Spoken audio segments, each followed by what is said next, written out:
Hello.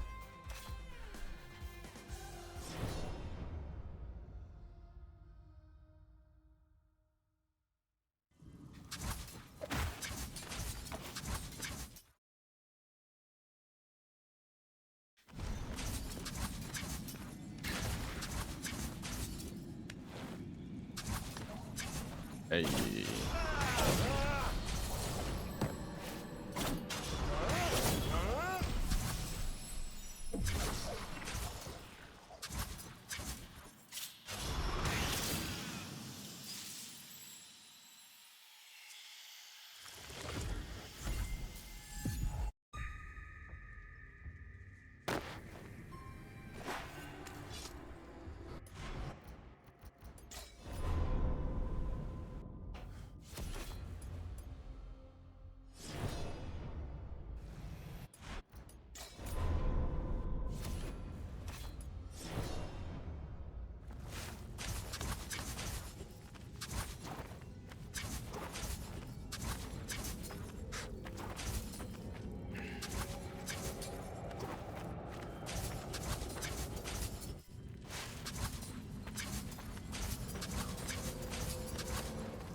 I don't get it. Wrong one.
I don't get it. That is so weird.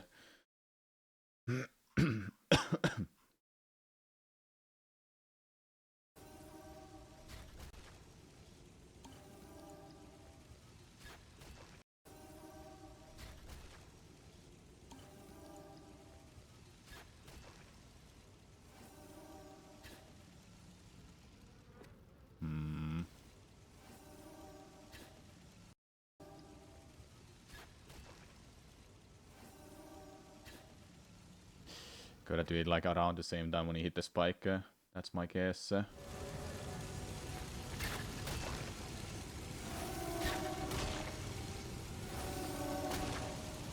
I am out of arrows.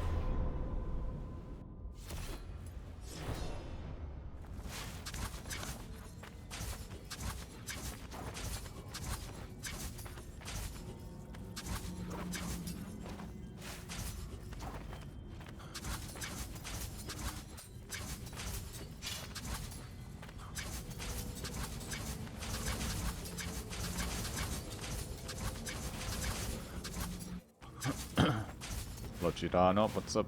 Yeah, I'm trying to figure out this. I already learned the corner dash thing that was found yesterday. Just gotta do run split it.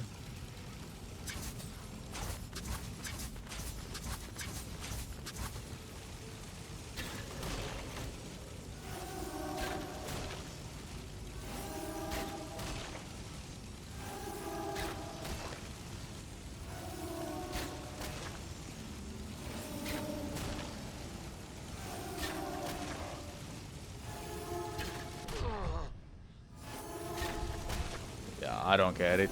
I just don't get it. I feel like that's just a waste of time to learn right now.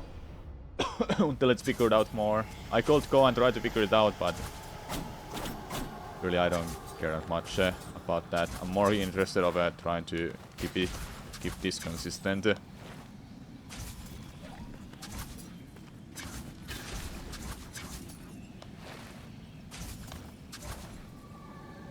It's not that difficult.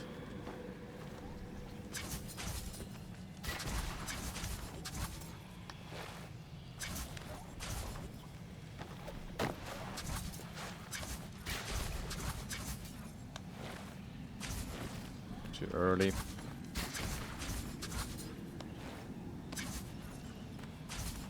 Too early again. Again. There we go. I have a good consistency for that. So you get a wall touch on the other side or under it, on the other side.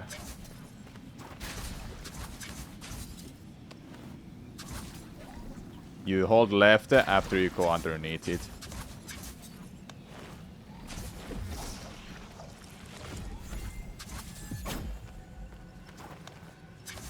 I'm out of arrows now.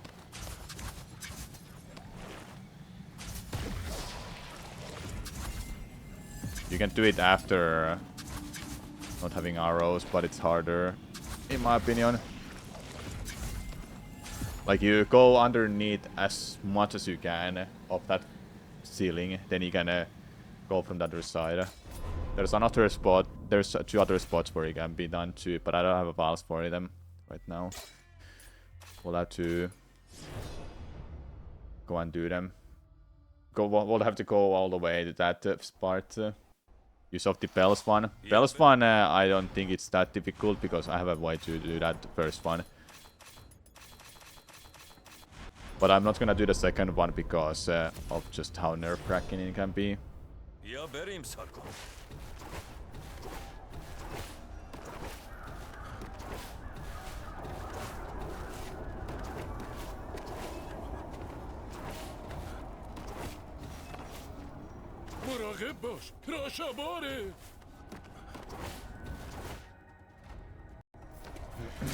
I only care about the first one and the last one right now. Also the half bell. I will call it a half bell.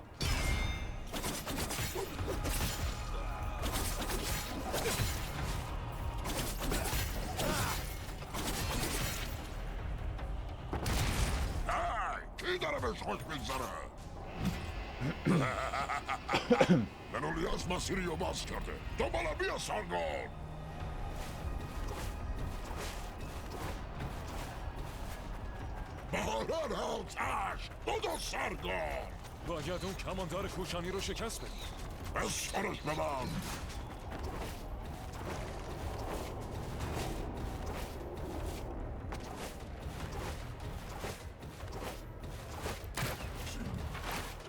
چند تاشون رو کشی؟ اصلا من دست و پا گرفته میشم. من که رسید به پای من برسی.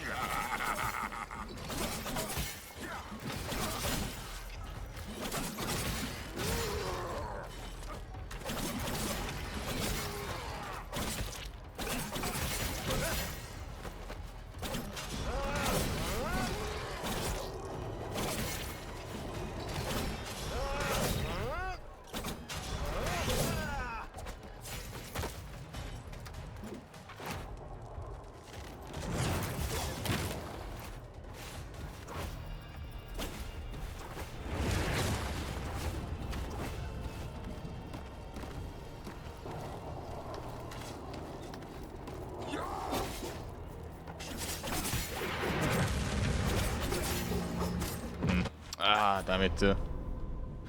Messed up the strat. You can hit multiple of those enemies there if you do it right. Yeah, Betty.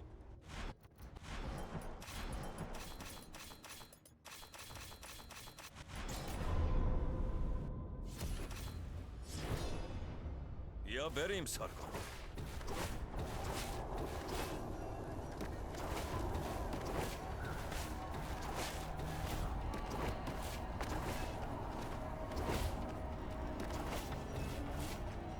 مراقب باش راشاباره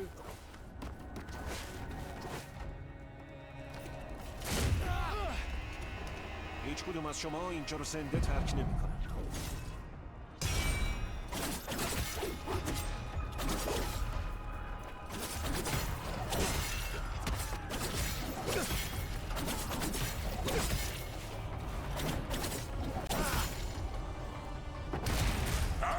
کی داره بهش خوش میگذره منولیاس مسیری رو باز کرده دوباره بیا سارگون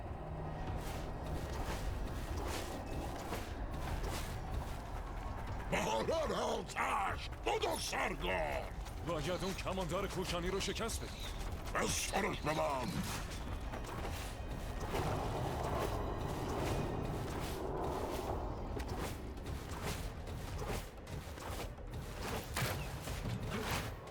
چند تاشون رو کشی اصلا من دست و پا گرفته میشم من که رسیده به پای من برسی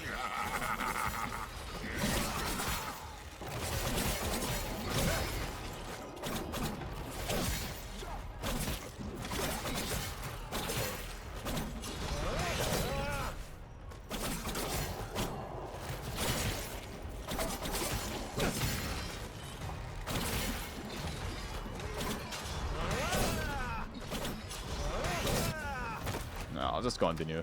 Kinda rough start, but whatever. Just wanna get the runs going.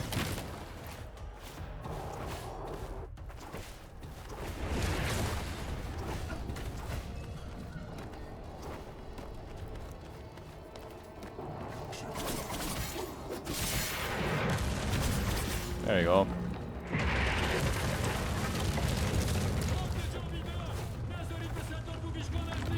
My intro has been rough for past days. That's the one where I can save the most times too, compared to other runners.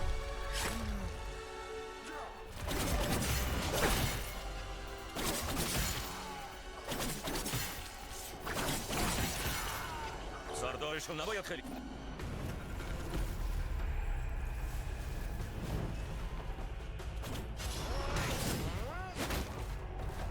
یوویشکا نمیتونی اصلا مخفی بشی.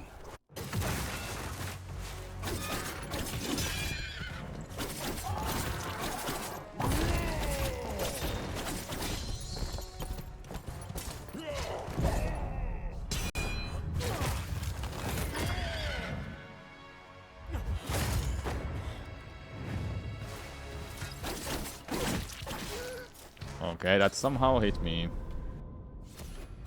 Should have just kept going. But whatever. یا بری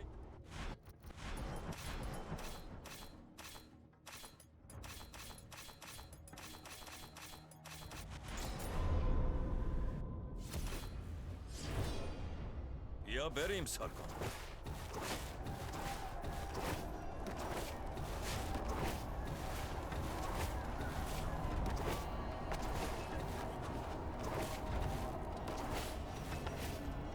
مراقب باش راشاباره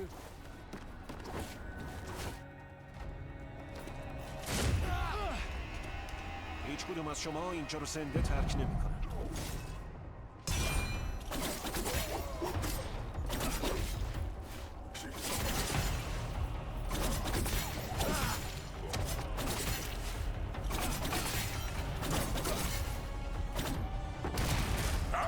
کی داره بهش خوش میگذره منولیاس مسیری رو باز کرده دوباره بیا سارگون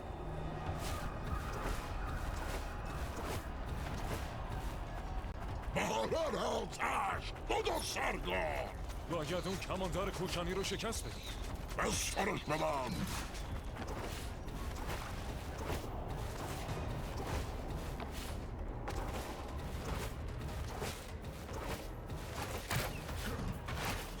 Çanta şunu koşu. Aslında da sopa girisi bir şafak girisi de payından veresi.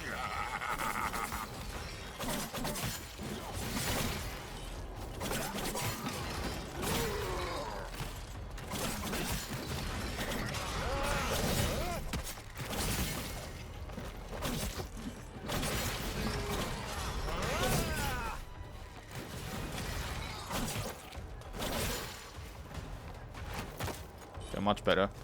There's 2 enemies that I have to kill above there. It seems like.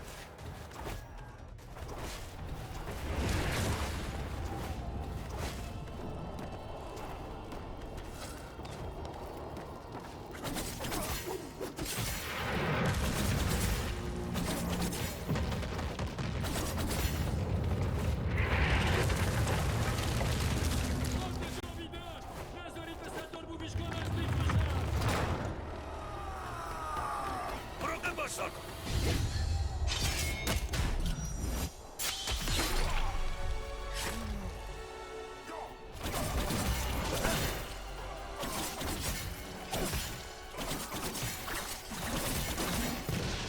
سردارشون نباید خیلی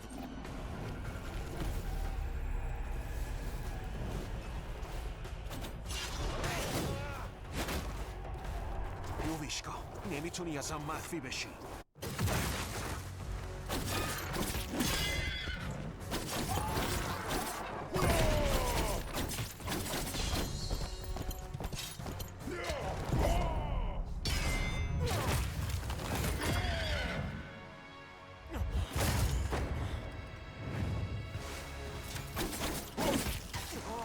How is that hitting me? Okay, I'm not gonna do that strat anymore then, I guess, because it's not working for me. Unless I go and practice that, but nah. I'm gonna stick with what I know.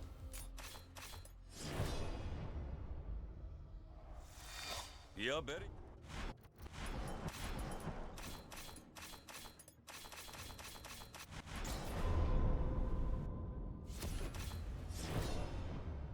یا بریم سارگون.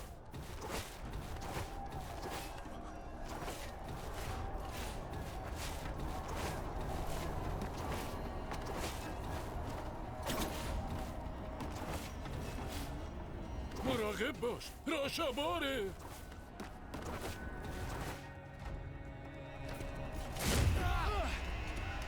هیچ کدوم از شما اینجا رو زنده ترک نمیکنن.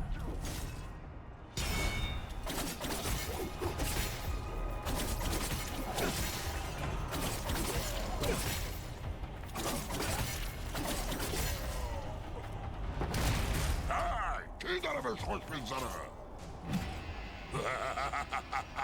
منولیاس مسیری رو باز کرده. دوباره بیا سارگون.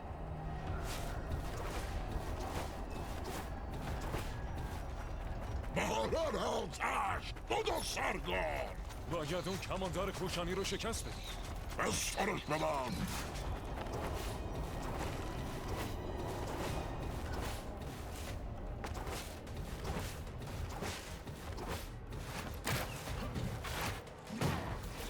چند رو کشی.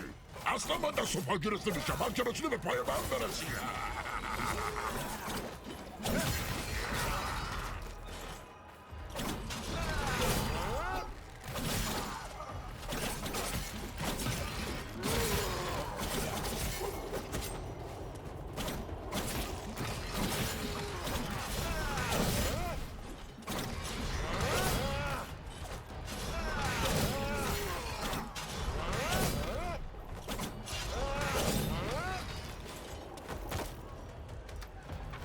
I just wanna get around going.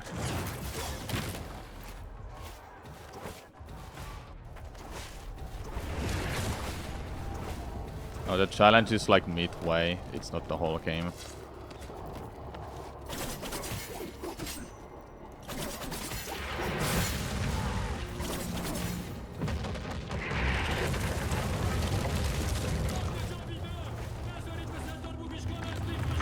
I wish it was a full game. Would have been a lot more hype. To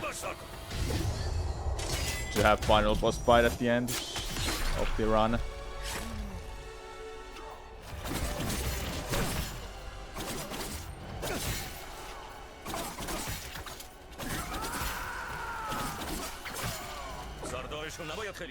I'm like 5 seconds behind my average time.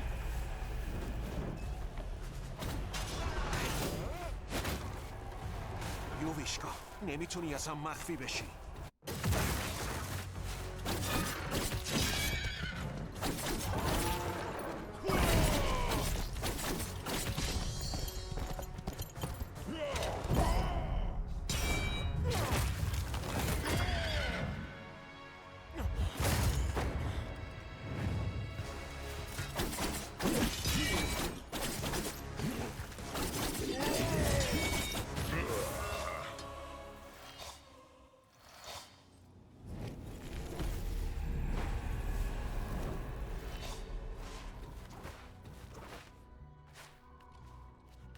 بهت افتخار میکنم صاحب.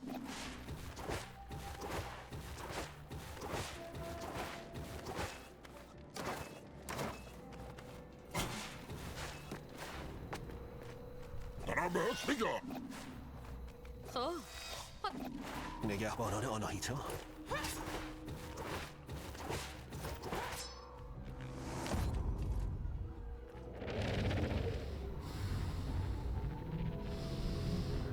Hello Kennen, what's up?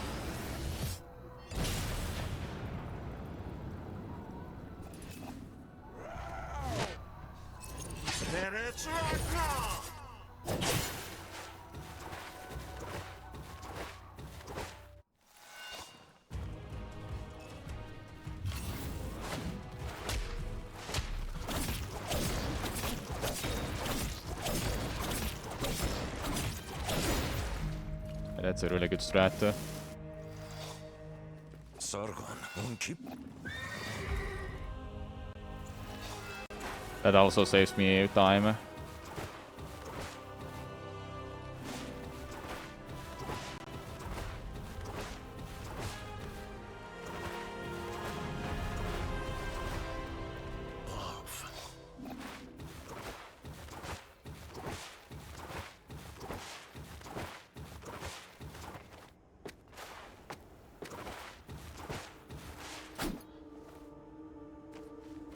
Okay.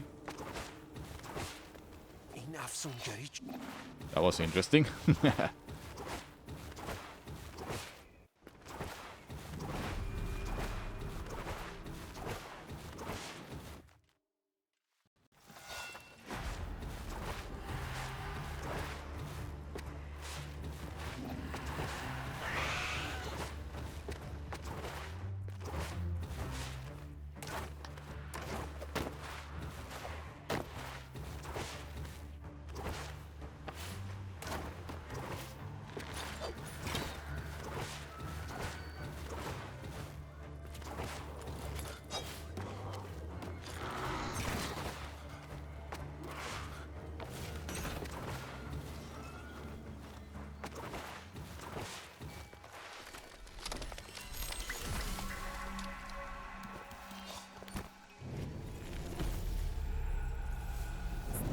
بیا.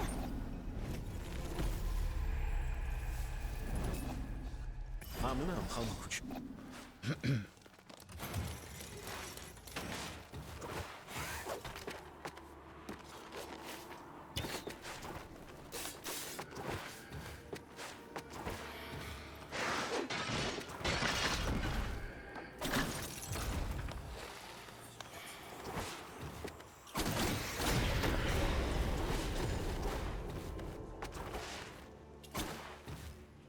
سارگون این بارا شاهزاده رو به دروازه است.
Let's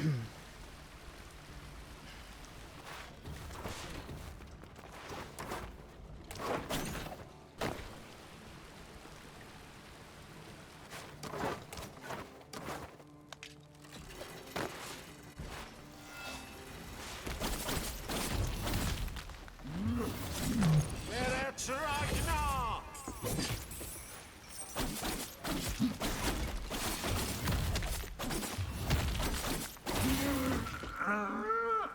Not bad.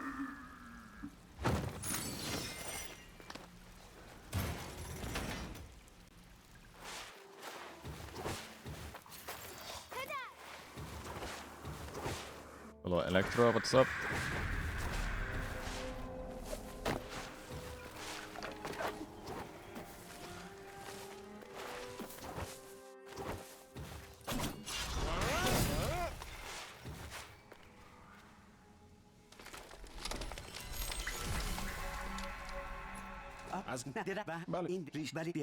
Okay, I should mash the way I'm still mashing.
I figured out this, by the way.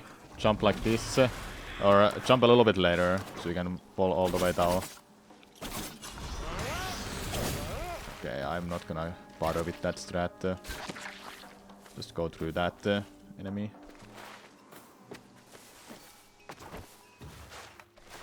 Until I figure that out.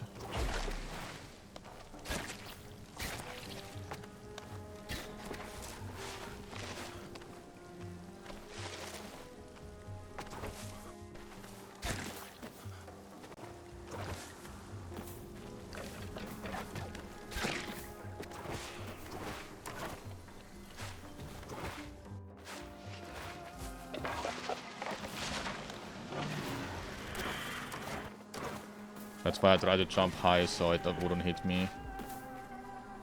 Menolias.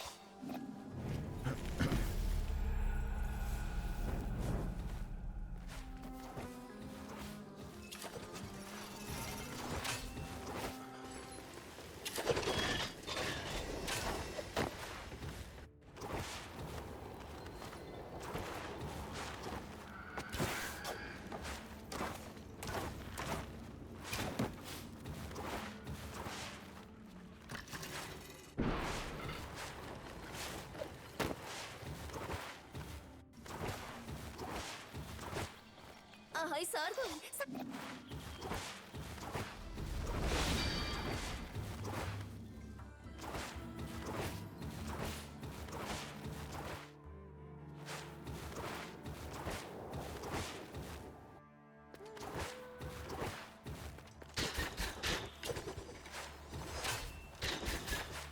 Oh my god, really? Hit that freaking thing! Where are you shooting? Oh my god.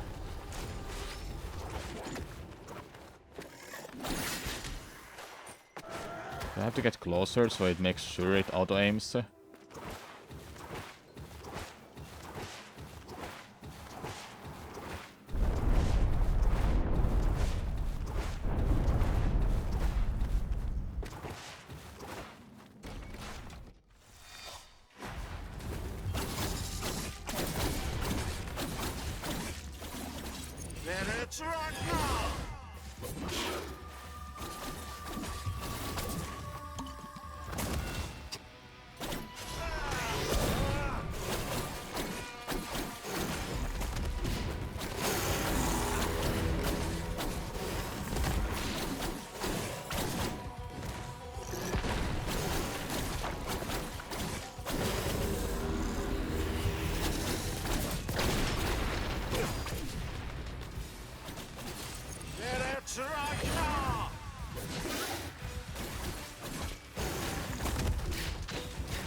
Yeah, it is satisfying, Solo Master. It's even satisfying to play and get these strats correctly.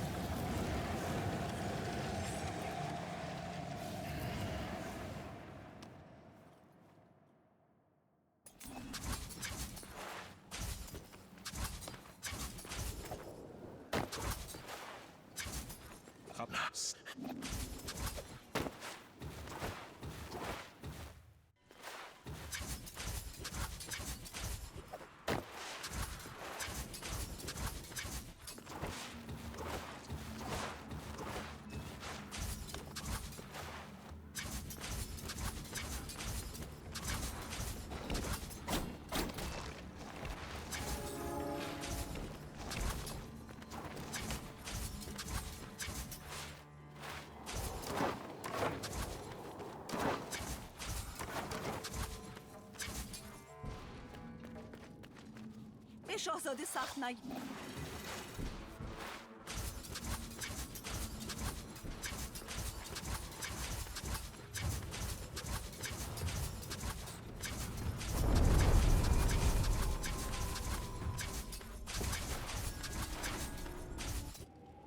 Meh. Got off the plat today. Nice.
Yeah, too early and too late. Dude,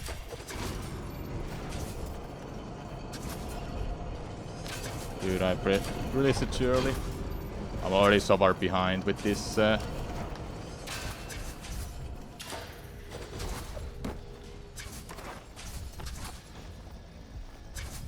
too late again. I got this like 3 times in a row yesterday.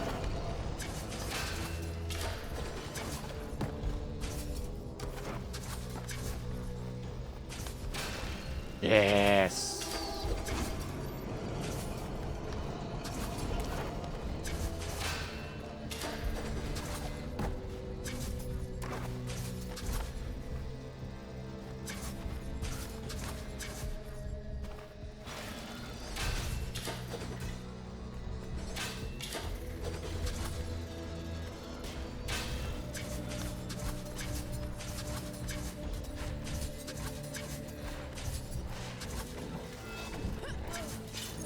I lost about a minute. بالاخره رسیدی.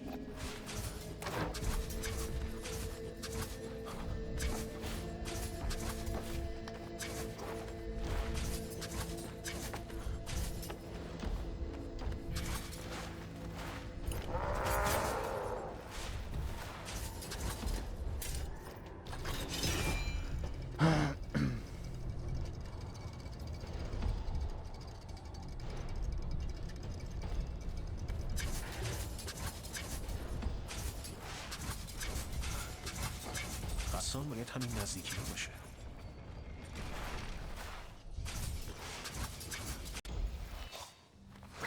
امتحانم کن.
I don't have to.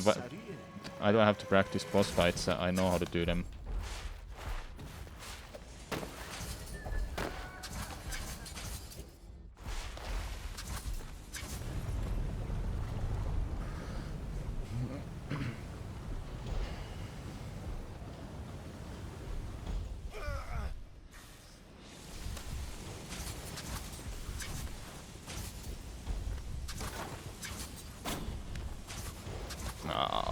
I chickened out for that. I didn't have to, but whatever. There's a strat I can do 2 wall jumps instead of 3.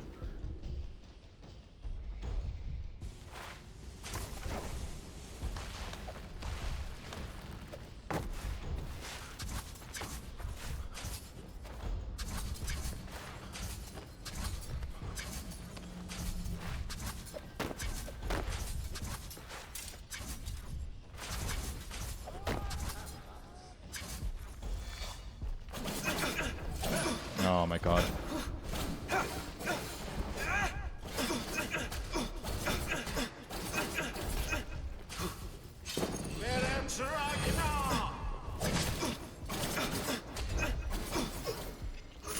Fucked up the strat there.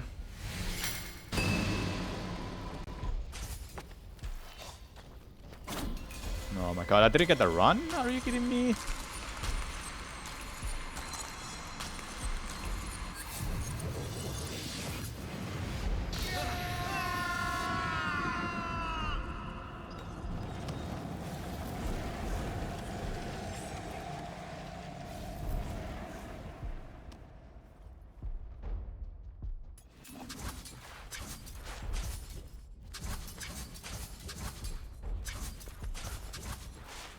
میدونی؟ Only lost 10 seconds, huh? با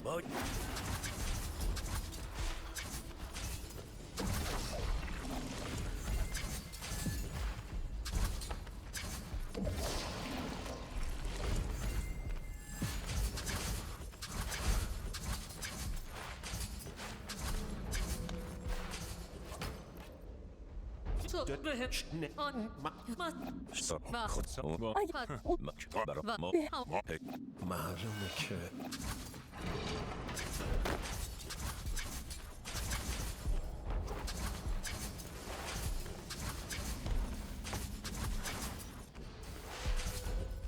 The record is 31 v 48 right now.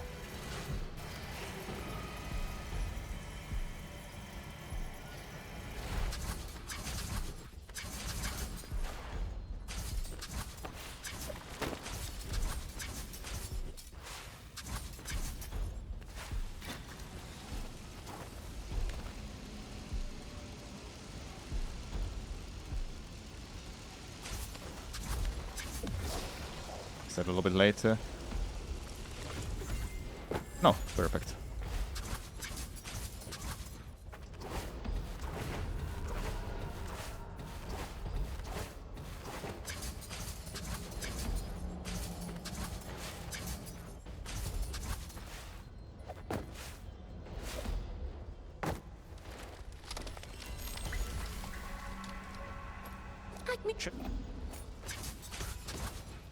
همونطور که بهت قول داده بودم اومدم آگاهت کنم.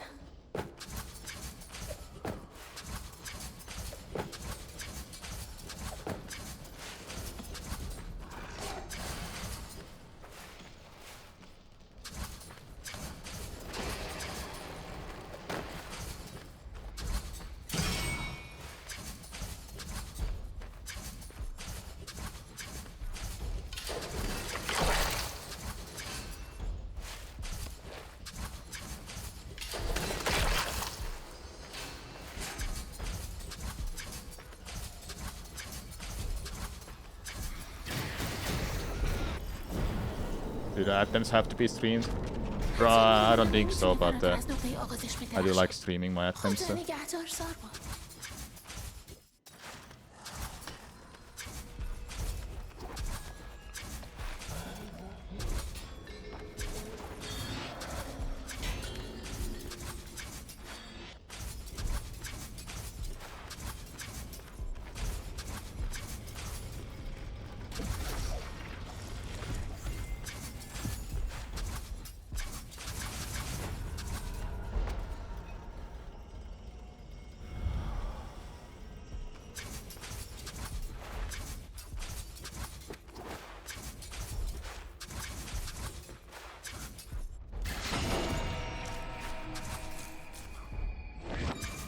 Okay.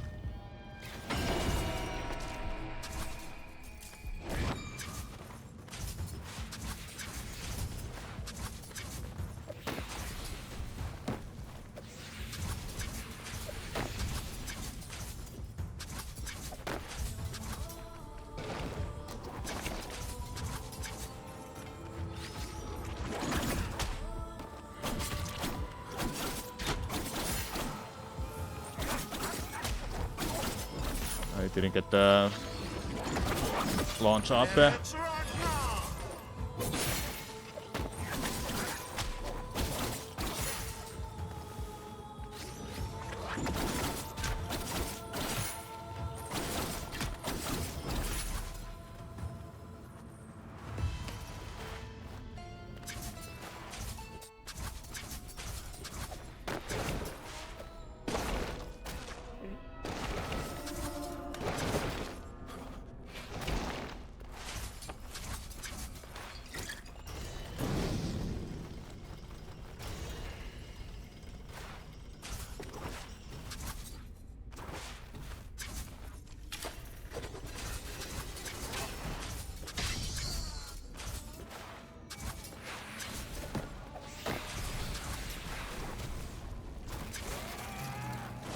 Get the hell out of my way.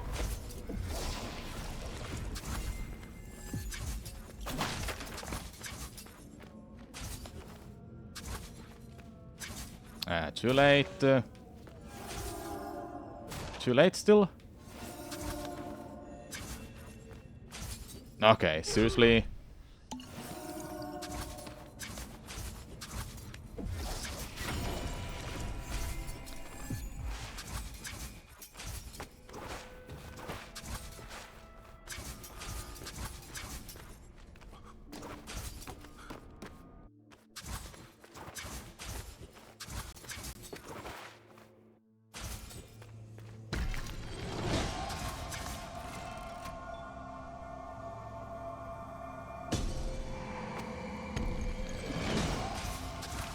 That's what people can do, GF, if they want to. As long as they follow the rules, obviously, then it gets accepted.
I got that. Nice. That seems pretty easy then.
همیشه اونجا بودی؟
نمیتونه فراتر از نقطه آغازش بدرخشه.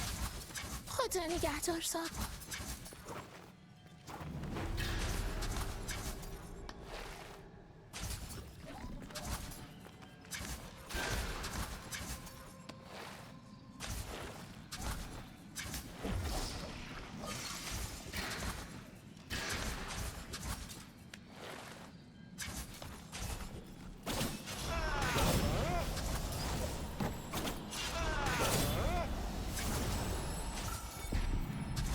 Oh, I forgot.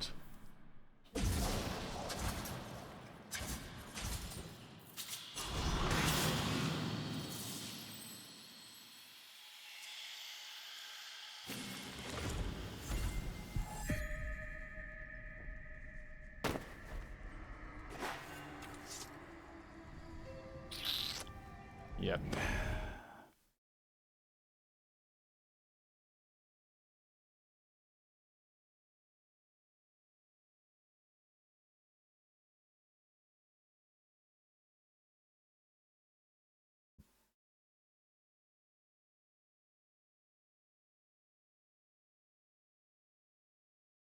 Hey boss, with Camp if you're still here.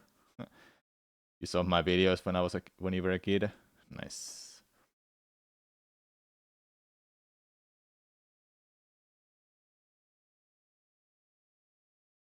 Yeah, there's some new stuff, but they're hard. Just gotta keep going for them. Eventually it will click and I'll just save a lot of time. Gotta keep going for them.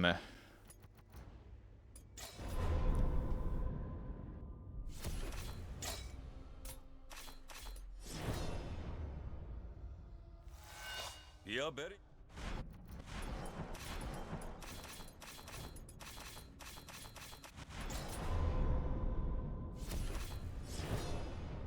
بیا بریم سارکان.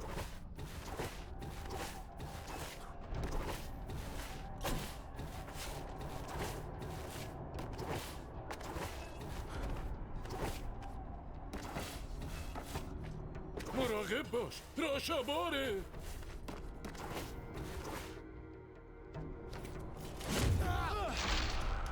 هیچ کدوم از شما اینجا رو زنده ترک نمی‌کنن.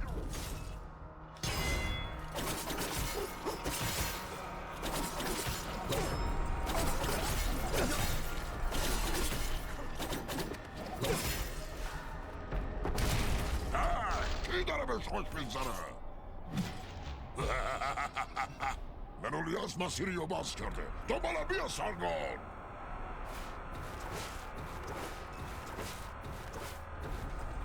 باران آتش بودو سارگون.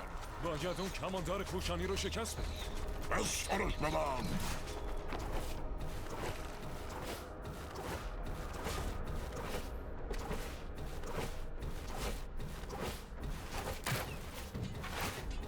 چند تاشونو کشی؟ اصلا من دست و پا گرفته میشم. من که رسید به پای من برسی.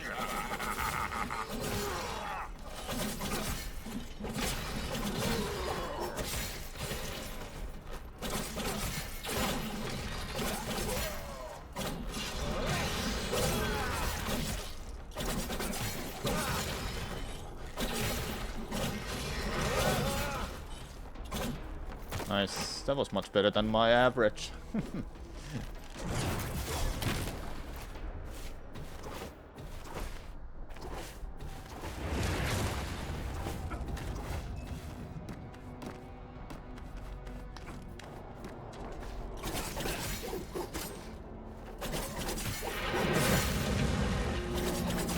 Was gonna rough.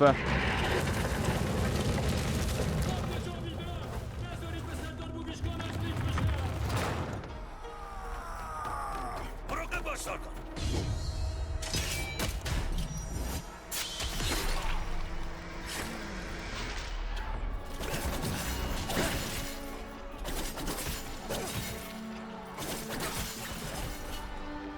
سردارشون نباید. Nice.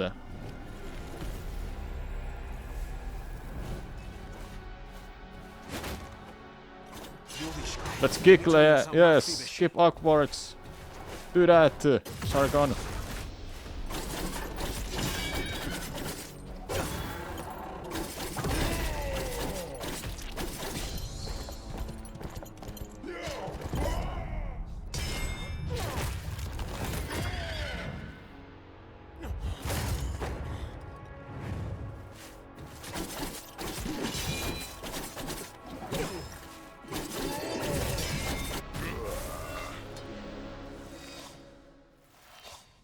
I don't know why, but it bothers me that General Ubishka is huge,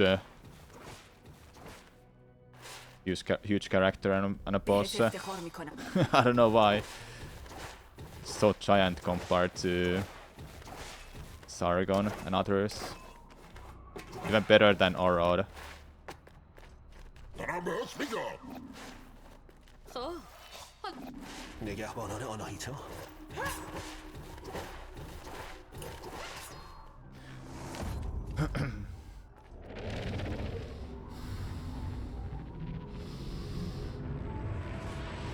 I'm feeling really warm. I think we're gonna do well today. My hands are not cold at all.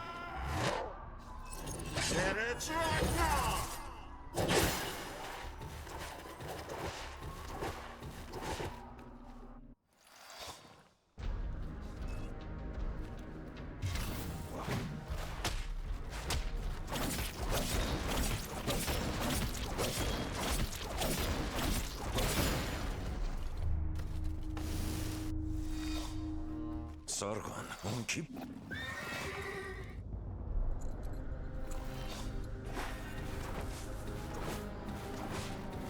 Yeah, kind of useless character.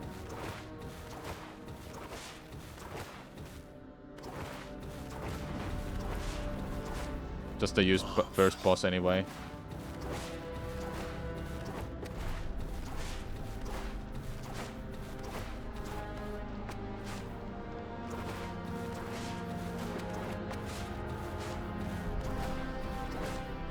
این افسونگری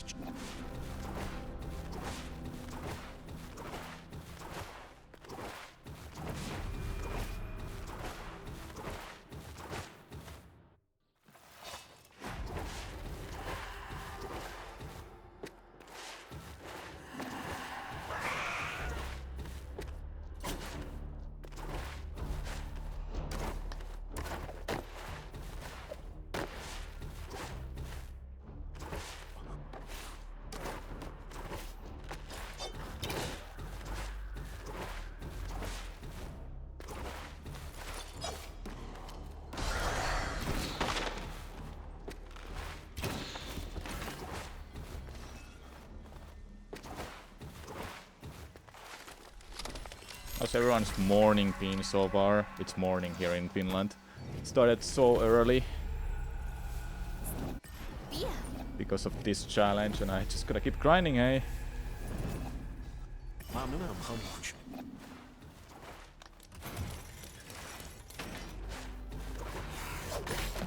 Get the hell out of my way.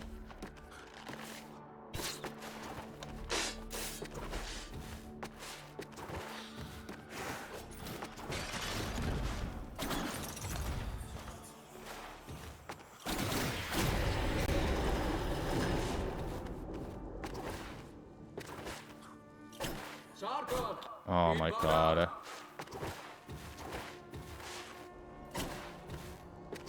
Okay, don't bother with that one. Only do it on a verse 2 once. شاهزاده رو به دروازه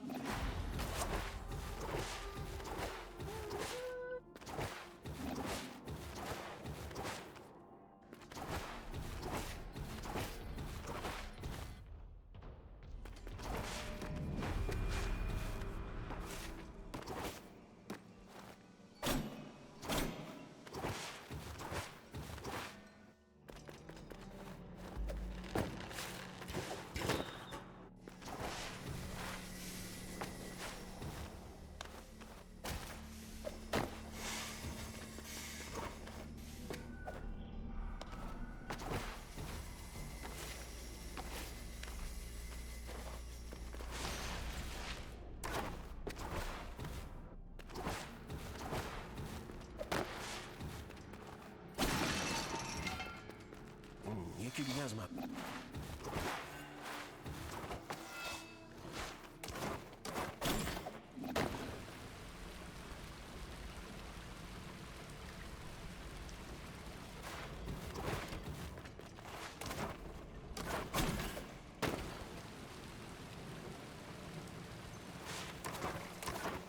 Why is it holding down right like that?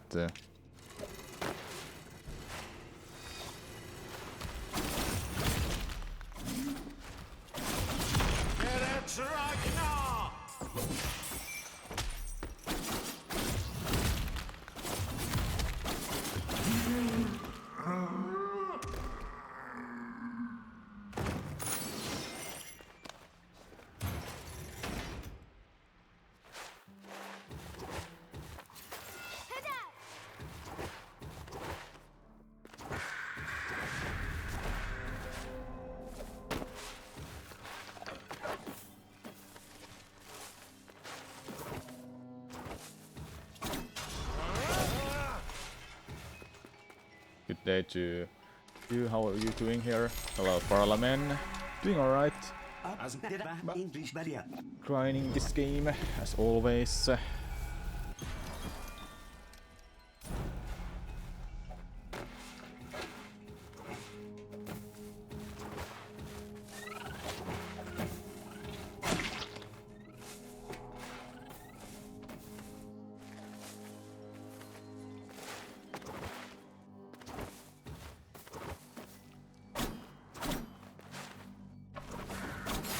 Oh, okay, that doesn't work.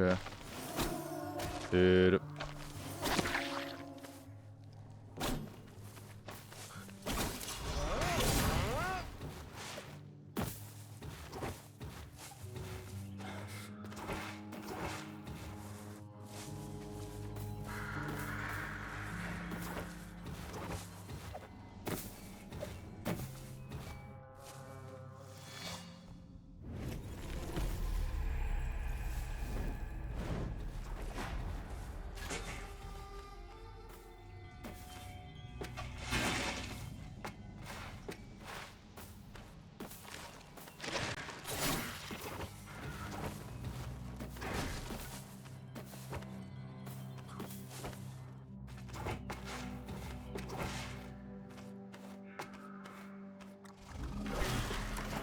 There you go.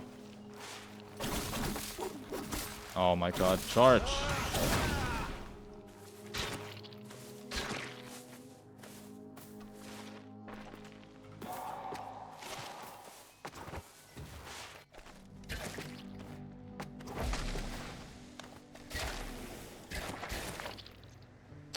Okay.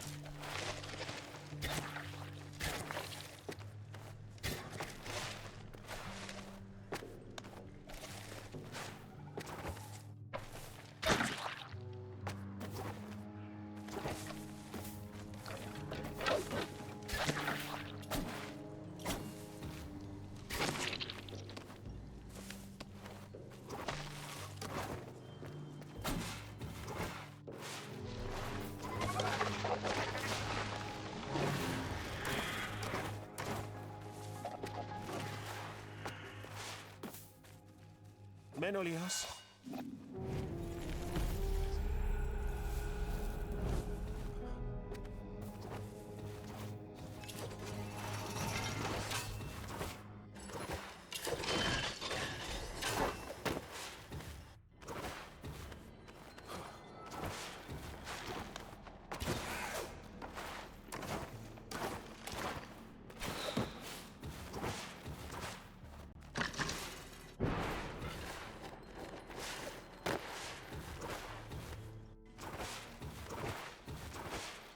آهای سارگون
Kinda terrible split, but it's good practice to keep going.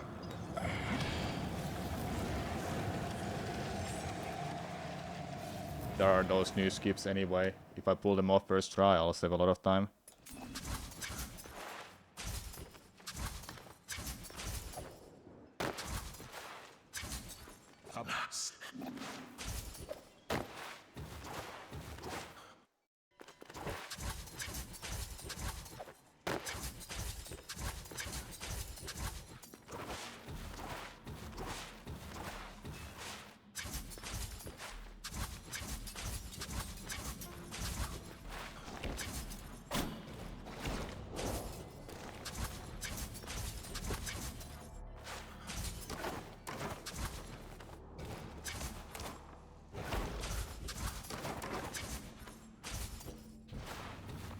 به شاهزاده سخت نگیر.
I was holding left. I was holding left, not right. Interesting. Well, I didn't get to practice that part now, huh? I have to go all the way over there. I don't know if I do that. I don't even have a file to do that new strat practice.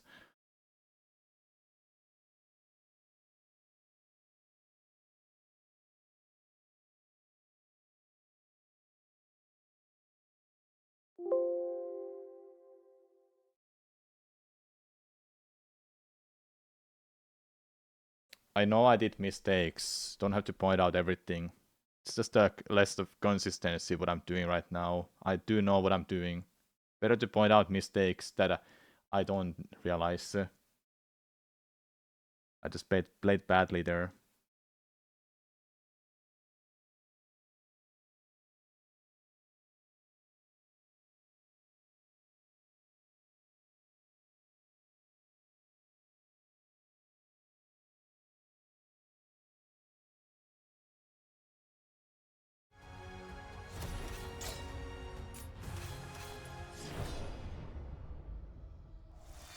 بیا بریم.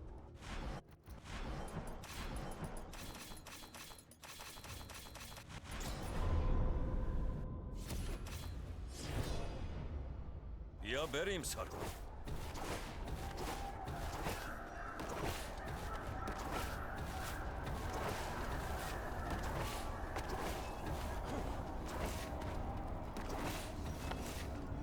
مراقب باش. راشاباره.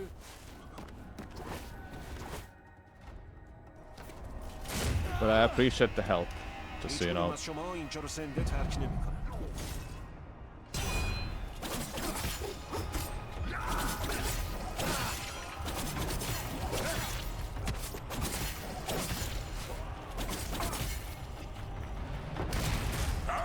کی داره بهش خوش میگذره؟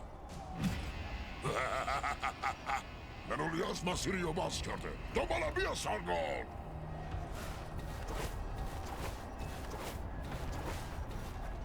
باران آتش بدو سارگون. باید اون کماندار کوشانی رو شکست بدی. بسپرش به من.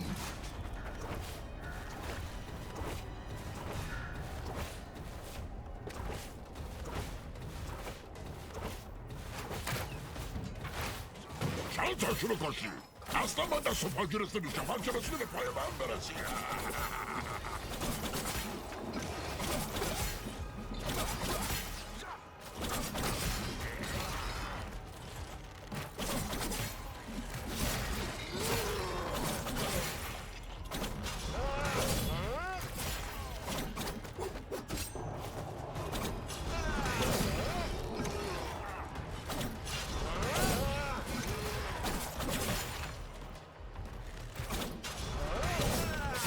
Okay, why is that so inconsistent to me all the time? So thanks for the good luck then as well.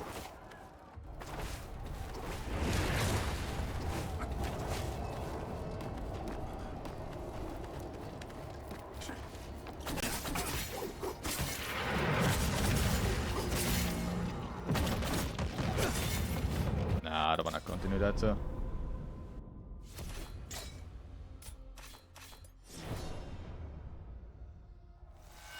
بیا بریم.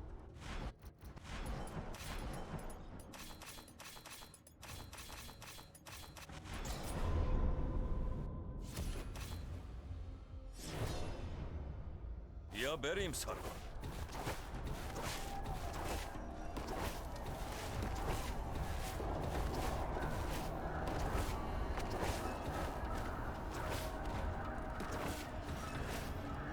مراقب باش. راشاباره.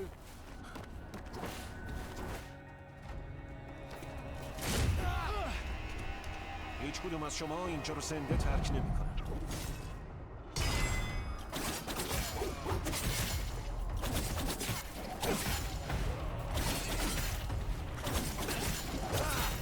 Nice.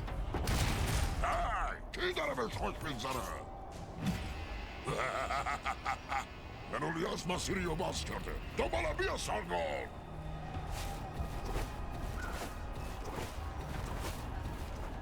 باران آتش بدو سارگون. باید اون کماندار کوشانی رو شکست بدی. بسپرش به من.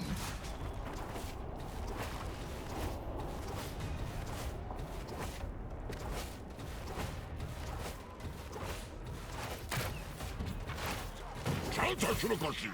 اصلا من دست و پا گرفته میشم. هر که رسیده به پای من برسی.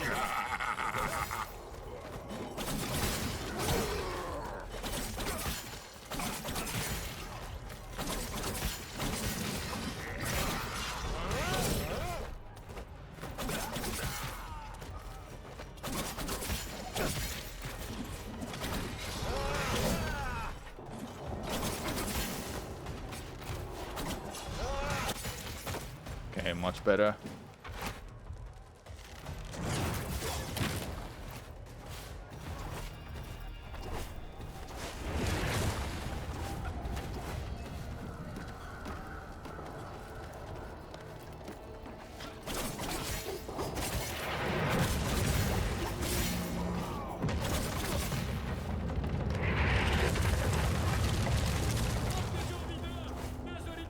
I think I have to be closer to that that spot to get every kill. That's my guess.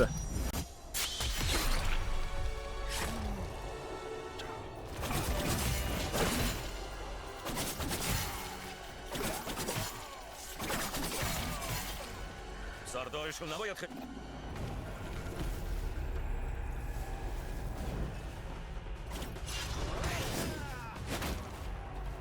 یوویشکا نمیتونی ازم مخفی بشی.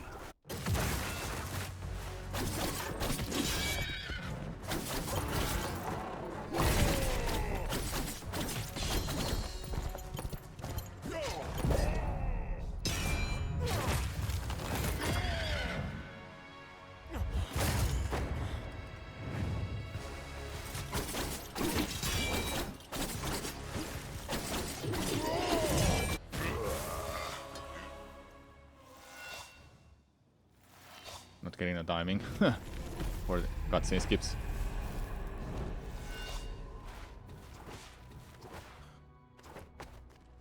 بهت افتخار میکنم سارگو.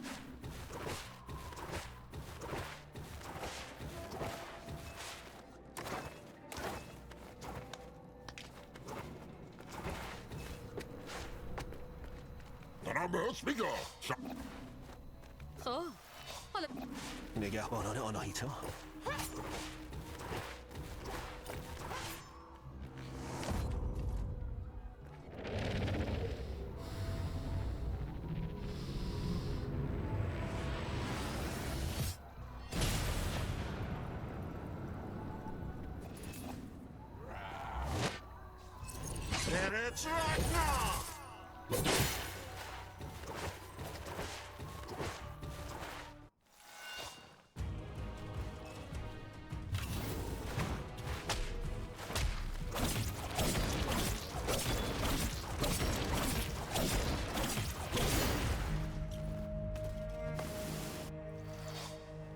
سارگون اون کی بود؟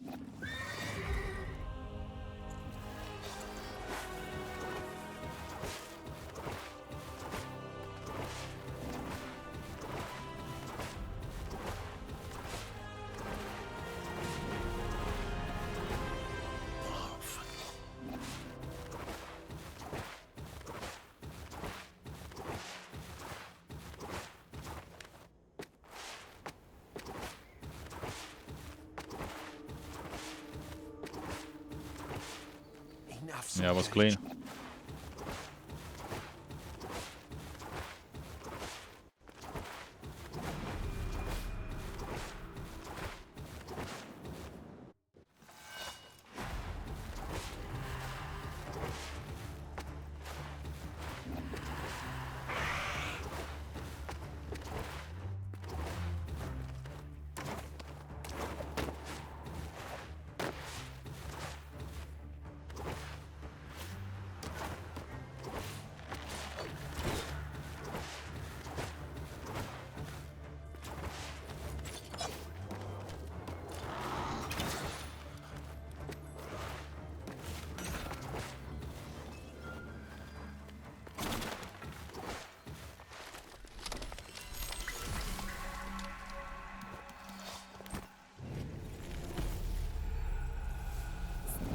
بیا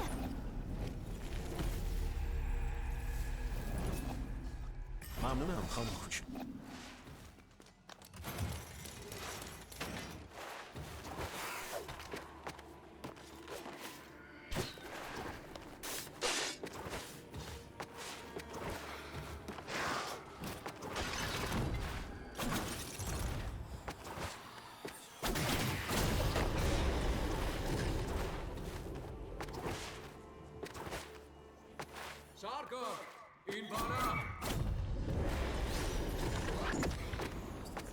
شاهزاده رو به دروازه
Kinda terrible.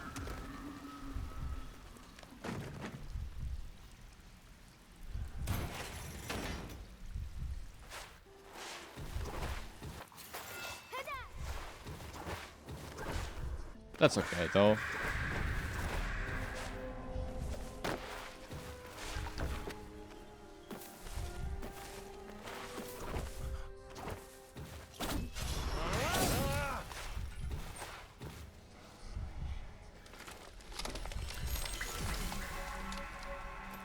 از این ریش بریا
Jump a little bit later.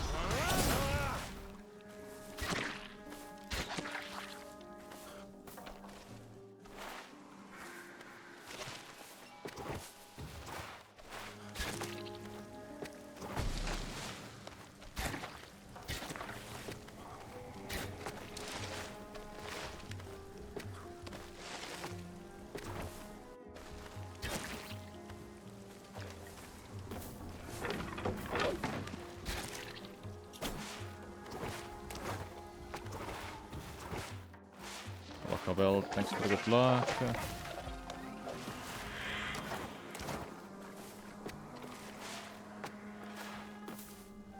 منولیاس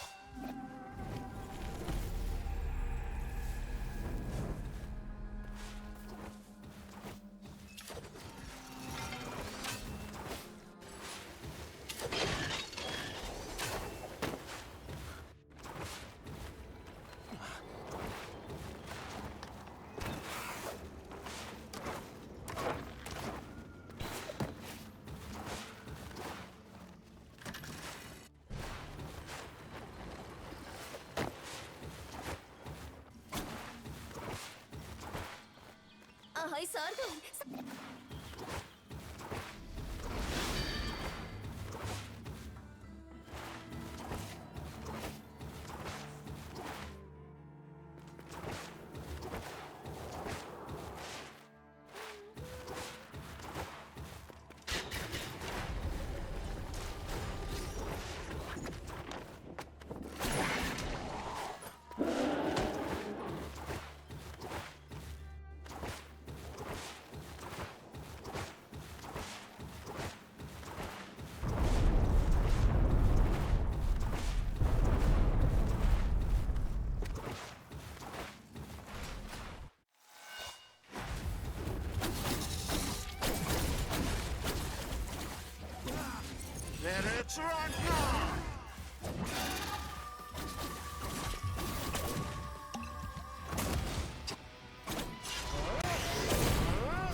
It wasn't that bit kind of a messy undead prisoner.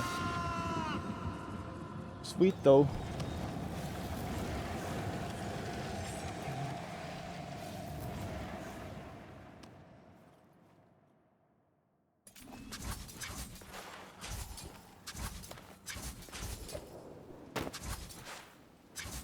خبر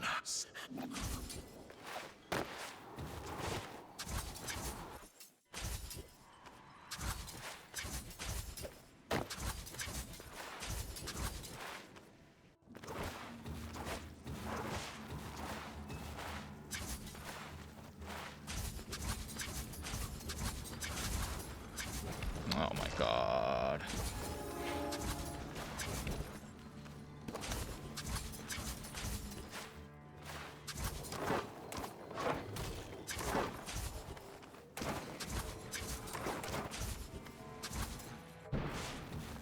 به شاهزاده سخت نگیر.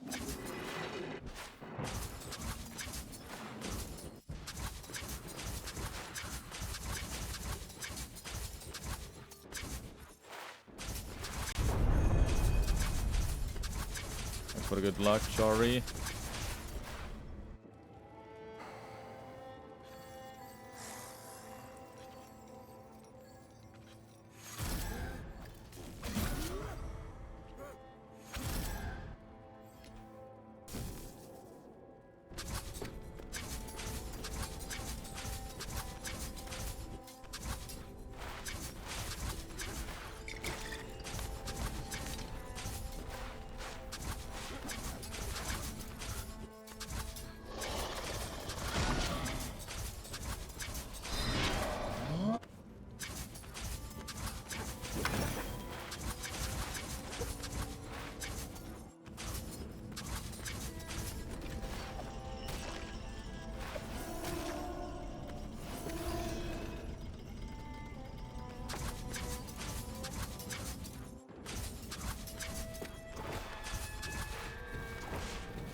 Get off my way.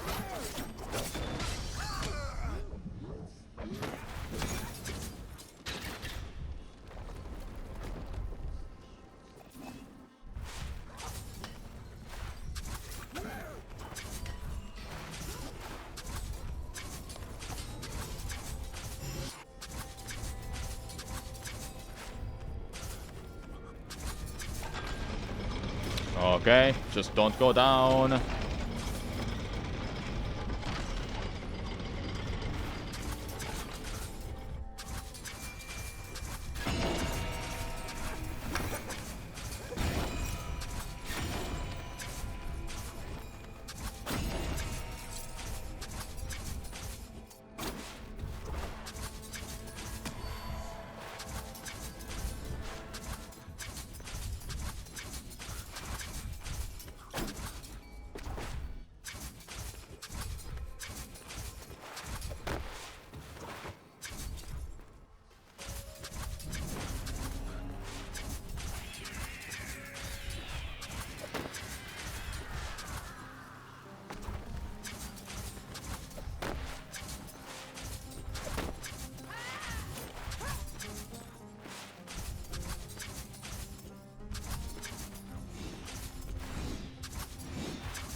Too late.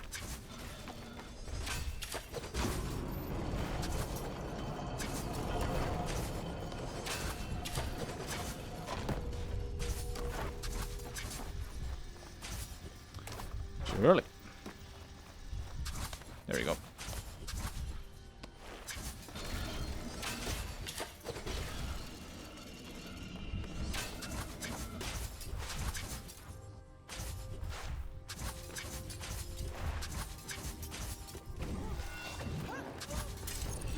How much does it save?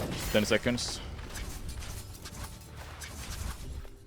بالاخره رسیدی.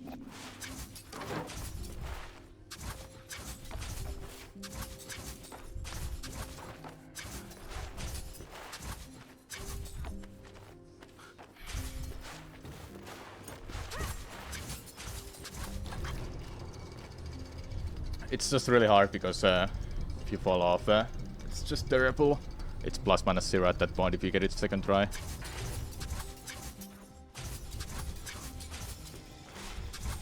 قسام باید همین نزدیکی باشه.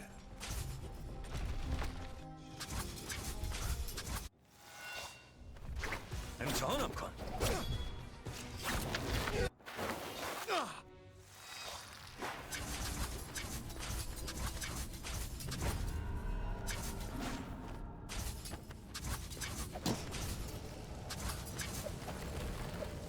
Don't jump like that.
برای یه پیرمرد سریعه.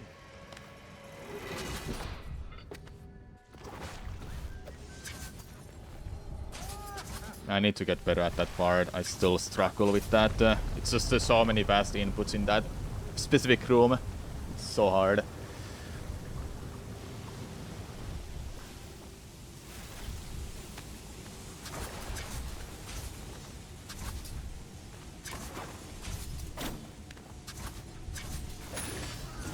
I had to go for it to save more time. But I'm not feeling that unhappy about that. I could just ignore doing that, and when the last day is set, then I should start doing it. Probably saves like a second anyway. What was my split for 827 for Mount Cuff?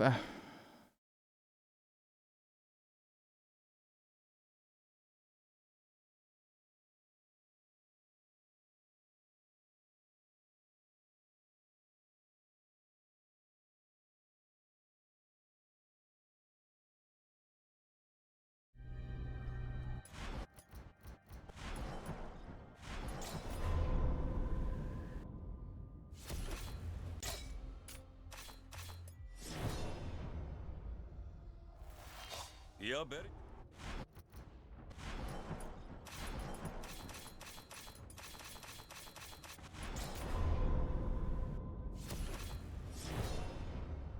یا بریم سارگون.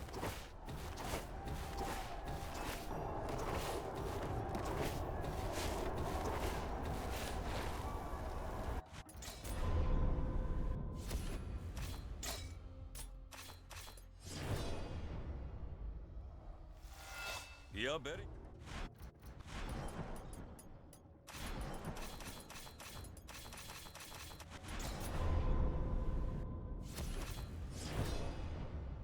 یا بریم سارگون.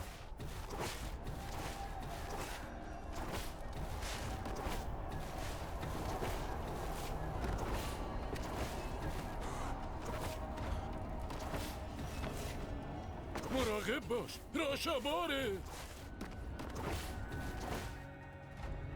Let's go again then, shall we?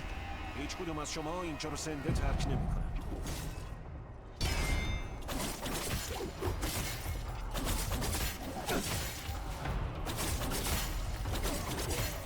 I like that strat so much. It works so well. Kiitos. When it casts right, there's a little bit of RNG though. Men oli Asma Sirio Basket. Tomala via Sargon.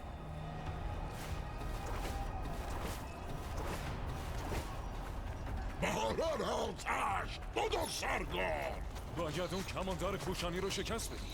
بسرش بدم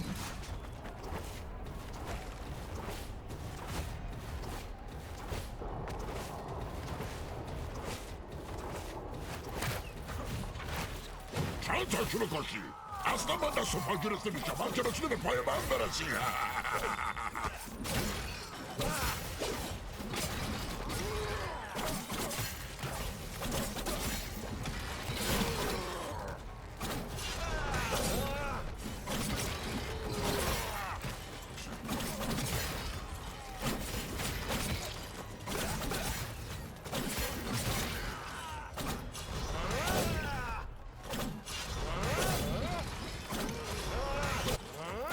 Every freaking time this part just gets me. I don't understand what I need to do there. I've tried like billions of different ways to do this. And none of them seems to work consistently to me.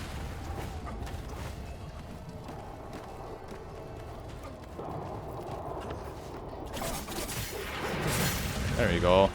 At least I'm good at that part.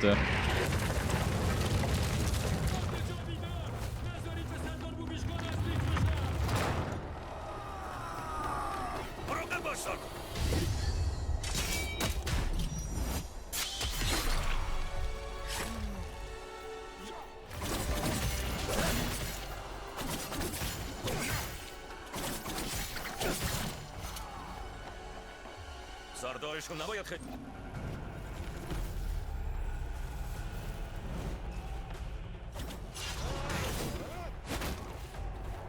یوویشکا نمیتونی اصلا مخفی بشی.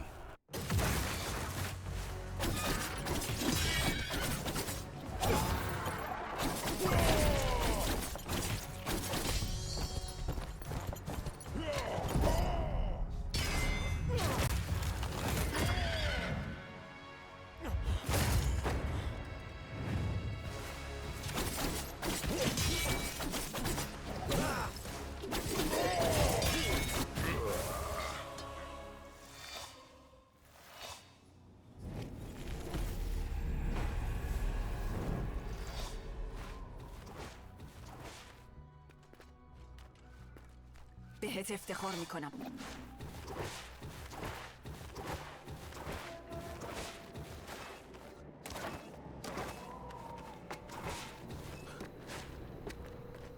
دارم بهت میگم خب نگهبانان آناهیتا.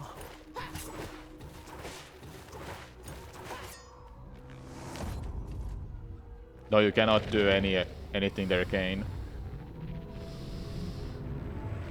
Just get his HP down to 50%, then that forces the yellow attack.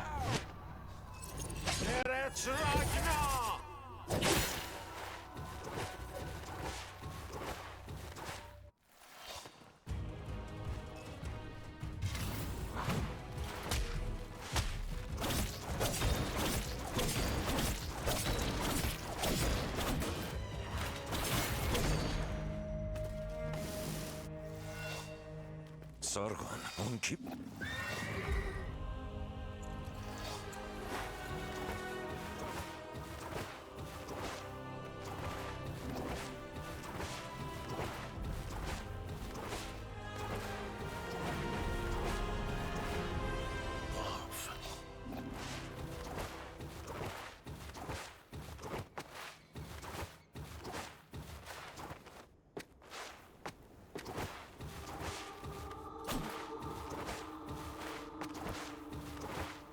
این افسونگری چی؟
ممنونم خانم کوچولو.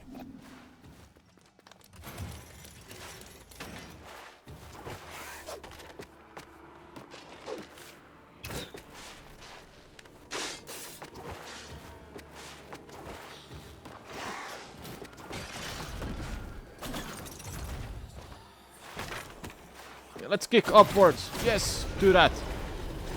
Awesome. I love kicking upwards.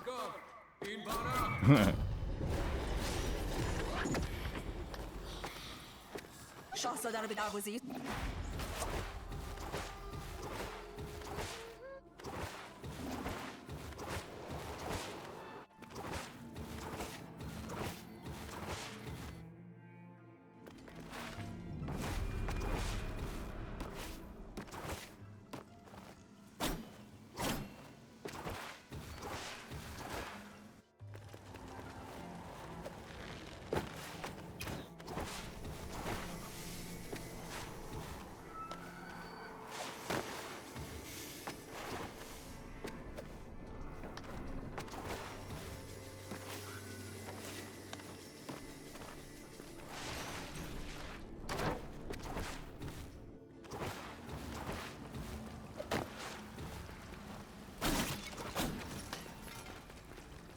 یکی دیگه از من.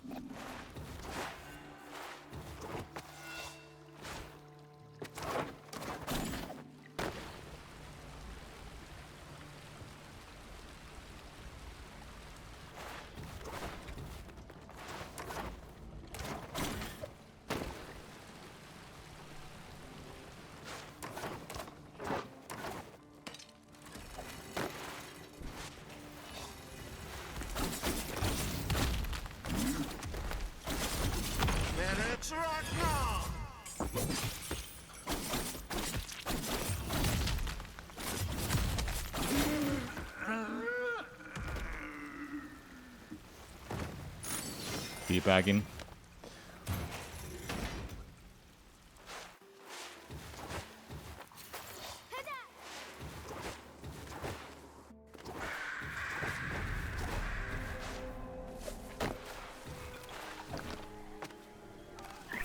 Get off my way.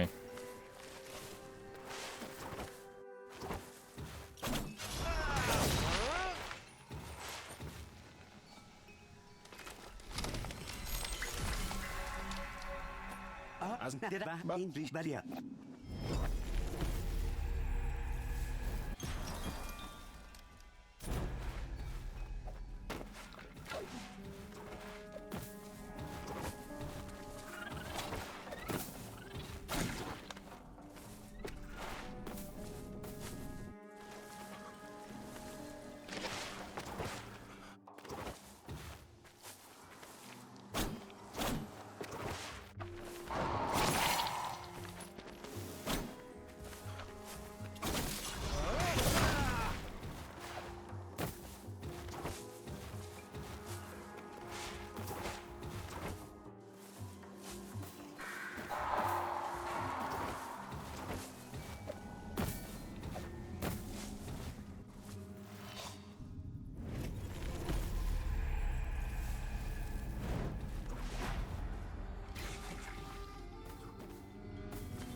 There you go. Yep, jump later.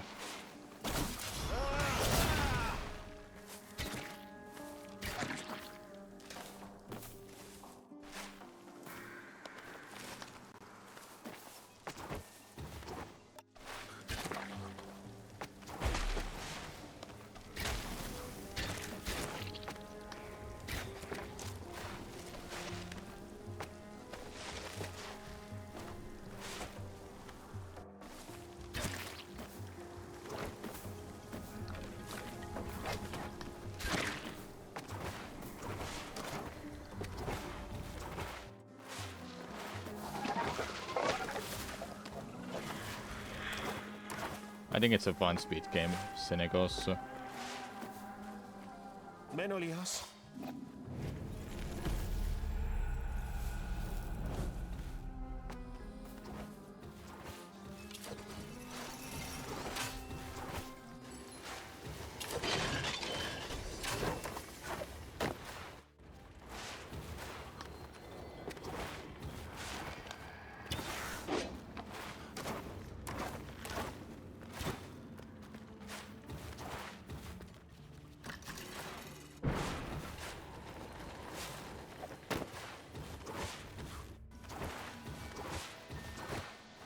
آهای سارگون.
خبر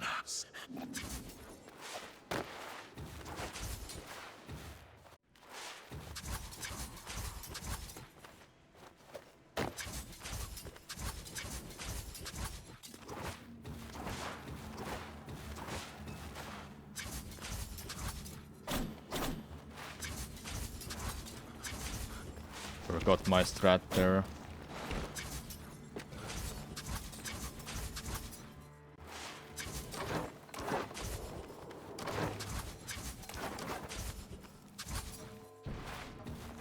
به شاهزاده سخت نگیر.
You're not catching me.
second shot me.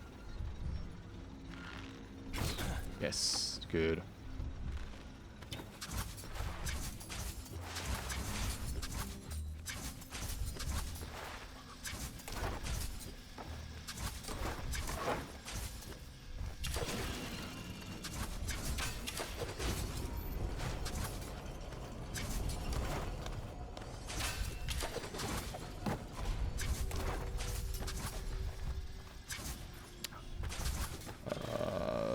I'm not too sure what I went wrong there.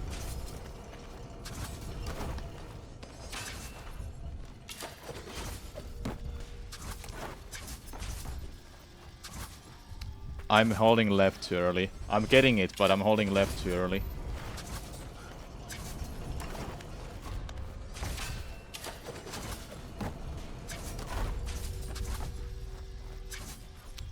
That was too low now.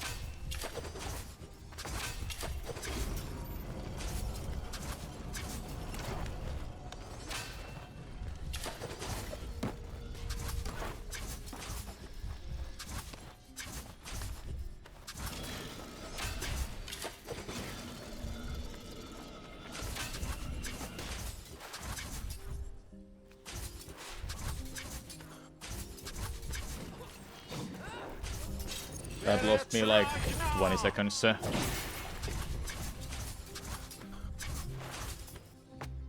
بالاخره رسیدیم.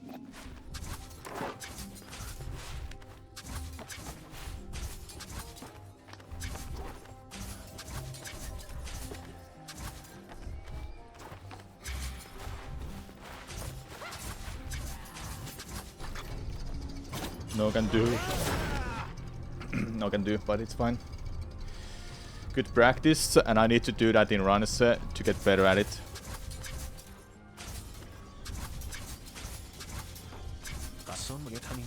I cannot just chicken out on it on a good pace. I have to be doing it in a good pace runs too. تمام سعی تو بکن.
برای یه پیرمرد سریعه.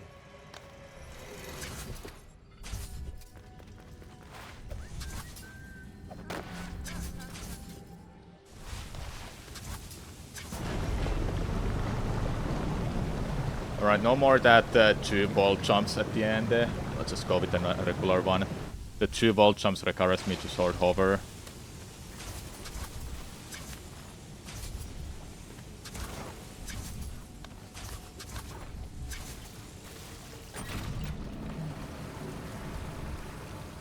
That strat is kinda tough, you know.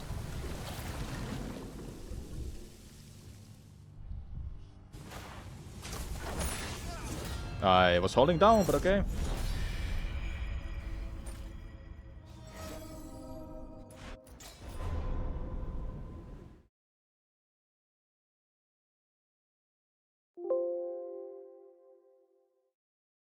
I can do one more run, then I have to get ready for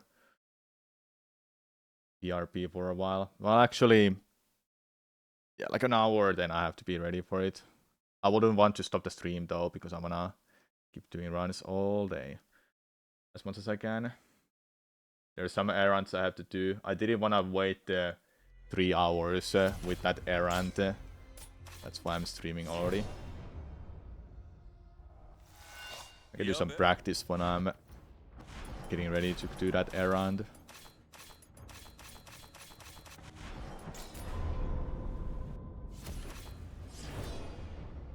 یا بریم سارگون.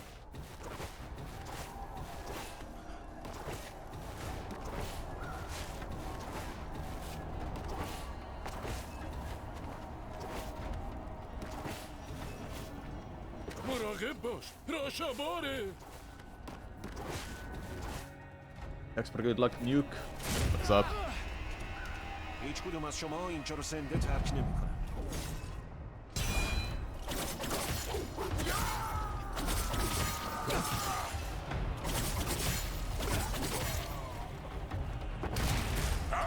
کی داره بهش خوش میگذره؟ منولیاس مسیری رو باز کرده. دوباره بیا سارگون.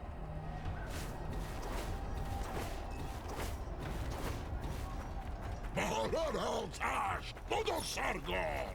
باید اون کماندار کوشانی رو شکست بدی. بسپرش به من.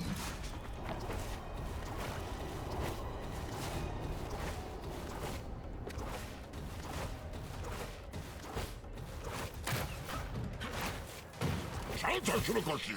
اصلا من دست و پا گرفته میشم. هر که رسیده به پای من برسی.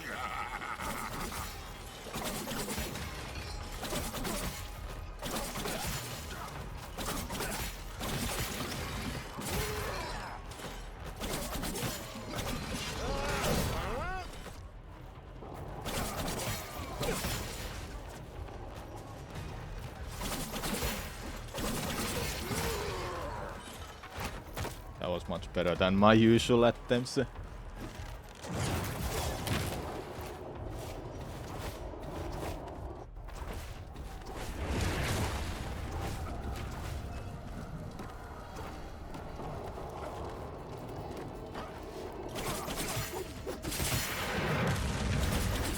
Nice.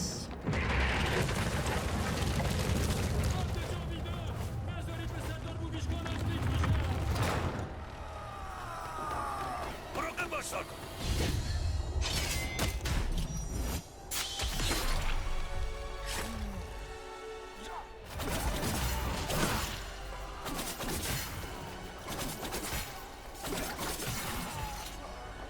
سردارشون نباید خیلی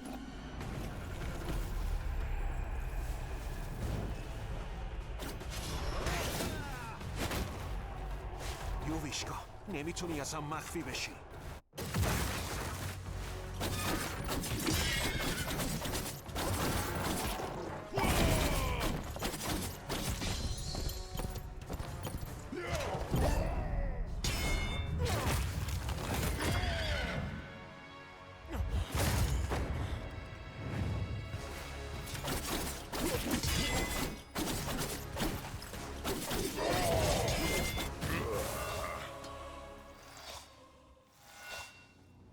Nice.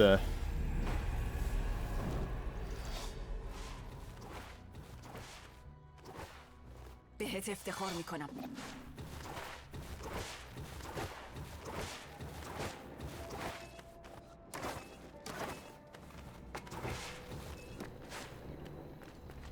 دارم بهت میگم. نگهبانان آناهیتا. You're right. They're good. I learned the new deck. I learned the new strat that Joe found last night. I'm doing it in my runs now. So I'm doing a half bell skip, not the 2 bell skips.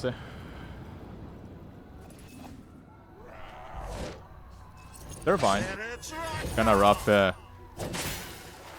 today, but it's fine.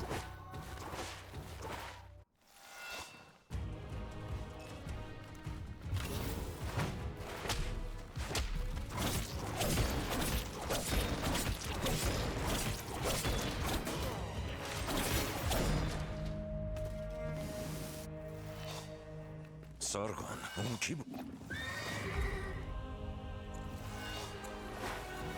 That's more like it.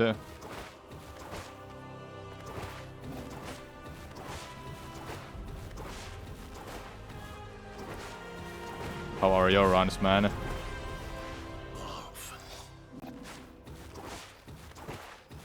They're not like huge skips, they're just corner jumps. 33-9 with a horrible last split. Ah, that sucks.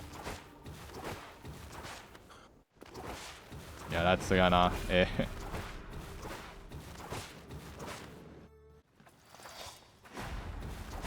But it's a hard split. Can't blame yourself.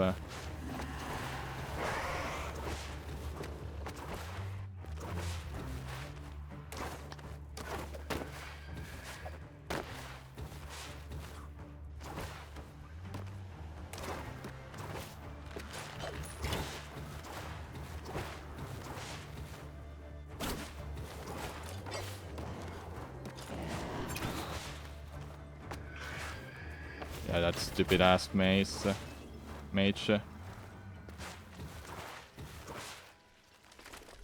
That mage is dumb.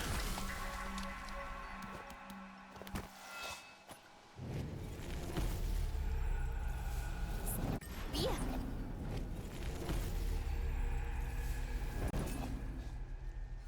ممنونم خانم کوچولو. I forgot what I had to do.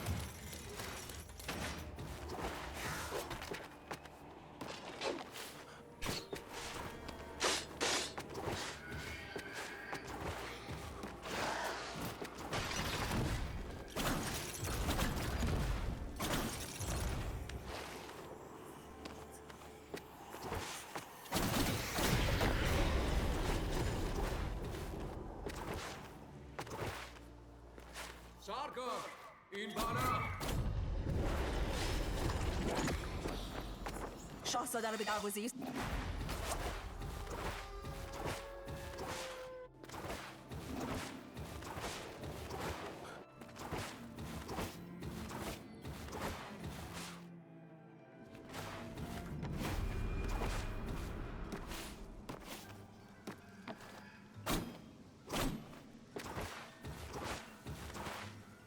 Looks pretty good, like IP.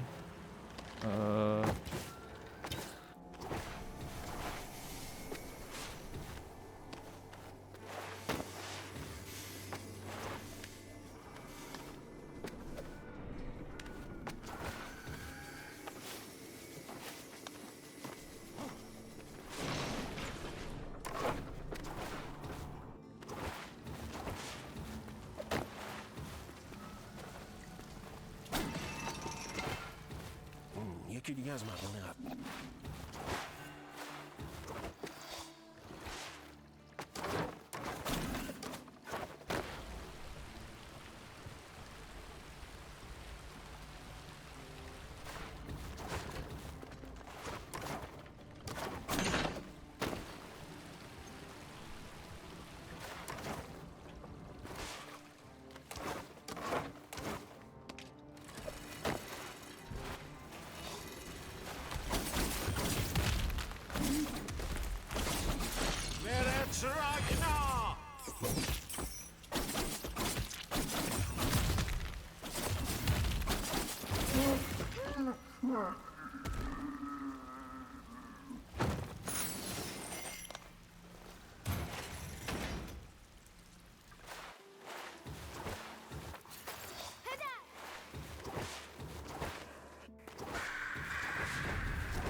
از درخت این ریش بریا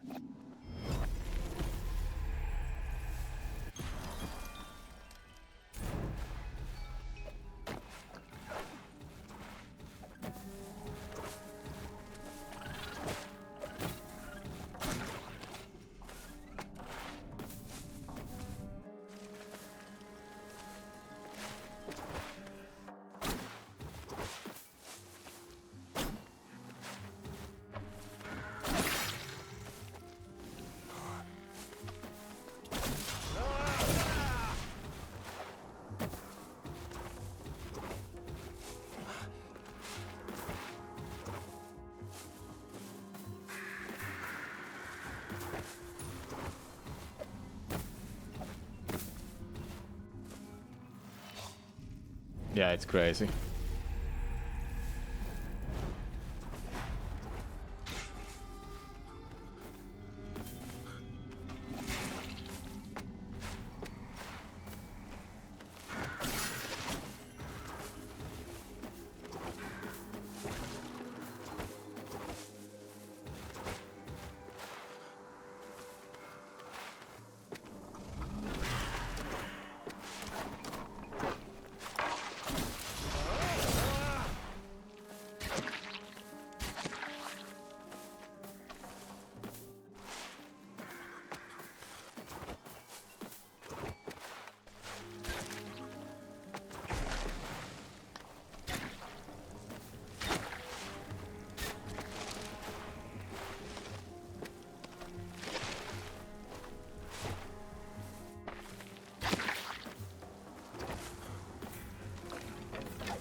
Menolias. No rough.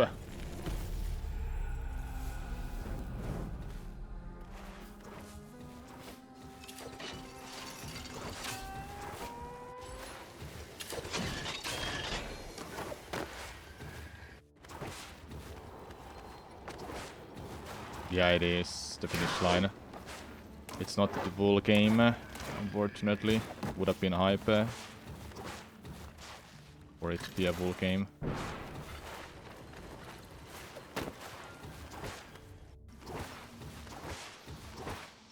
آهای سارگون.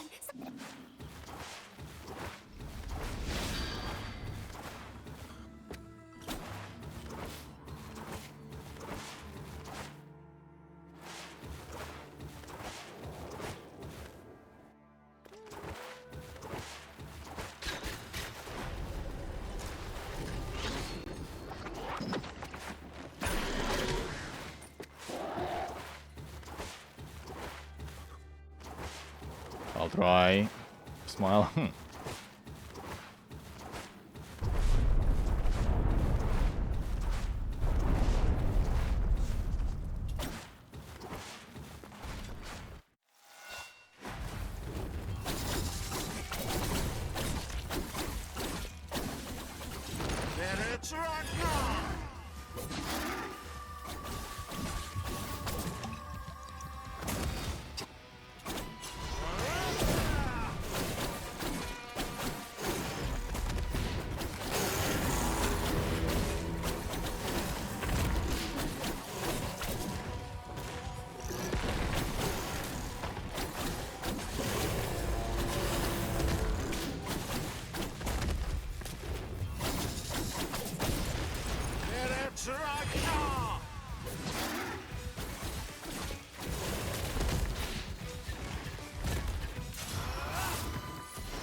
This is no major glitches category type of rules, so no big glitches at all.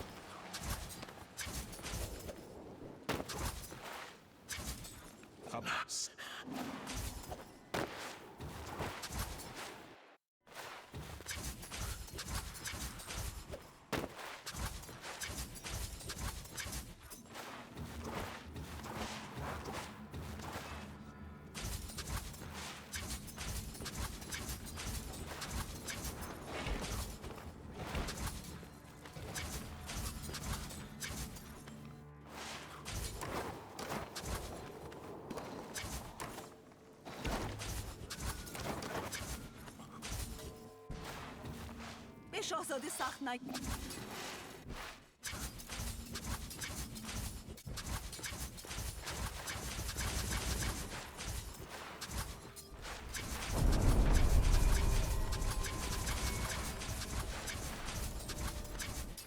How much more do you think people can shed off the total time?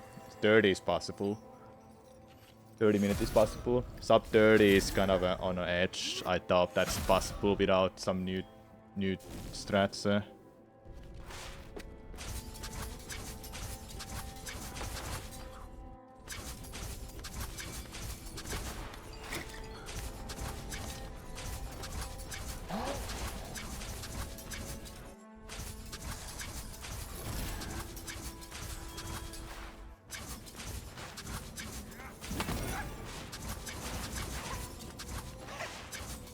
Get off my way.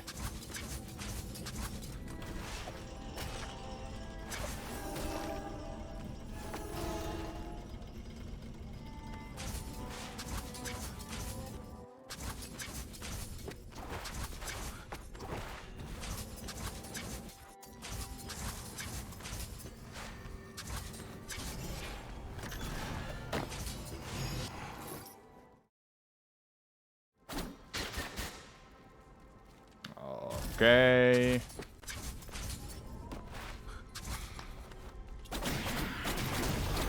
That sucks ass.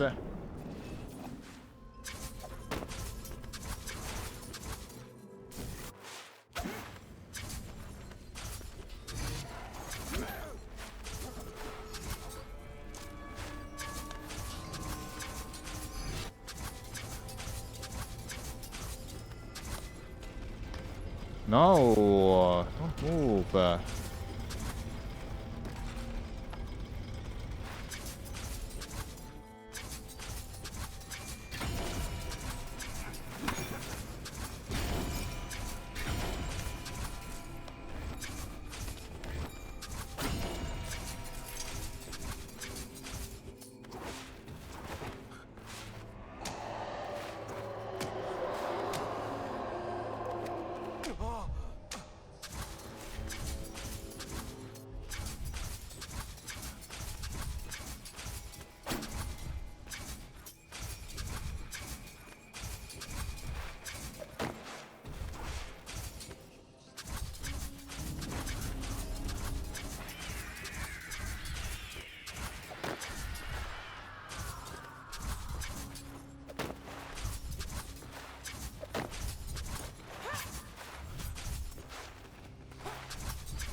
I think it's gonna kill me. I'm not gonna bother. That should be more than enough from Bahram's damage. There's no chip damage I can think of.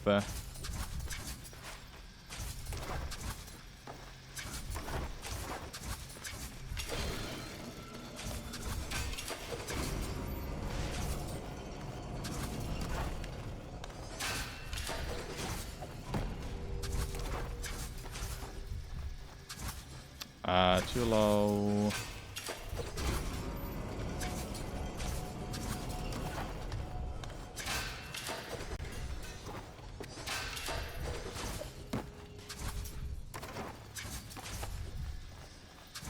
There we go.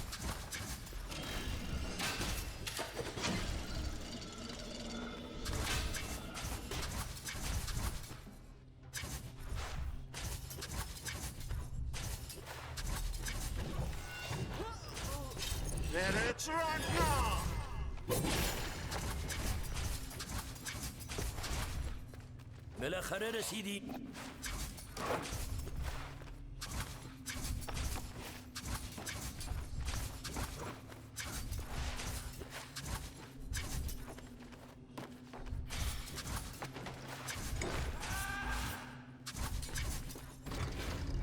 I'm pretty sure that's enough for me for a kill, but if not, then I'm gonna watch the cutscene.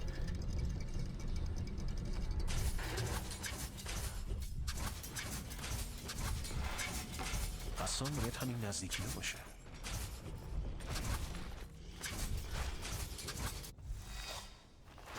تمام سعی تو بکن. Perfect.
پیرمرد سریعه.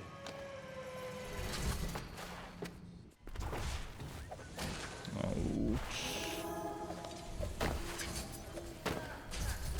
I can't do that skip now. The poison is gonna kill me.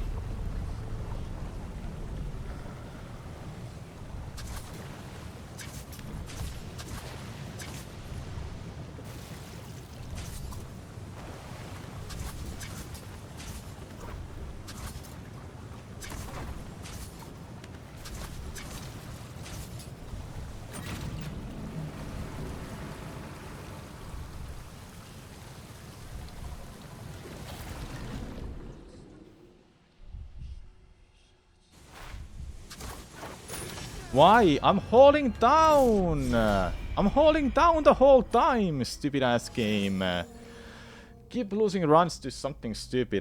I haven't finished the run since the first one. Like seriously. Do I have to actually like look that it's the arrow is down before I release it? Guess I have to do that then.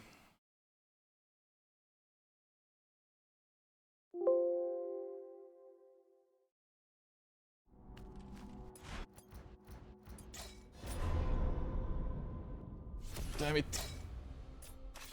More runs then.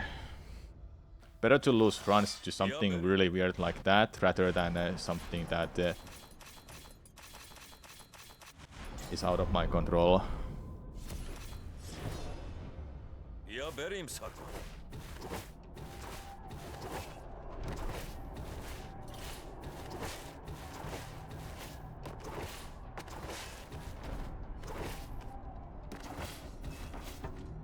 مراقب باش. راشا باره.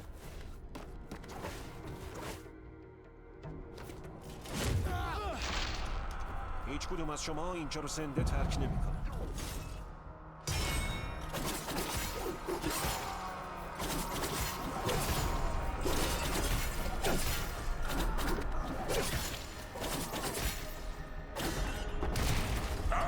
کی داره بهش خوش میگذره؟ منولیاس مسیری رو باز کرده. دوباره بیا سرگان.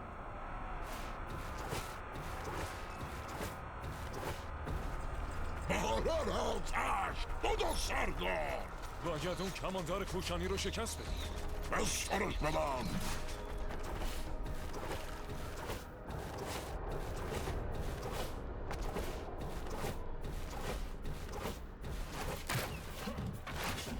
چند تاشون رو کشی. اصلا من دست و پا گرفته میشم. من که رسیده به پای من برسی.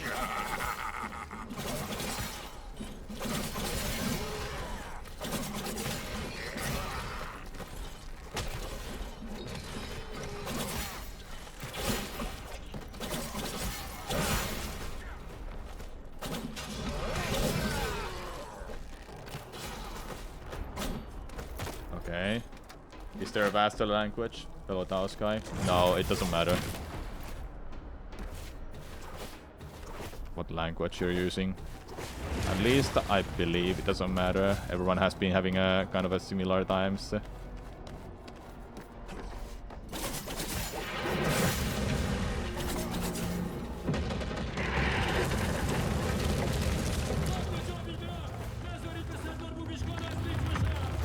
I'm using Persian language because it sounds really good.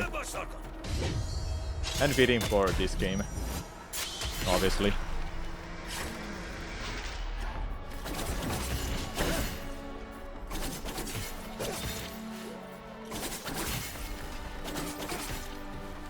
سردارشون نباید خیلی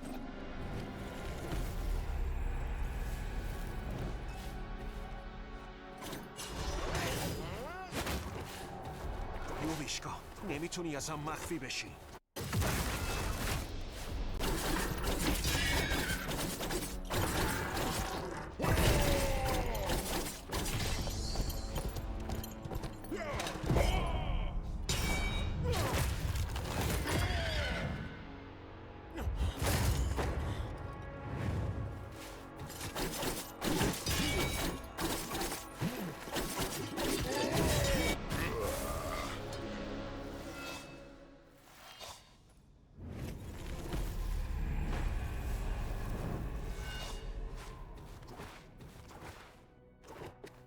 بهت افتخار میکنم.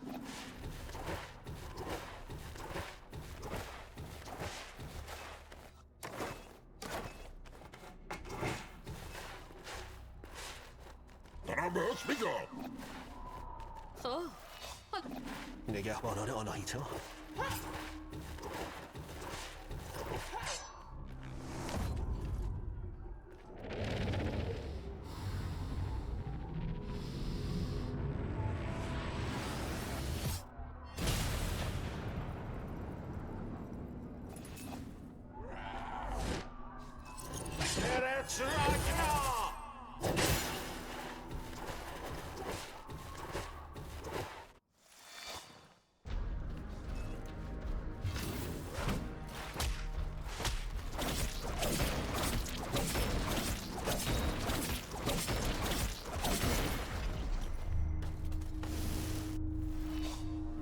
سارگان اون کی؟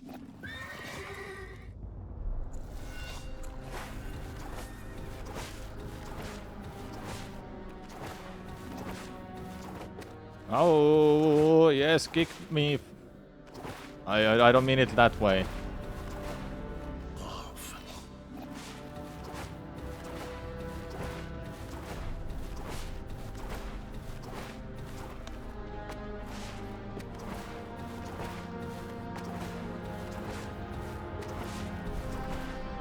این افسونگری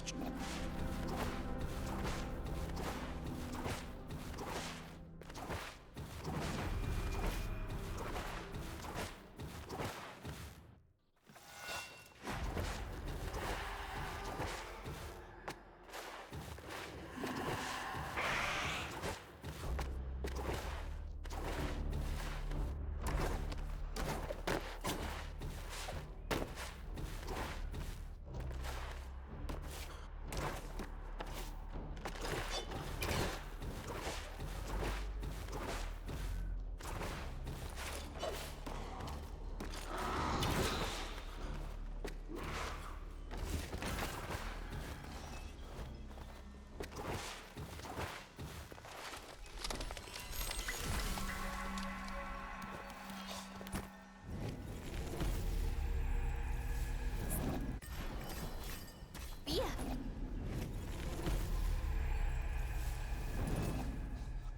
ممنونم خانم کوچ. A little sloppy there, but it's okay.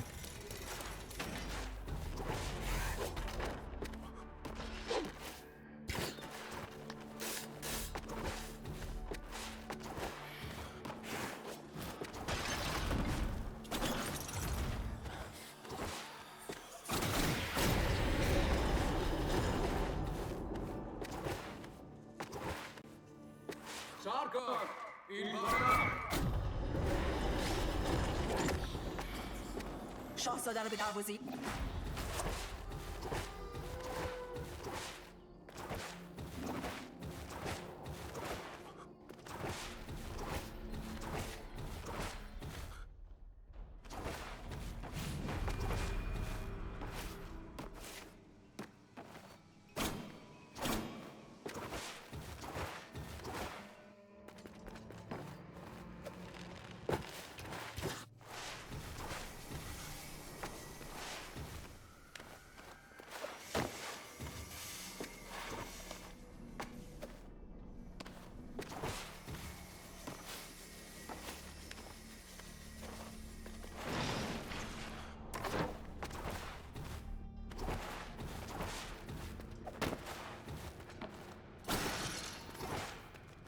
یکی دیگه از من.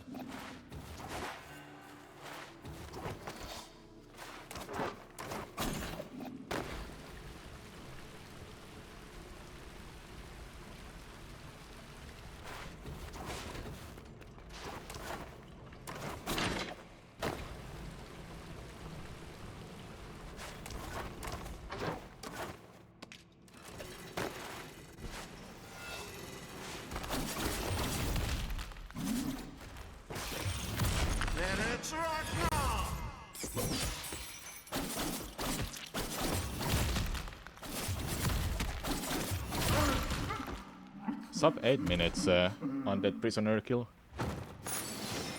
Sick.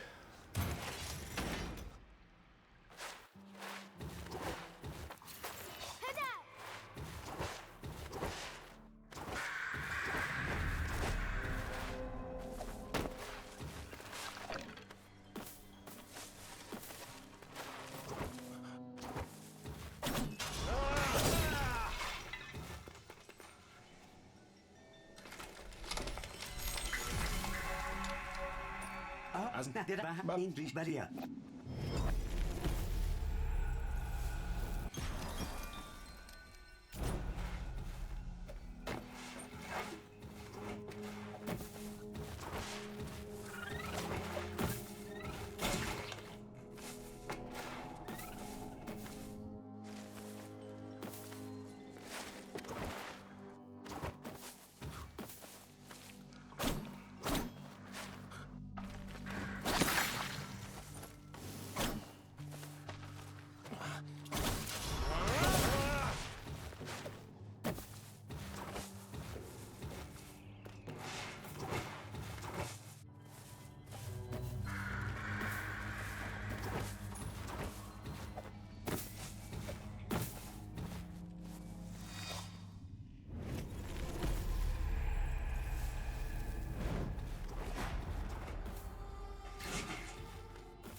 Menolihas.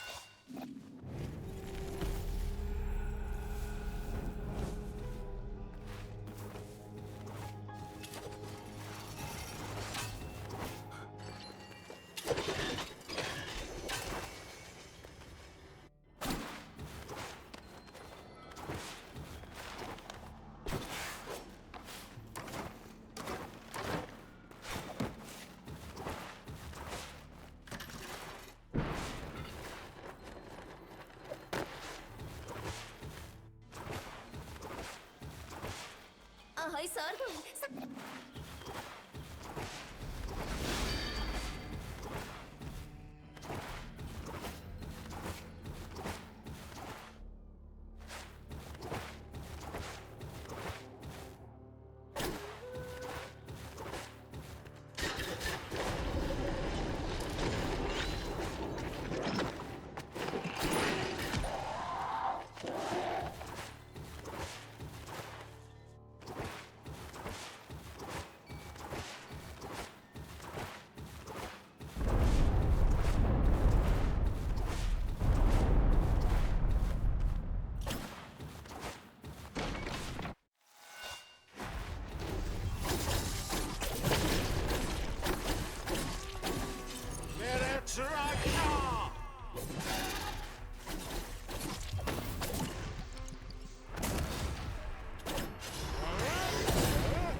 Yes, let's kick that.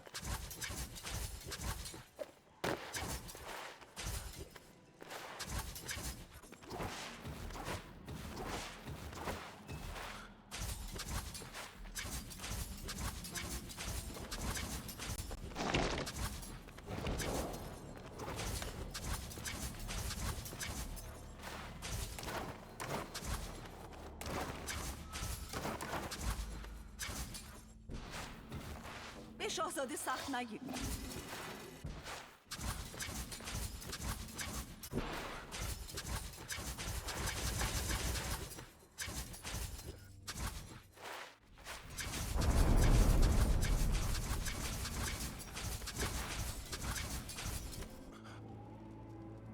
Okay, after this run, I'll be doing practice. It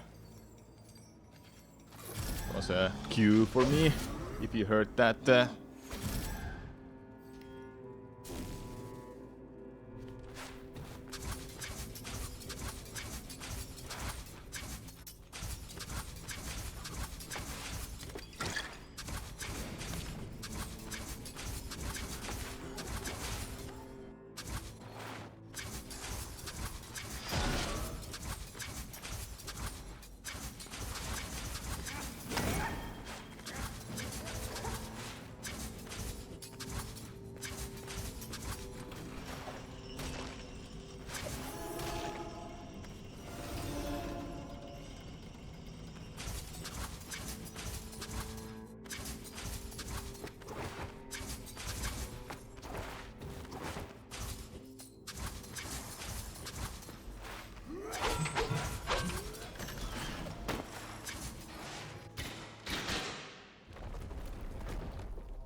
Hate that so much.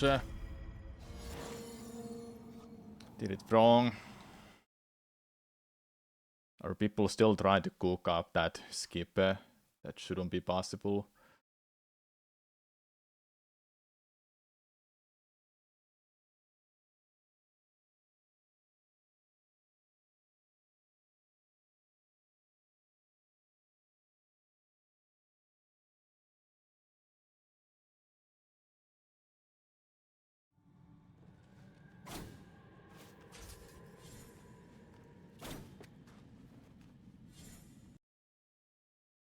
Yeah, okay, yeah.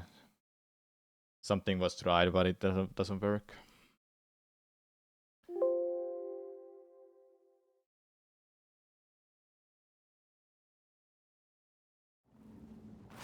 Well, now I practice for the remainder of the time. Then I have some errands to do. I'll still keep the stream up, though, obviously.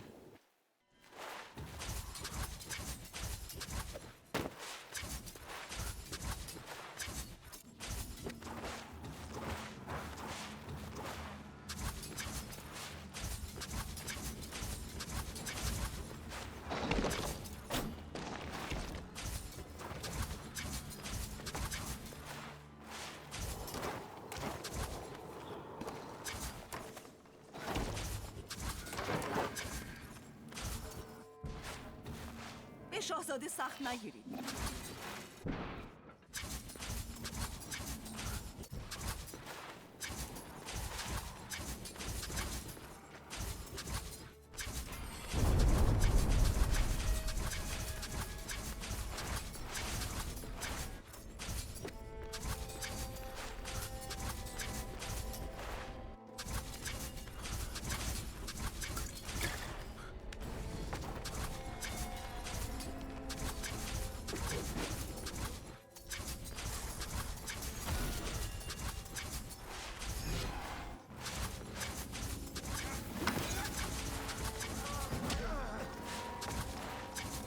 Get the hell out of my way, asshole.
Yeah, I know.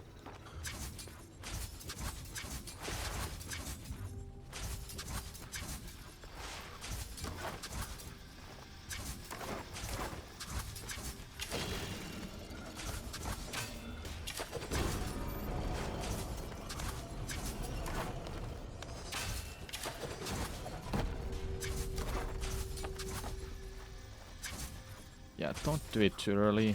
I'm pressing left too early. That's my issue right now.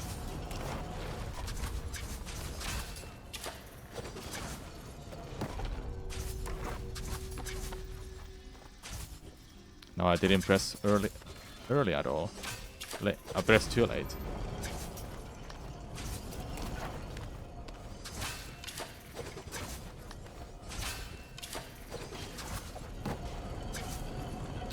No, cool. Yeah, keep moving off screen. Yes, awesome.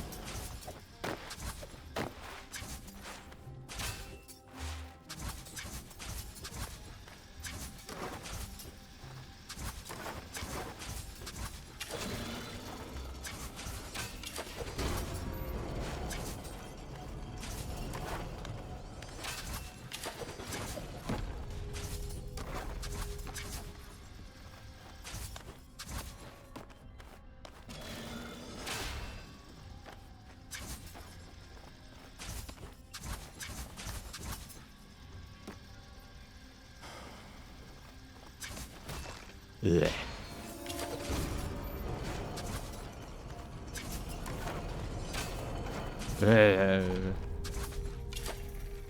This saves 10 seconds. It's dumb to not go for it. But it's so goddamn hard.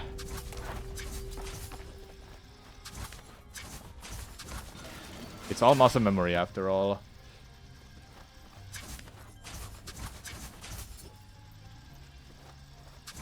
Now that was late.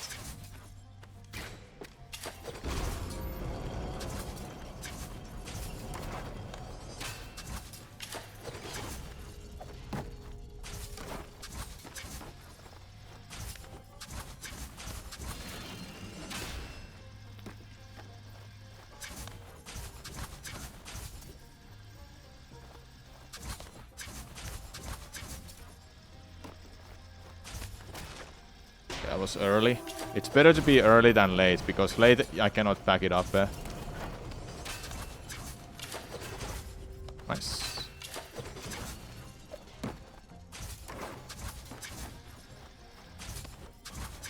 Yeah, I got this, I got this. It's just when I pull it in a run and I'm consistent for the rest of the run, that should be pretty nice then. That was late. It's not frame perfect, which is a good thing. If it was frame perfect, we would be seeing that less often work.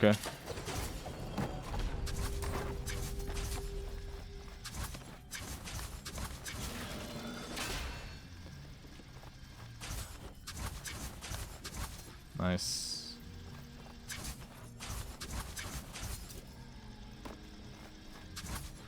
Late. 3 times in a row is my best right now.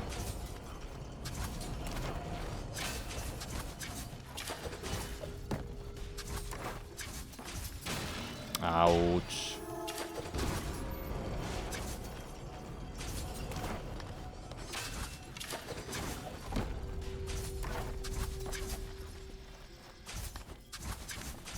I should take my time. Just like a split second to wake there. Can you use Shadow as a backup? You don't have it at this point. Cannot use it when you don't have it.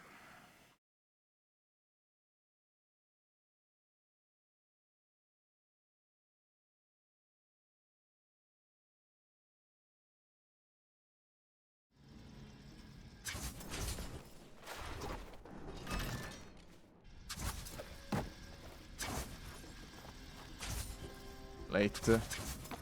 I'm actually not sure. That might have worked. I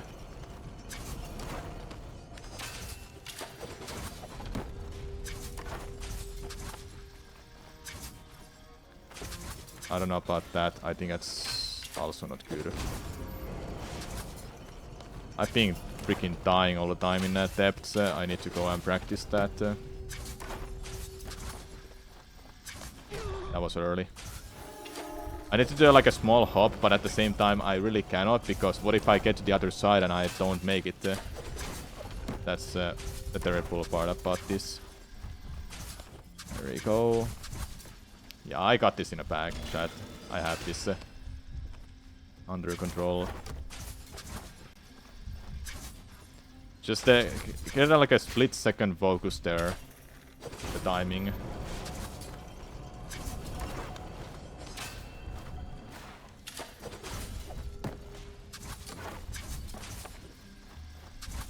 Just wait a split second to get the right timing for it.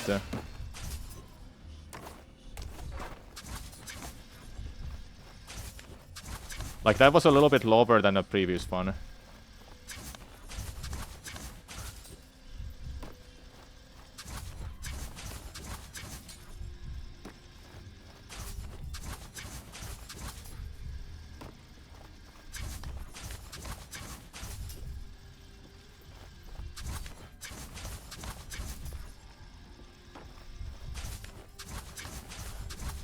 I lost count.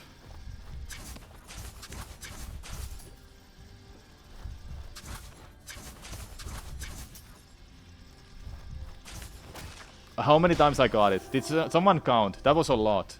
That must have been over 10. So you have to jump input when you reach the other side. Yeah, and hold left. You have to hold also. You also have to hold left.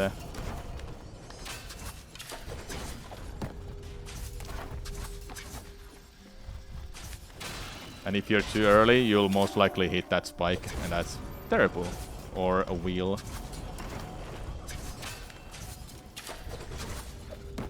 I hope someone clipped that, because it was a lot of successes. You can try to chuck ground bounce from the lower platform to hit it on the left without going all the way up. How? How do you do that? Everything blocks that. I would like to know. You can only make it through that. You can only make it go through this. When it's on against the ground, you can't. And also, I'm pretty sure that this blocks too. Yeah, this blocks. This acts as a wall. But there's no way you can do that.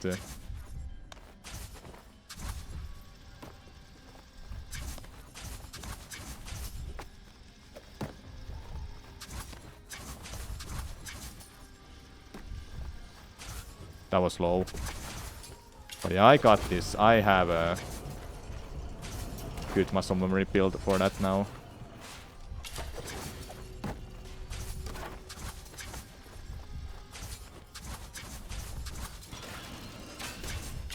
Yeah, we have this in a back chat. We can do that.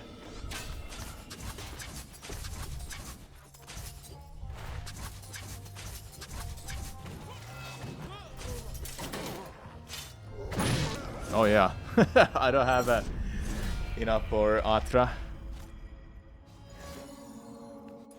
Man, I'm so far now.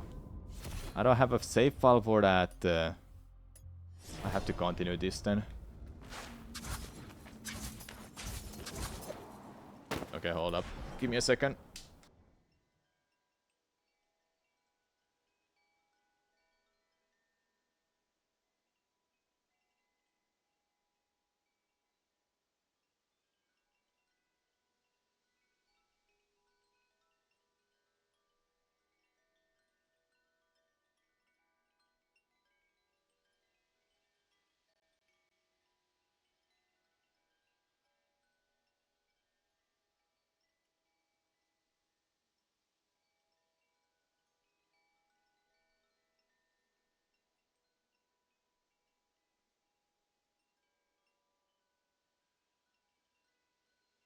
Okay, I'm back.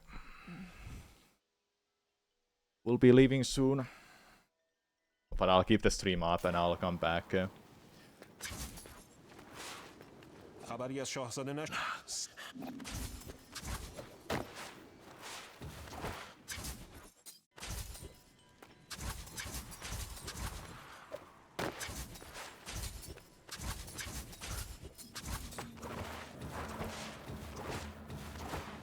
No. I don't like that, how it's just goes over that.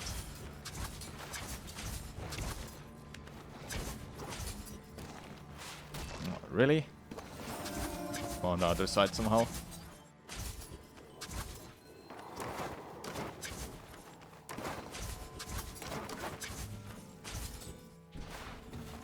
به شاهزاده سخت نگیر.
There's nothing you can make it there. No.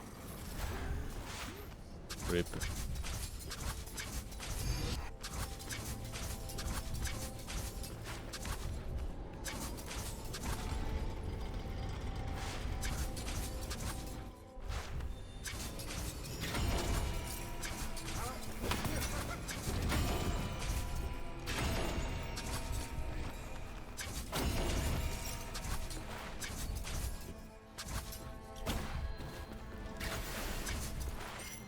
I got health.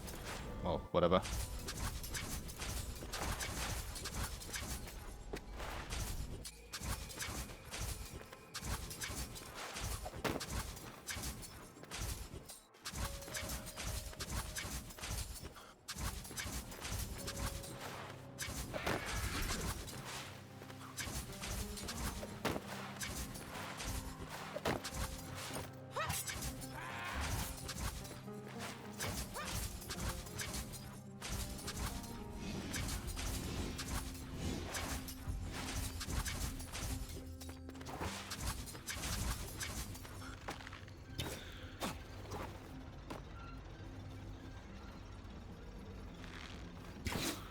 That didn't hit me. That's okay.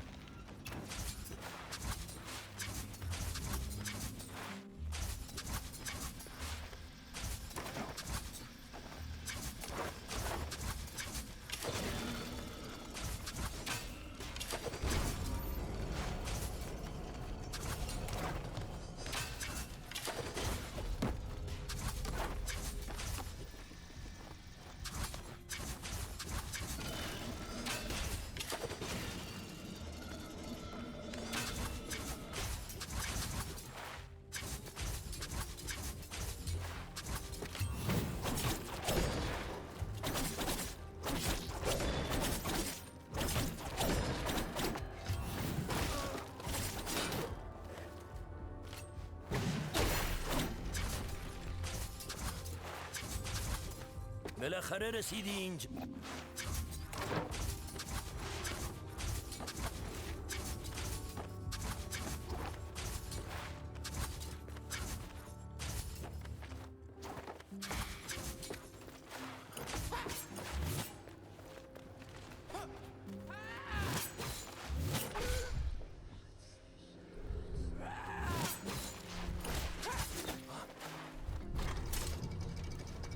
Okay.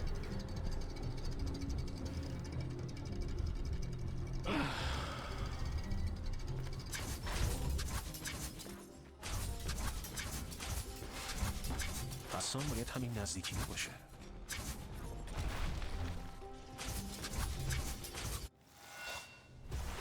امتحانم کن.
برای یه پیرمرد سریعه.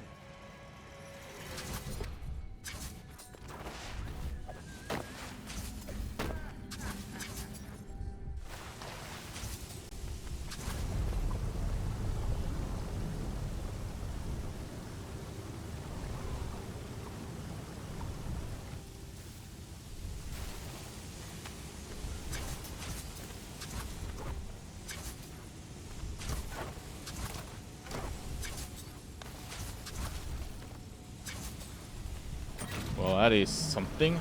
I can tell you that. I need to take a split second to hold down then. Because somehow I'm holding down left when I'm not. There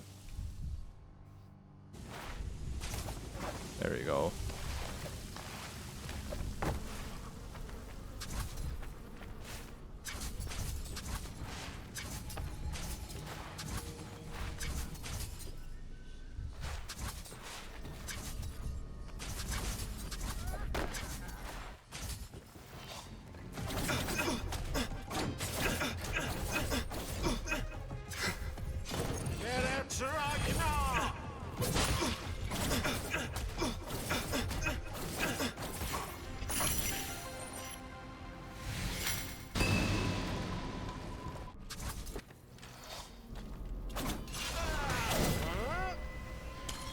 Didn't get the run. You can run to that. But I think it's better than using Ultra Surge, because Ultra Surge makes the fight faster.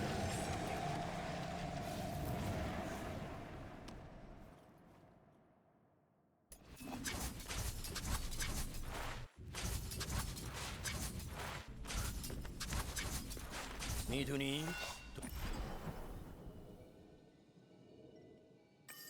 باید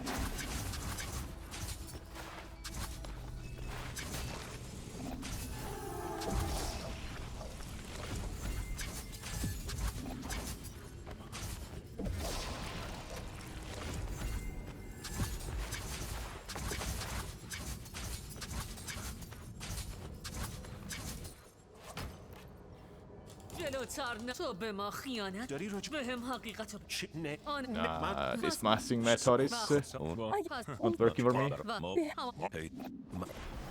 معلومه که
چه؟ همونطور که بهت قول داده بودم اومدم آگاهت کنم.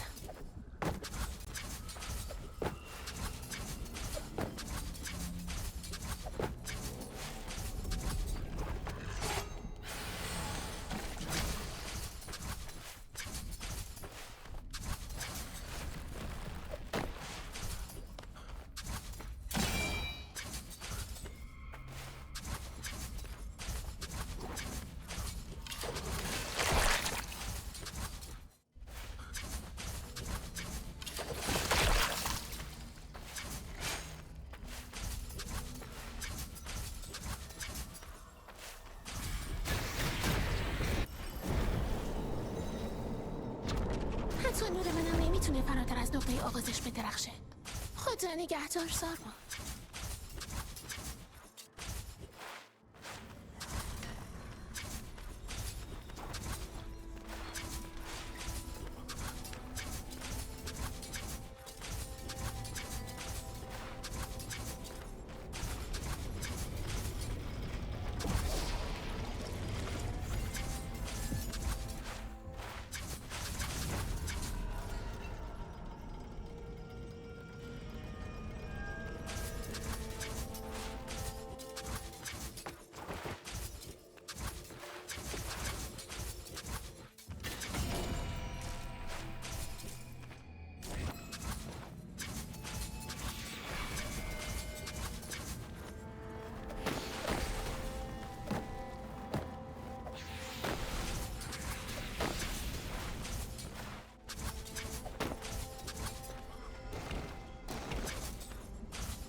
It will be faster, but it's banned for this challenge.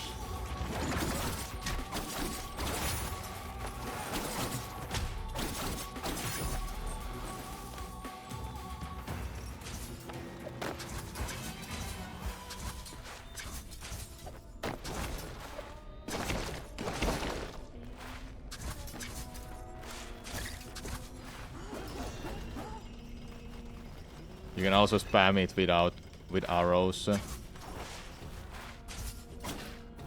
But you might shoot by accident too.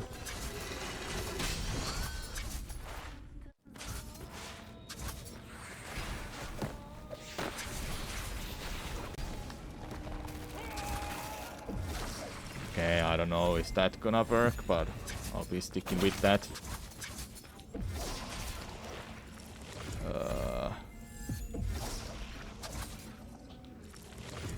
How do I react to that if I fail it? That's such a dumb part. I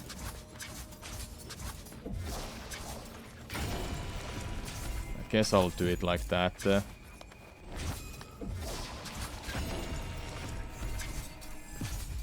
I don't know if I wanna do that one. I'm more interested of doing it for the funnel part and the puzzle skip, the lever skip in Upper City.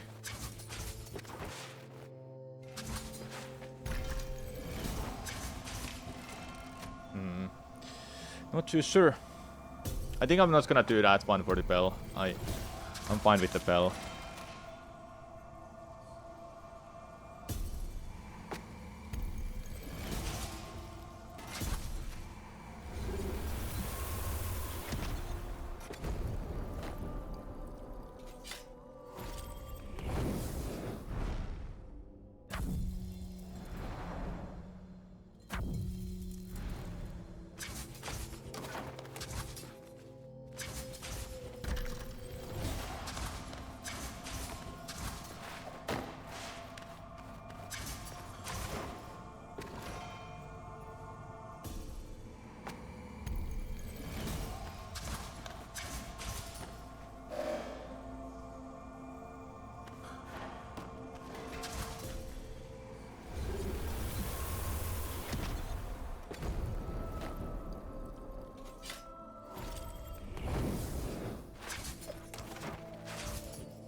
Hold up.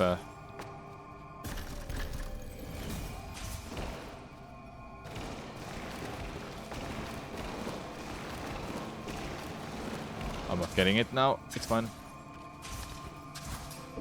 And if you don't get it, then just oh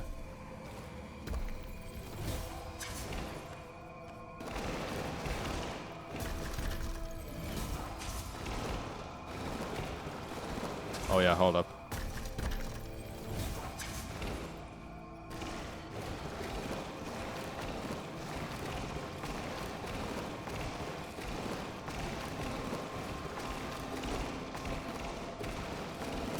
It's kinda weird.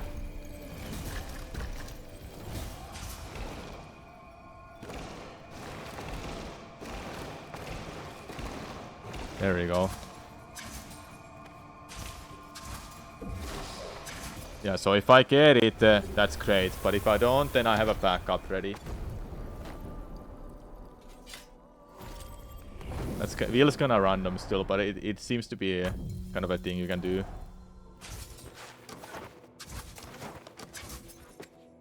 Consistently.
باشه اونجا بودن.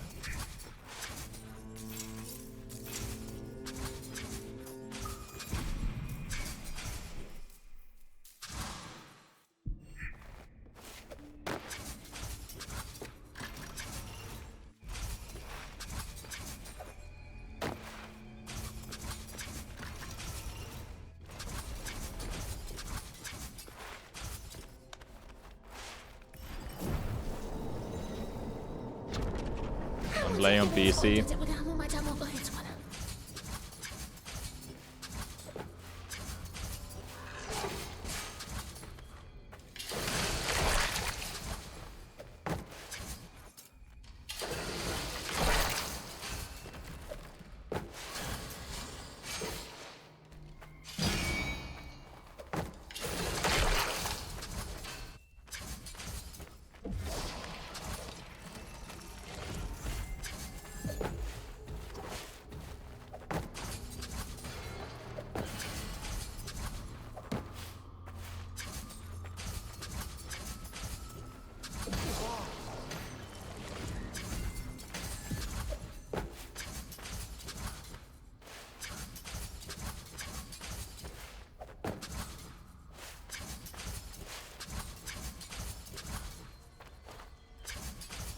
حتی نور منم نمیتونه فراتر از نقطه آغازش بدرخشه. خاطر نگهدار ساربا. چه؟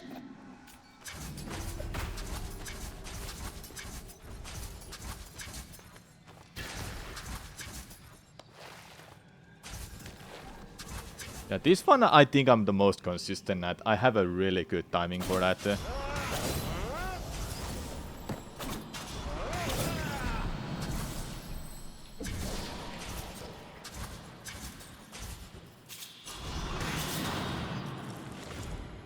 I don't wanna lose my vial where I get that, and still wanna do that practice for the movement here.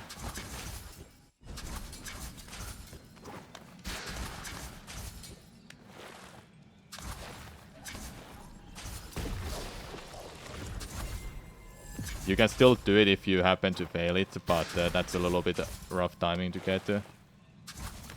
I'd rather do it like that every time without the bomb. That saves like 6 to 7 seconds too. It's the same kind of a time save as the one in what is it called? Forgotten Temple. But they're hard. They're hard. The one is in a Forgotten Temple is just you have to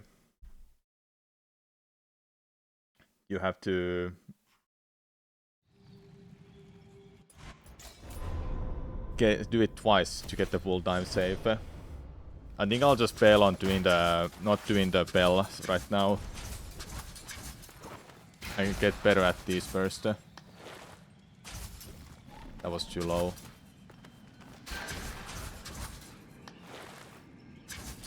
There we go. Yeah, I'm not that. That's my best time right now. Look at the splits.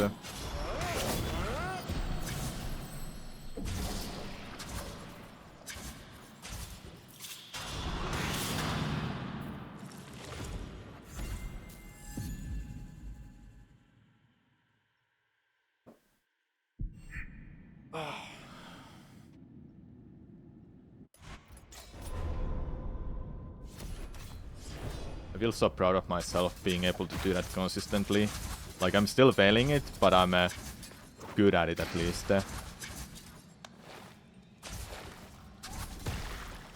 That I would have gotten if I got the coffee there, and I might have been able to get the timing.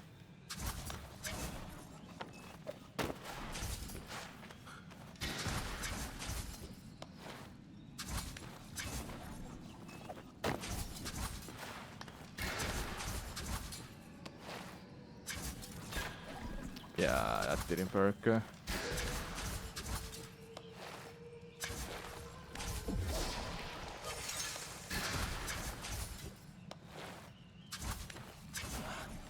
My consistency is like 70% for this, if I have to guess. Something like 70%.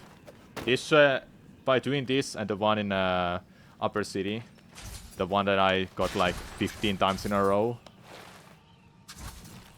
this would save like 20 seconds together. and Volt make it possible to get low 31 minutes.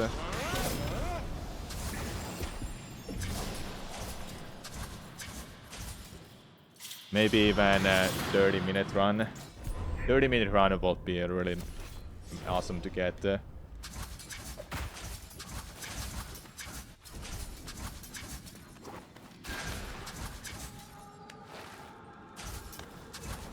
Oh yes.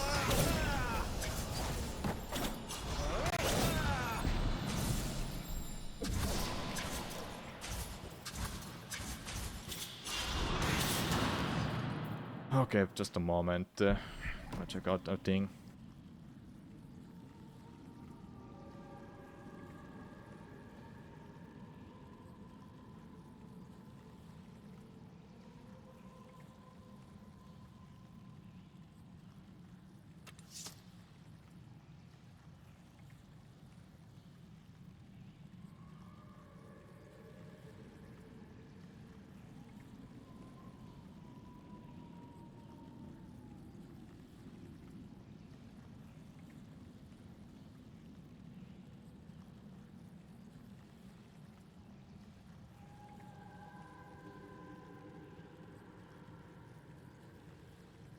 Okay, I'm back.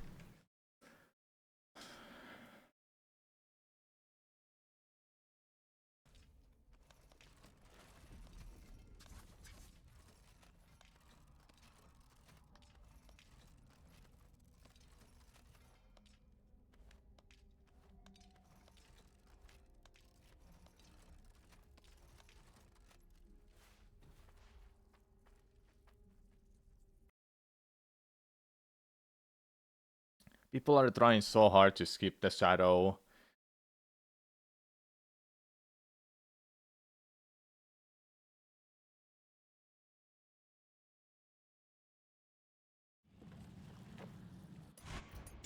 Alright, I'll be leaving soon. For like 45 minutes. Maybe an hour. So I'll have a video for you to watch for that time then.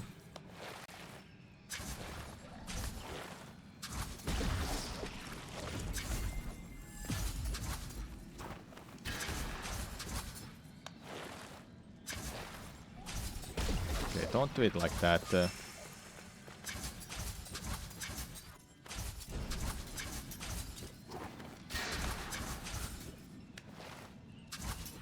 I was too low.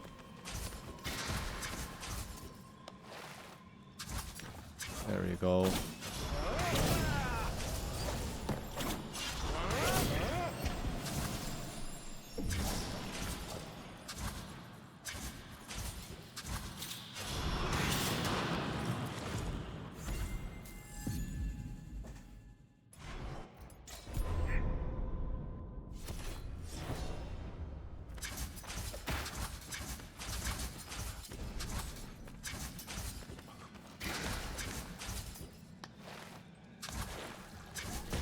Ah, I would have got it if it didn't explode.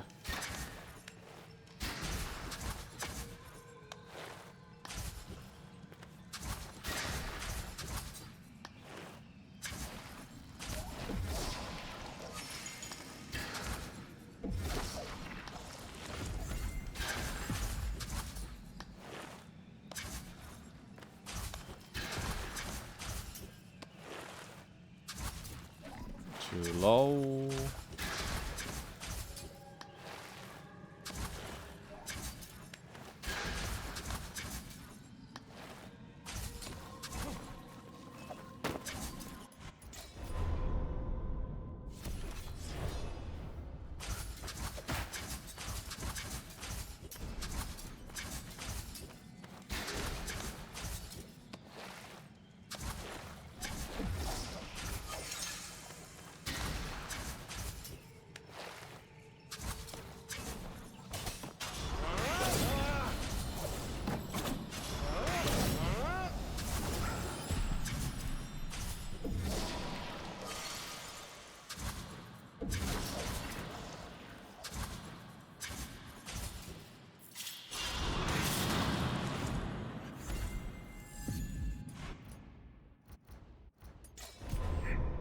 Okay, one more time, then I'll leave you with the video.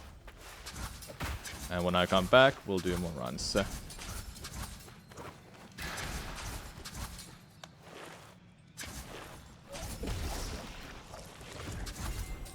Didn't get the right timing.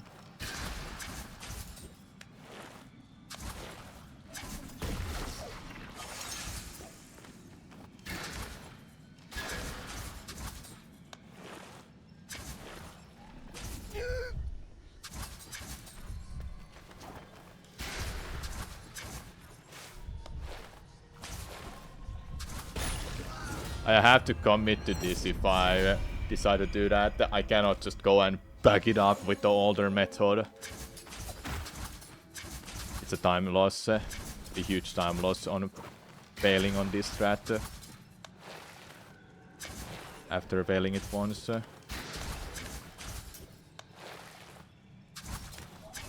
I have to just go for it. It's a ±0 if I get it second try, but then it will be a time loss if I keep failing it. Okay, I'm gonna leave you with the video, everyone. And I'll be back in like, I don't know, 30 to 1 hour. I don't know, but that's what I will be doing. Okay, there was a video that was rather long. I do wanna leave you with that instead. When I come back, we'll do more runs. Okay, where is this video? I need to go check it out on my Discord. Man, I really want to watch some of these other videos, but later. Where is it? Where is it? No, no. No. No, no. No, no. It was somewhere here.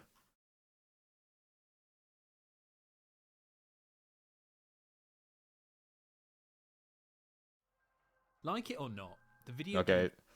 This is called Metro Series Retrospective, a complete history and review. I'm gonna leave you with this. It's 6 hours long, so there's definitely not something that's gonna go wrong, right?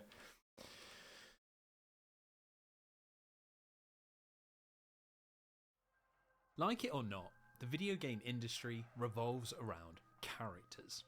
Whether that's iconic company mascots, the stars of influential landmark games, or just the products of clever marketing, these figures are as much a part of a game's success as its gameplay design or graphical style.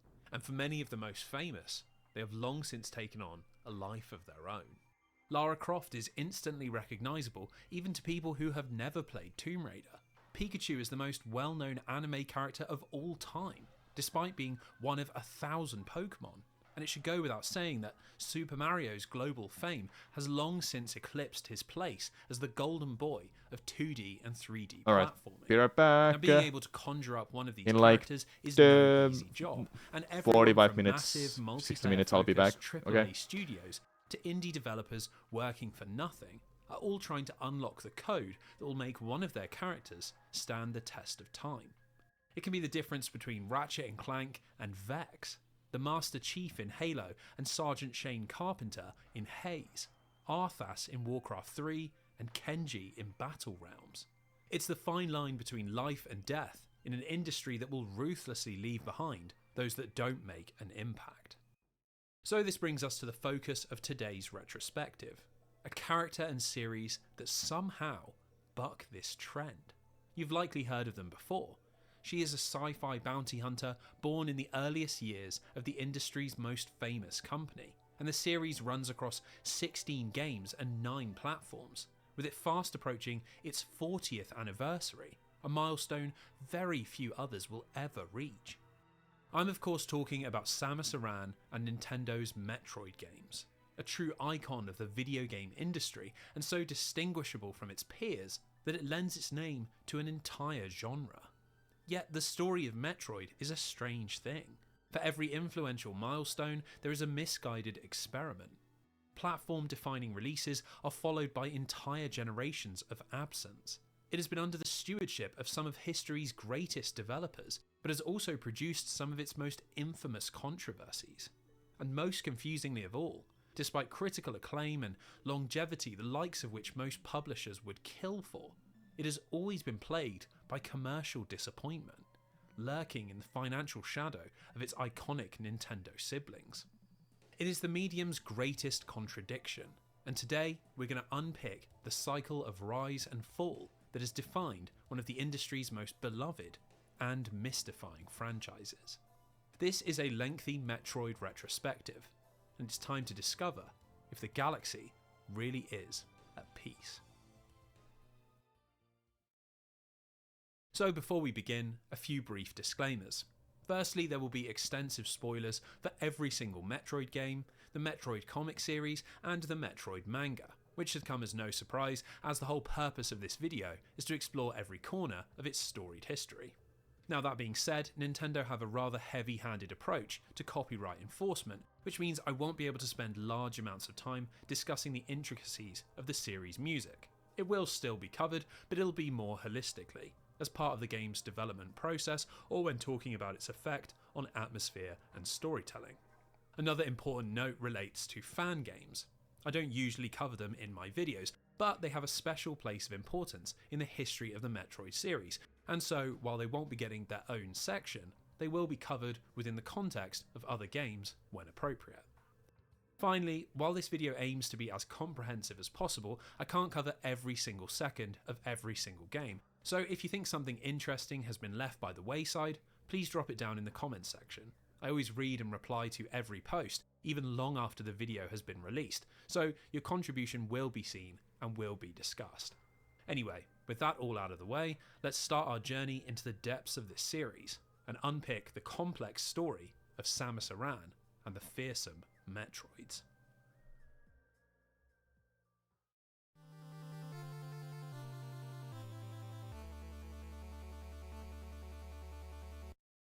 The story of Metroid begins in Kyoto, Japan, deep within the headquarters of Nintendo, as three young employees in the R&D1 department stand before their boss and, despite having no idea how to design or program, ask for permission to make a video game.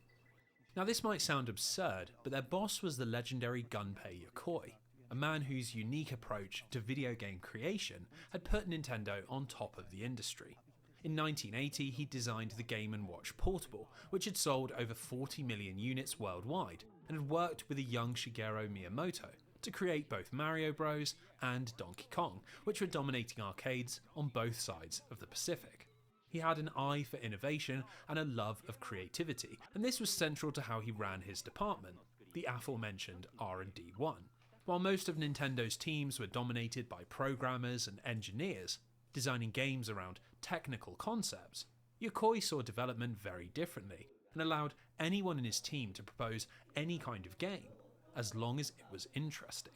It was a chaotic structure, but surprisingly, it produced quite a few successful games, and as Nintendo's focus shifted away from arcades and handhelds, R&D1 found themselves on the cutting edge of console development, producing classic NES games like Ice Climber, Hogan's Alley, and Excitebike.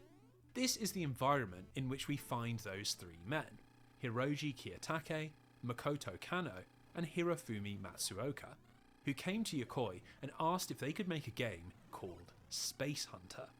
The idea was that it would be the anti-Super Mario Bros. In place of cartoony visuals and bright colours, it would be dark and gritty, and while Mario raced along avoiding enemies and making precise jumps, Space Hunter would be focused on slow-paced combat and exploration.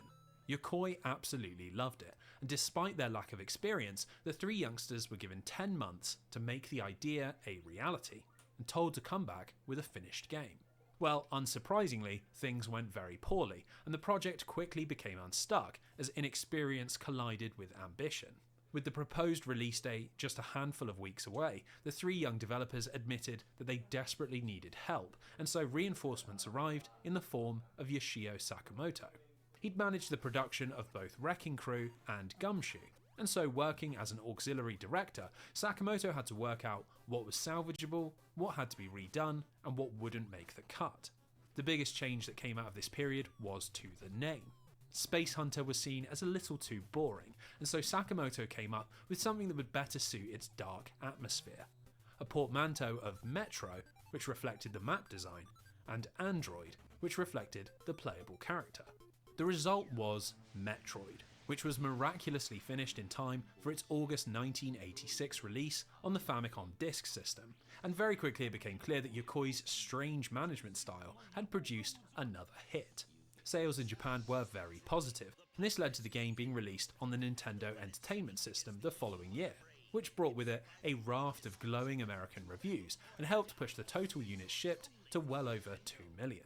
Now, given Metroid's critical and commercial success, and the simple fact that it's the starting point for this video, you'd be forgiven for presuming that it enjoys quite the rosy reputation, but funnily enough, this is not the case. These days, the very first Metroid game is generally seen in a slightly negative light, and is often referred to as a proof of concept, rather than a legitimate entry point for series newcomers. Considering that it was ranking highly on best of all time lists as recently as the late 2000s, it's been a strange situation to watch unfold. So today, we're going to unpick how a game can be so influential, and yet seemingly be so disliked. But before we get into that dichotomy, we need to take stock of what Metroid actually is, because it's really not hard to understand why audiences in 1986 were so captivated. Much like most NES titles from the mid-80s, our story is found in the charmingly illustrated instruction booklet, which describes our setting, the Galactic Federation of Planets in the far future. Now, all is not well within the Federation, as while commerce and trade are booming, so too does space piracy. And thanks to the vastness of the galaxy, the interstellar police are struggling to cope. This crisis reaches a head when the pirates attack a research centre housing a mysterious creature, the Metroid, a parasitic monster capable of draining entire planets of their life force. Terrified of the consequences, the Federation dispatch team after team to the pirate stronghold on Zebes, but none are successful thanks to the planet's hostile environment and labyrinthine tunnel systems. The galaxy's final hope is the legendary bounty hunter Samus Aran, veteran of multiple impossible missions, wielder of a powerful suit that can absorb his enemy's powers, and the protagonist of our game. So, as the title screen fades away, we see the emergency order from the Federation. Samus is to infiltrate the stronghold, destroy the pirates' mother brain hive mind, and leave behind no traces of the dreaded Metroids. As far as introductions go, it's pretty low key, lacking the bombast of adventure games like Zelda and Dragon Quest, and instead opting for an empty shot of the Zebes surface, with a slow, dirge-like tune that haunts our mission briefing.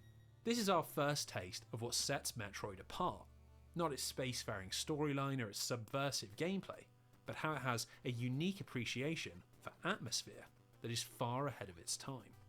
Let's start with the way that Metroid is laid out, because it's extremely distinct from most of Nintendo's other games.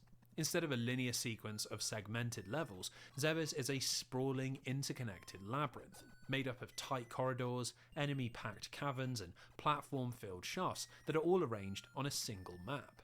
While the planet is technically split into unique colour-coded areas, like the lava-infused yellows of Brinstar or the cold gunmetal of Kraid's Lair, you're free to pass between these areas at any time, and this is because you don't really complete levels in the traditional sense. Instead, the world exists as an interconnected whole, a maze that you're supposed to explore, searching not only for Mother Brain, but for ways to increase Samus's power in order to better survive. You see, despite our bounty hunter's legendary reputation, at the start of the game, Samus is very weak, and over the course of your adventure, you discover various items that increase your attack, add additional moves, or improve your resources. For example, your laser gun initially has a very short range, which means you have to risk taking damage in order to get close to enemies. But near the top of a shaft, not far from where you begin, there's a statue that holds the long beam, and this allows you to shoot across the screen and obviously presents a pretty major increase in power. Now, what's cool about this concept is that the map doesn't flow in a linear fashion, and you often need to travel back to previous locations in order to use newfound abilities. The most famous example of this is on the very first screen. If you head towards the right, as you would in any other side-scroller, you'll quickly find you can't progress, which means heading back towards the left and discovering the Morph Ball, which allows Samus to curl up and pass through small gaps. The rest of the game is structured around ever-increasingly complex versions of this loop. You discover a barrier to your progress, like red doors that can only be opened with missiles, or large gaps that require the high jump, and you have to double back through the accessible space in order to discover the tools that you need. Now this sounds relatively simple, but it can get rather complicated as the map expands and you build up a large arsenal of verbs. For example, in order to get the Varia suit in Northern Brinstar, which reduces the amount of damage you take, you need to use the high jump boots. But in order to get the boots, you need to blast your way through a wall in Norfair, but that requires the bombs, which you get from the most easterly part of Brinstar, past the location of the very first missile tank at the very start of the game. Compared to the simplicity of Super Mario or Donkey Kong, it is much more complex, and really asks you to think about what you're doing and where you're going, rather than just react to what the game throws at you. Now, on top of needing to use these upgrades to open new parts of the map, they also usually have an effect on the gameplay. New beam types allow you to change how Samus attacks, and as enemies are rather strong, your missiles can speed up the pace of combat. And as virtually every enemy hits quite hard, new energy tanks make a big difference to your survivability. There is a huge amount of both combat and movement upgrades spread out across Zebes, and it keeps your power level constantly increasing as you slowly work your way around the map, providing player progression not by ticking off levels, but by increasing your options and firepower.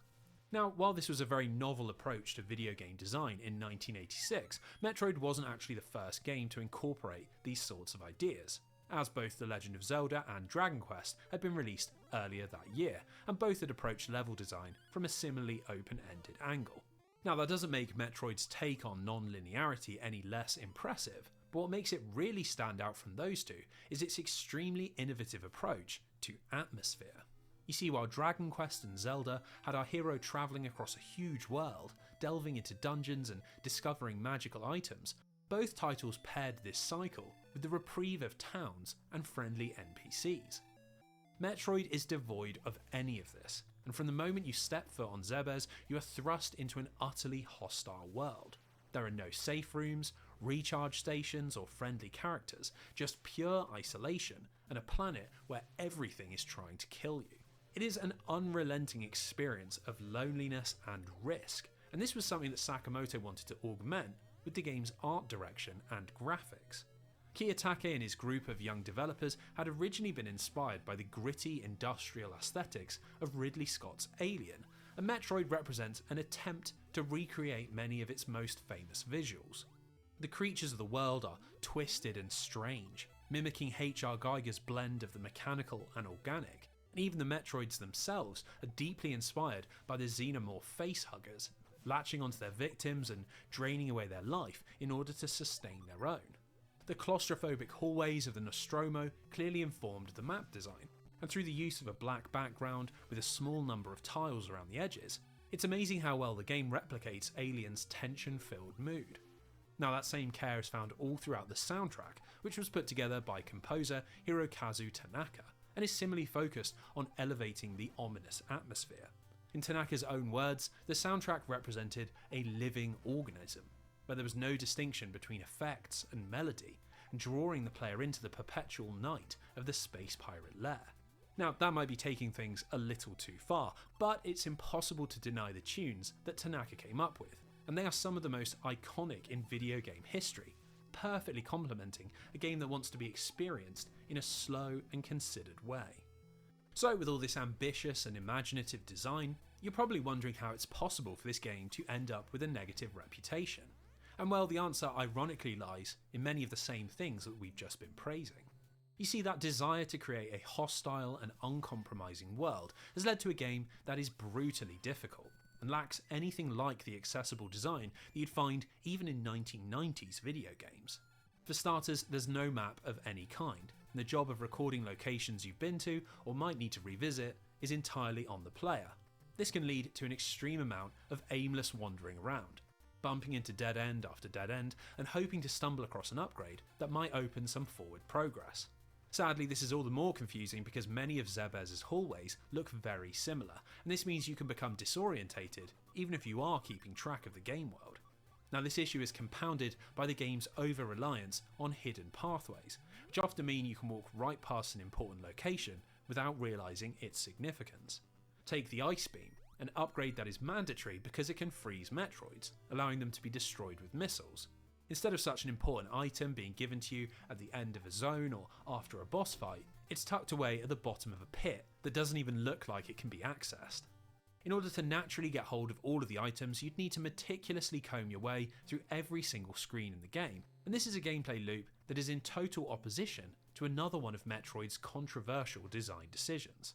One of the main reasons Metroid is so punishing is that when you die, you respawn with just 30 health, regardless of how many additional tanks you've managed to collect. As there's no way to recover your health outside of random drops from killing enemies, this leads to a monstrous grind to recover your resources every time you fall in battle.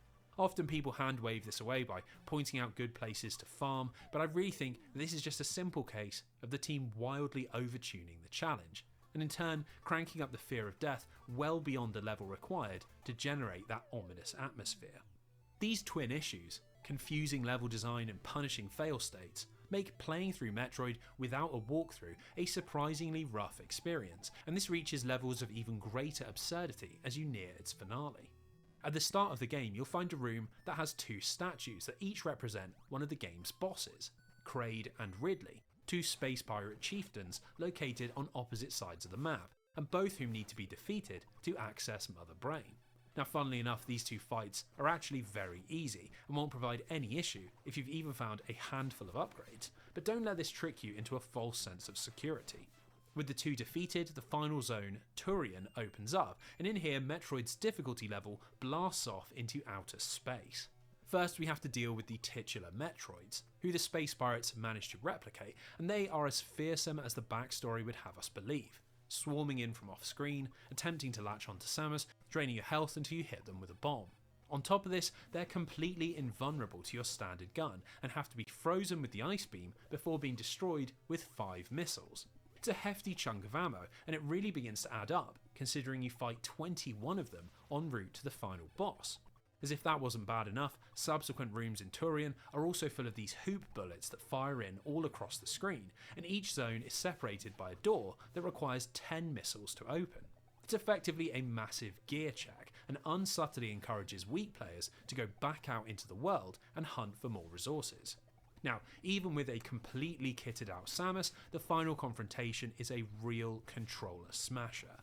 In order to progress through the last room, you have to use missiles to blast through these pillars, and while you're trying to aim, you're being peppered from every direction by turrets and yet more hoop bullets, which regularly knock you all over the place and can trap you down in the lava below. What makes this particularly rough is that if you can't destroy the pillars quick enough, they regenerate health. By the time you finally make it through all 4 sets, you're most likely low on health and missiles, and that's before the boss fight even begins. At the end of the room, sitting above another pit of lava, is Mother Brain, a freakish biomechanical organism resting silently within a glass container. Destroying it requires a mere 32 missiles, which means if you ever run below that amount on your path through Turian, your attempt is over. Now, frankly, you could have 400 missiles, and this would still be a laughable fight, thanks to just how badly Samus is knocked around, and how little space you have to work with. If you're knocked backwards, you're almost certainly going to take damage from the lava and be hit multiple times trying to jump back, and being hit forwards traps you in a gap that you can't get out of without freezing a bullet to create a temporary platform. It's difficult not because of the complexity of its mechanics, but because of the sheer random amount of nonsense happening all around you. And remember, with each death, you're sent back to the start of the zone with just 30 health, and have to sit through a lengthy grind in order to be ready for another go. Now, when you finally get lucky enough to land that perfect run, the feeling of sheer relief will be cut short as Metroid throws the first of 2 twists at you. Unlike most other games on the platform, defeating the big bad doesn't prompt a congratulatory cutscene, and instead you're met with a warning that the base is about to self-destruct. Behind the ruins of the hive mind is one final shaft, and with time ticking down and your adrenaline pumping, you have to make a surprisingly long series of jumps back up to the planet's surface. The reality is that you have more than enough time, but the sheer tension that you'll feel as you slip and miss jumps, desperate not to have to fight Mother Brain again, is an amazingly cruel but really quite exciting way to end the game. Up on the surface, we're greeted with a wonkily translated message of thanks. With the Metroids and space pirates destroyed, peace can return to the galaxy. But as ever, we have to remain vigilant for future threats. It's your typical 80s video game ending. But then, something unexpected happens. Samus Aran's armour begins to flash, and it's then revealed that he is actually a she. Now in 2023, this is no secret, but it was rather novel in 1986, and the team at R&D1 felt it would be an interesting subversion to have their lead character be a long-haired feminine woman. Strangely, this moment has been somewhat misremembered as the very first time a video game had a female lead character, and that's just factually incorrect, as there had already been many games like Return to Ishtar, Lode Runner's Rescue, Baraduke, and even arguably Mrs. Pac-Man. In fact, this revelation is really aimed squarely at the guys, as it ties into a mechanic that encourages you to dive right back into Zebes. You see, depending on how quickly you can go from that very first screen to the defeat of Mother Brain, large amounts of Samus's armour will disappear, with her stripping all the way down to not much at all if you can beat the game in under an hour. Now this might just seem like a cheeky reward for dedicated players, but this race against the clock is actually at the very core of how you're supposed to experience Metroid, and it's this element that's often missed by modern players and really contributes to that negative legacy. Almost all of the game's flaws seem like massive issues if you view Metroid as a singular experience, where you stop playing as soon as you've seen the credits. But that wasn't really how people approached video games in the mid-1980s. You see, you're meant to play this game over and over, hunting down that elusive sub-1 hour run and becoming an expert in all things Zebes. That grind to recover health isn't so bad if you only die a handful of times, and the labyrinthine map quickly becomes second nature on your second or third playthrough. The fact is, Metroid is at its best when you play nothing else for weeks on end, and this is a distinctly old school mindset that few people are going to be able to replicate.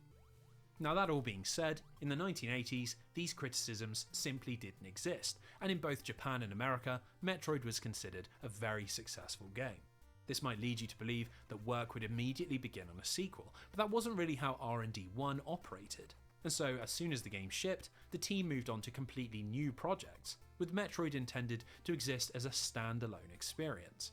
For Sakamoto and Kiyotake, their next stop was Kid Icarus, which built on a lot of the same ideas and paired up exploration and role-playing elements with a heavy dose of Greek mythology. After that, the two went their separate ways and produced both Famicom Detective Club and Famicom Wars, which were both critically acclaimed and impressively are still going today, with the former receiving a Nintendo Switch remake and the latter living on as Advance Wars. It was clear that the creation of Metroid had birthed some very talented developers with very large aspirations. Given how Gunpei Yokoi ran R&D1, it's unsurprising that little thought was given to returning to Metroid. For the next 6 years, while Zelda and Mario established themselves as industry icons, Metroid existed as a single game, and any dreams of its future as a major franchise would have looked rather unlikely indeed.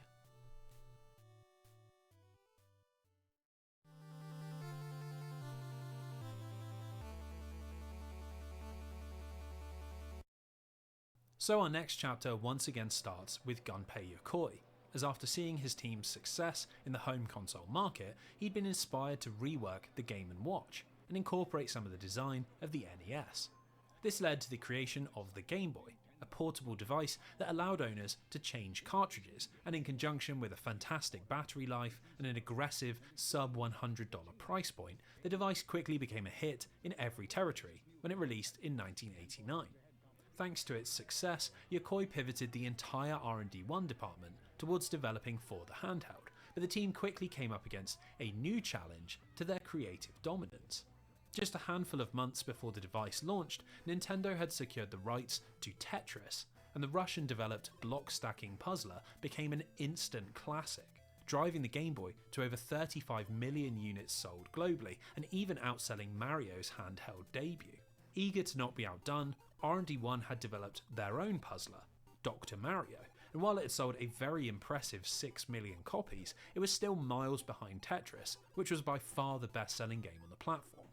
Now, this wasn't a major problem for Nintendo as a business, but it left R&D1 in a funny position. They'd spent so much time chasing Tetris that they'd fallen behind the curve. Developers like Capcom, Konami and Square were beginning to create much more complex portable experiences, and it looked like the days of simple single-screen puzzlers were fading into the past. So, in order to catch up, Gunpei Yokoi asked Hiroji Kiyotake if he could create something that would rival Final Fantasy Legend or Castlevania Adventure, a cinematic experience that would push the boundaries of the medium. It was a huge task, but Kiyotake had massively progressed as a designer and director, and so he felt it was high time that R&D1 returned to the world of Samus Aran and the Metroids. Now, before we dive into the aptly named Metroid 2 Return of Samus, we once again need to discuss its modern legacy, as just like with Metroid on the NES, Samus's first handheld adventure seems to have developed a similarly poor reputation. It's commonly referred to as the weakest game in the series, and at the risk of getting ahead of ourselves, it's had 2 high-profile remakes, which have only reinforced the perception that it's a flawed game with lots of areas that could be improved. Well, after having played through it a few times, I can say with full confidence that I have no idea where this reputation has come from, as Metroid 2 is easily one of the most creative games on the original Game Boy, and well worth your attention. Metroid 2 Samus Returns is a full-blown sequel with its own distinct identity. Not a demake or a reimagining or a port, but the next step in the saga of the Metroid story. And this was something rather uncommon for Game Boy games at this time. While Capcom, Tecmo and Konami produced stripped-back versions of Castlevania, Mega Man and Ninja Gaiden, Kiyotake and his team wanted to do something more, and instead Metroid 2 aimed for a level of complexity that was beyond anything else on the platform. Much like its console forebear, the setup is found in the instruction booklet, and once again it provides some additional backstory and the central goal of Samus's mission. After the events of the last game, where the galaxy came extremely close to obliteration, the Federation has become pretty restless, and hoping to calm interstellar nerves, the Council dispatches a research team to the planet SR388, the Metroid homeworld. Much to their horror, they quickly lose contact, and rumours begin to spread that there has been another parasitic outbreak. As the only bounty hunter with any experience of these creatures, Samus Aran once again takes the stage, and is given a brutally simple mission: travel to SR388 and exterminate the Metroids once and for all. Just like on Zebes, the mission objective is the entirety of the game. You start on the surface of the planet before descending into a complex of caverns and tunnels where you acquire power-ups in order to hunt down 39 Metroids that are hidden within the depths. At first glance, it probably looks and sounds very familiar, but Metroid 2 introduces a great deal of change and feels very distinct from the hardcore difficulty and disorientating exploration of Samus's last outing. Firstly, there has been a major uplift in visuals, and despite being developed for a low-powered handheld, Metroid 2 looks substantially better than the first game, combining much more detailed sprites with the same mixture of black backgrounds and environmental tiles. It's once again all in service of a claustrophobic and imposing underground atmosphere, but thanks to the increased detail, it's now much easier to make out what everything is supposed to be. Destructible blocks now have visible cracks, dead ends are much more clearly illustrated, and enemies aren't just random clusters of pixels. All changes which not only look nice, but help keep the focus locked onto the action and mood. The crowning jewel is Samus Aran's new chunky sprite, which, compared to the pixelated stiffness of Christopher Belmont in Castlevania Adventure or the chibi models of Final Fantasy Legend, look positively next generation. The actual design of Samus's spacesuit has always looked pretty damn cool, but this was the first time that it was really shown off in-game. With a whole host of smooth animations, Samus looks and feels like the powerful bounty hunter that we read about in the manual. Now, this is particularly important because Metroid 2 has a very different tone to the first game, one which is much more intense and really leans into the finality of the mission to wipe out the Metroids. Here Samus isn't a weak Lone Ranger, but a silent Terminator, and where the lack of dialogue and NPCs in the last game made for an isolating and lonely experience, on SR388, Samus is now an invader, wordlessly tearing through the planet, gutting the ecosystem, and carrying out her orders with little hesitation. This is something that is excellently subverted during the finale, but before we reach that point, we need to talk about the gameplay, which has been similarly redesigned to suit this new tone. From the moment you step off Samus's ship, it quickly becomes apparent that our hero's starting power is much higher, and this makes the action and exploration a great deal more enjoyable. Upgrades like the long beam and the morph ball are available from the very start, and in combination with an improved set of movement abilities, like crouching and firing downwards, you don't feel at such a disadvantage. Critics might say this lessens the sense of danger and the impact of finding upgrades, but I think there's a line between accessibility and disempowerment, which Metroid 2 walks nicely. Now that isn't to take away from the new abilities, as they are all extremely creative and really redefine how you approach the planet's environment. Early on you find the Spider Ball upgrade, which allows your Morph Ball to stick to walls and ceilings. Instead of being simply used to get around obstacles, this is paired with a change in how the areas work, as from that point on they become much more open, and you need to think about using this skill to get up to overhanging outcroppings, or find secret tunnels in the ceilings. The same thing happens later on with the Space Jump, which allows you to chain your spin jumps and effectively causes Samus to fly. Seems like a huge advantage in a game that revolves around platforming, but from here, SR388 shifts into a series of monstrous caverns that balance this newfound power with hosts of flying enemies and perilous drops. Along with cramped tunnels that you have to roll through and a heavy dose of traditional action platforming, it just feels like there's much more variety in both the environments and gameplay. Nowhere is this more apparent than in its huge spread of boss fights. Where Metroid 1 had a paltry 3 unique bosses, the sequel comes loaded with 39 Metroids that come in 4 different classes.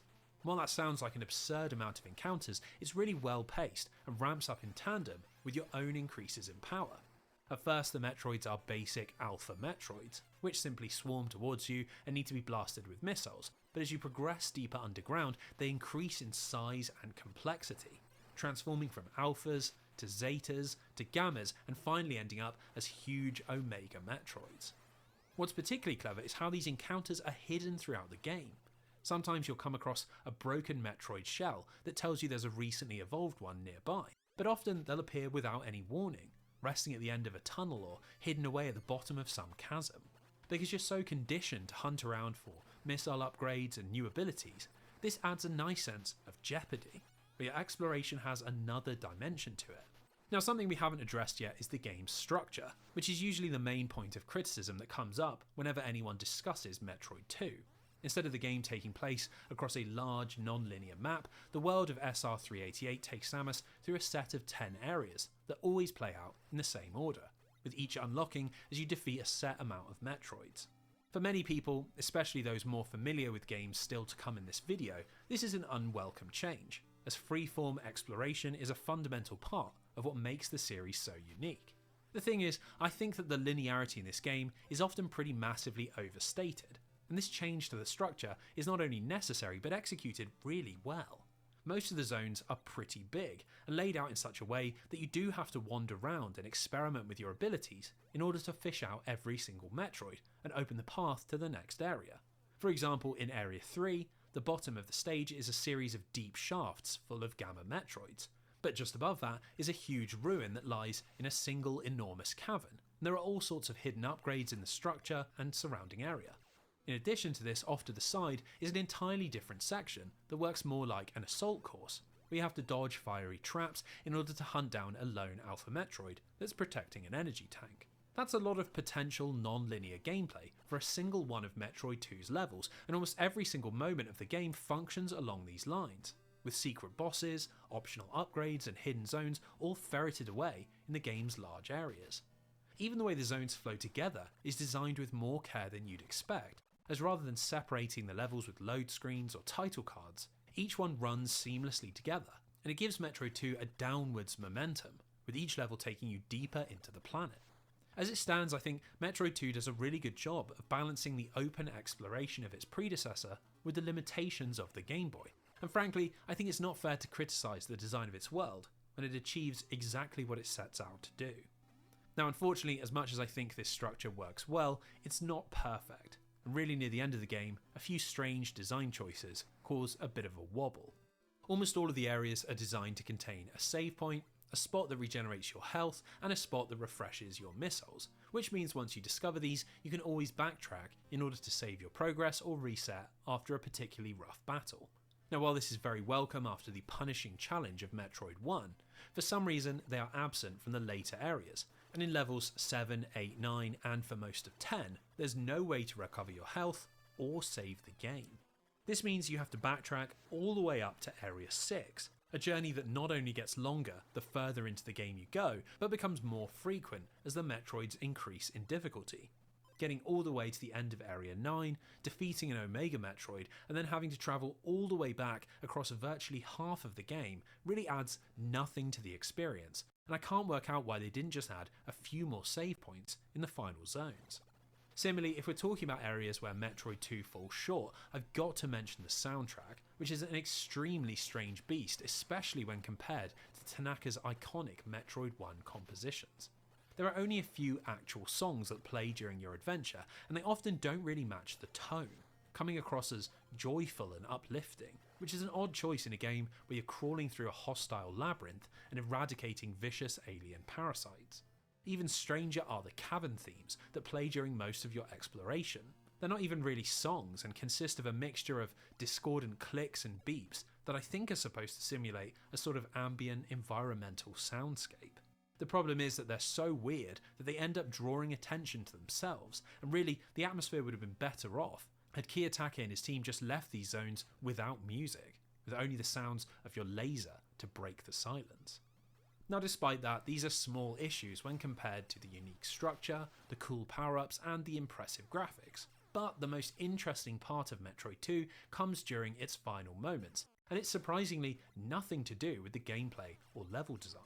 As you progress through the areas, there's this really cool piece of environmental storytelling, where the higher levels of SR388 have far more flora and fauna than the lower levels.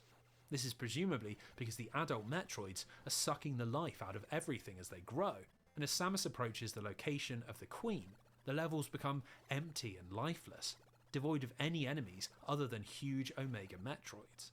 In Area 10, which is the den of the Queen Metroid, this then switches around, and the area is full of recently born baby Metroids, which are swarming all over the zone. Now this might not sound like much, but it's a really impressive way to simulate a living ecological system with only the basic graphics of the Game Boy and absolutely zero text. We learn a lot about how the Metroid life cycle works and the danger they pose should they manage to latch onto another planet. But that isn't all we learn about these mysterious creatures. The final fight of the game is against the Metroid Queen, a hulking, fully evolved monster that requires a huge amount of missiles to kill, so you'd have best fully explored most of the areas before you take it on. When the beast goes down, the Metroid tracker ticks down to 0, and Samus completes her mission. The Metroids have been destroyed. Or so it would seem. In the very next room, we come across a lone egg, and out of this is born a small baby Metroid. Despite the relentless slaughter that's been left in her wake, Samus's hand is stayed, and instead of killing the creature, she allows it to live. It's not clear if the Metroid understands this mercy or just instinctually believes Samus to be its mother, but it begins to float after her, following along as she climbs back towards the surface and even helps to destroy obstacles that stand in her way. Each time it does, it lets out a little chirp, and this quiet interaction, this wordless dialogue between two forces that had previously been in mortal combat, well, it's an amazing way to end the game. There's just so much to read into.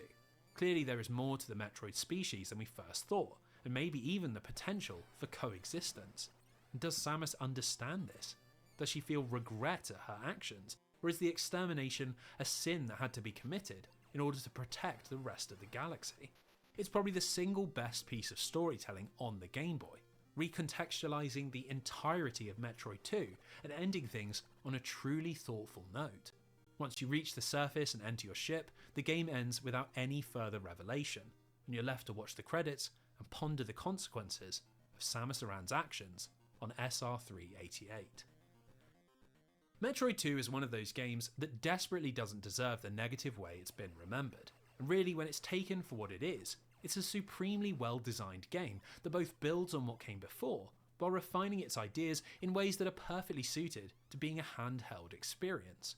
Whether you're locked in a deathly duel with one of the Omega Metroids, crawling across a vertigo-inducing outcropping with the spider ball, soaring through the air with the space jump, or quietly making your way back to the surface with the last Metroid in existence, this game simply serves up far too many memorable moments to ever be considered the weakest game in the series.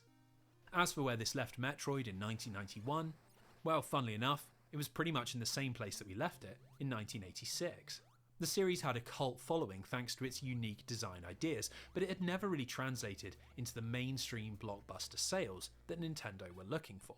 Metroid 2 would end up selling a respectable 1.7 million copies worldwide, but because of the platform's runaway success, this only has it sitting at number 32 on the list of best-selling Game Boy games. In a world where Link's Awakening shipped 4 million copies, Kirby's Dream Land shipped 5 million, let alone Tetris's towering 35 million, it simply wasn't enough to warrant a sequel, and so Hiroji Kiyotake once again decided to move on to other projects.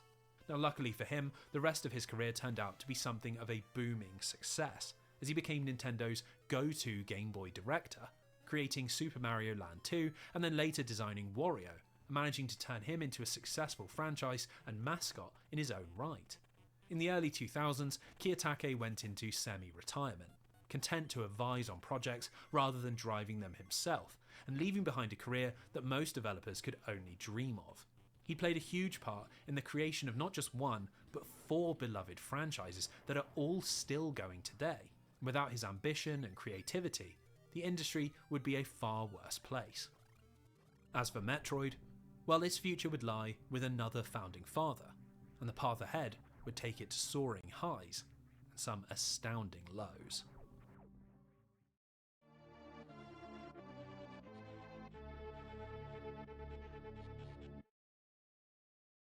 With all this talk of hugely successful Game Boy games and fledgling mega franchises, you'd be excused for thinking that Nintendo were in a pretty healthy position. But away from the handheld market, things were looking rather less rosy. While they'd been the dominant video game company in the mid-1980s, competition had quickly emerged, and between NEC's PC Engine and Sega's Mega Drive, they were being squeezed on both sides of the Pacific. It was clear that the NES and Famicom could no longer hold up to modern demands, and so a next-generation home console was developed, one that could handle advanced graphics, complex programming, high-quality sound, and even produce primitive 3D polygons. This was the Super Nintendo, and unsurprisingly it was a big hit, especially in Japan, where Nintendo quickly regained that #1 spot thanks to an early salvo of seminal titles like Super Mario World, A Link to the Past, Street Fighter 2, and Dragon Quest V. Unfortunately, things weren't quite as straightforward outside of their home market, as a launch delay had allowed Sega to build a massive following. With clever marketing, a focus on licensed games, and uncensored arcade ports, the Mega Drive was at points outselling the Super Nintendo by almost 2 to 1, and it left the big ends departments scrambling to create games that could help win back that American market. So it's here that we find the spark that reignited interest in Metroid. Both of the previous games had sold better in America than back in Japan, and while that had meant low internal enthusiasm for sequels in the 1980s, suddenly this Western popularity was a big asset. With Hiroji Kiyotake knee-deep in Game Boy development, R&D 1 manager Makoto Kano turned to the man with the second most Metroid experience, Yoshio Sakamoto, and asked how interested he'd be in writing and directing an all-new game for the Super Nintendo. As it turned out, he was very interested, as just a year earlier Sakamoto had played through Metroid 2, where he'd been stunned by its wordless and emotional ending, and desperately wanted to further explore the relationship between Samus and the baby Metroid. Now, despite this desire to focus on narrative, Metroid 3, or Super Metroid as it quickly became known, was conceived as more of a pseudo-remake, with the goal being to further develop the ideas and structure of the first game, rather than reinvent the wheel. That might seem strange for a high-budget sequel, but it was actually fairly common for studios to approach SNES development from this direction. Many of the finest games of the era, like Super Castlevania 4, Contra 3, Super Ghosts and Goblins, and Earthbound, all followed this strategy of beefing up visuals and adding deeper complexity, and it was even something Nintendo had done before, with Super Mario World and A Link to the Past both sticking close to their NES forebears. So having the foundations of their game already laid out should have made for a straightforward development, but Sakamoto and his team were deeply ambitious. The project quickly grew into something much more than Kano had originally envisaged, and it began to develop quite the reputation at Nintendo's head office. Sakamoto and his crew regularly stayed in their studio for days on end, spending so many nights in a row that the cleaners began to complain that they couldn't properly do their jobs. And when Gunpei Yokoi heard that members of his team had spent almost 2 years working on a single game, he was so angry that he threatened to close the project down. Deadlines were missed, budgets were spent, but Sakamoto knew that they were working on something special, and so the team pushed on despite the downward pressure. Super Metroid was finally finished in early 1994, and it became almost instantly apparent that the long development cycle had very much been worth it. Early previews in magazines and at conventions were absolutely glowing, and it was named Best in Show at CES 1994, which created a wave of hype that only intensified when reviews finally came out. Its game rankings aggregate is 96 out of 100, which makes it one of the best scoring games not only on the Super Nintendo, but of all time. And within a year of its release, Super Metroid was often being described as the greatest action-adventure game ever made. Funnily enough, years later, Sakamoto would recount how the only review he ever really cared about had been from Gunpei Yokoi. Thankfully, despite his threats of closure, Yokoi ended up loving it, and apparently would sometimes even hide in his office so he could sneak a few extra minutes of game time. The release of Super Metroid and its critical reception marks the moment that the franchise transformed from underappreciated cult classic into one of the most influential and legendary franchises in Nintendo's arsenal. And so it's high time that we work out what exactly made this strange mixture of sequel and reboot such a monumental success. The most upfront improvement is that Super Metroid has a real sense of drama, as one of Sakamoto's main objectives was to create a video game that people would compare to a movie. Take the start screen, for example. Where previous Metroid games settled for a title set against the night sky, here we get tense music and a view of the baby Metroid, trilling and twitching in captivity, surrounded by what looks like dead bodies. Even before the game begins, questions are being asked, and this cinematic flair continues during the game's infamous prologue sequence. Everything opens with Samus recounting the events of the previous games, how she defeated Mother Brain on Zebes and later exterminated the Metroids on SR388, only to find herself unable to slay the last remaining larvae. Instead, she delivered it into Federation custody, where scientists discovered that these energy-consuming parasites could potentially be harnessed for the good of all. Satisfied that her time with the Metroids was over, Samus left the station to hunt for a new bounty, but within minutes of her departure, the research facility was transmitting a distress signal. So we take control as she steps aboard the Ceres colony ship, and it becomes quickly apparent that something has gone terribly wrong. Now, Super Metroid is one of those games that's become so famous and so well known that even if you haven't played this, you probably already know how this sequence plays out. After wandering the ship's abandoned hallways, Samus discovers that the baby Metroid has been taken by a rejuvenated Ridley, and after a short, unwinnable boss fight, the ship begins to self-destruct and we have to escape before a timer expires. Now, unfortunately, the fame of this opening often robs it of its intended effect, which is to make you suspect that the Metroid has broken free and caused all of this damage, tempting us back into that conflicted state of mind from the end of Metroid 2. In previous games, our objectives were simple and straightforward. Destroy the threat to galactic safety, but in Super Metroid, without the use of a single line of exposition, Samus's motivations are far more murky. We're chasing after Ridley, but are we doing this to rescue the Metroid or destroy it? So once we land on the planet, you'd expect to begin the ability hunting exploration, but surprisingly, we have one more linear sequence before the brakes come off and the world opens up. In order to acquire your basic abilities, the Morph Ball and missiles, you have to pass through the ruins of Turian from Metroid 1, heading through the shattered hall that once contained Mother Brain. With very little music and a scrolling mist effect, it's a tense reminder of battles gone by, and all helps to establish the core idea behind Super Metroid. This is a remake in spirit only, and for players that go in expecting to understand exactly how its world and rules work, well, there are going to be a great many surprises in store. Now, before we go on any further talking about atmosphere and design, we have to speak about Super Metroid's presentation, as the astoundingly long development time produced one hell of a beautiful looking and sounding game.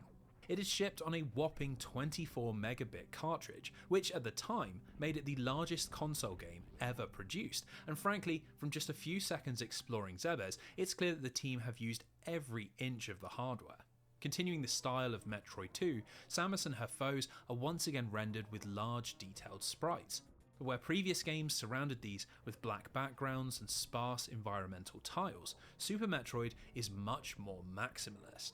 Brinstar and Crateria aren't just claustrophobic hallways, but complex cavern systems and crumbling ruins, and the SNES's effect chip is used very tastefully to simulate the shimmer of heat in Norfair or the slosh of water while exploring Meridia. There's just so much more visual variety, and while this obviously helps Zebes feel like a living and breathing planet, it also has a palpable effect on navigation, as memorable landmarks and crossroads make it much harder to get lost. Now, while this is all very impressive, the biggest winner is the music, which was put together by Kenji Yamamoto and Minako Hamano.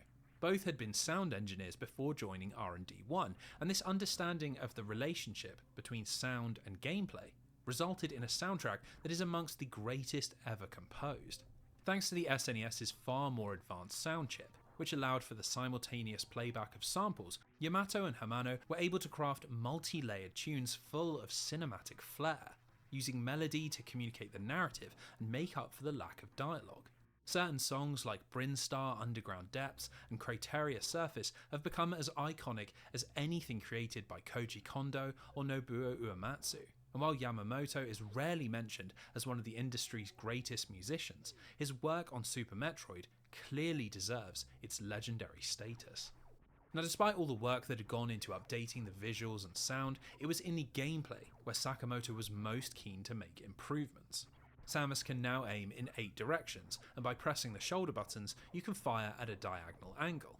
This tiny change hugely improves the flow of combat, which is particularly welcome as Super Metroid contains far more of it than either of its predecessors.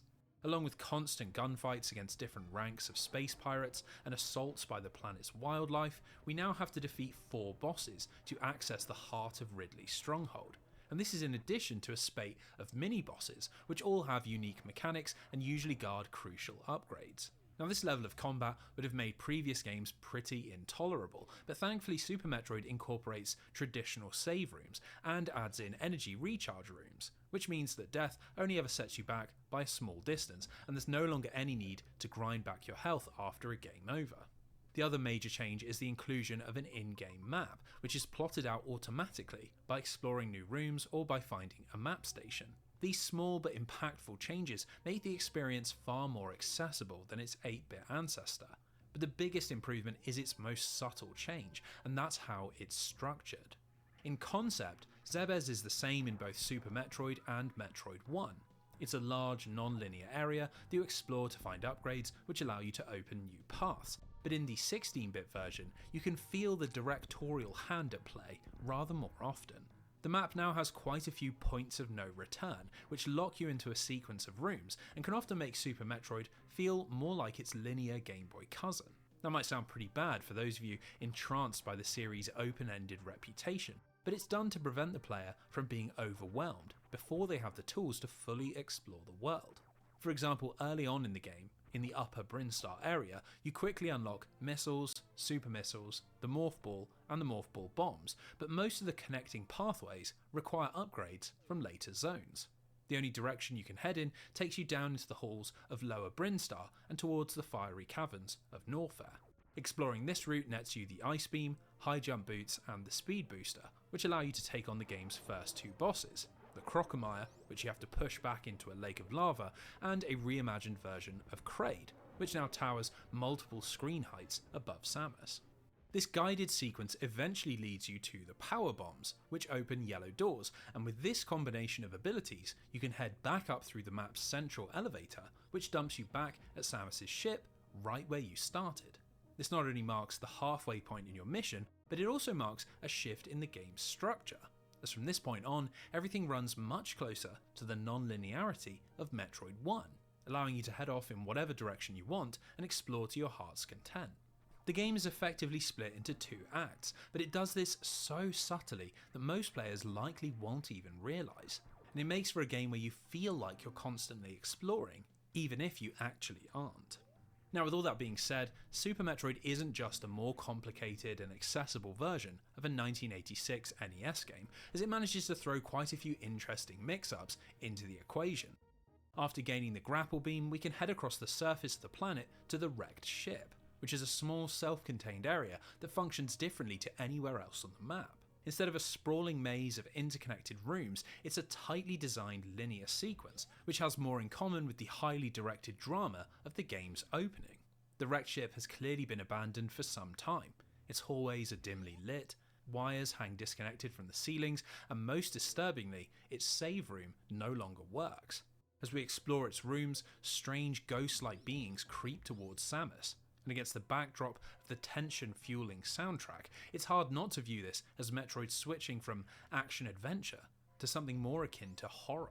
Now this only intensifies when you discover, hidden away at the bottom of the ship, Phantoon, this zone's freakish boss. With its tentacles and single bloodshot eye, it's almost Lovecraftian, which stands in real contrast to the animalistic designs of every other creature we've encountered. Its hostility towards us is completely unexplained, and it will undoubtedly result in quite a few deaths, as Phantoon has a strange set of mechanics that can present a real challenge to unprepared players.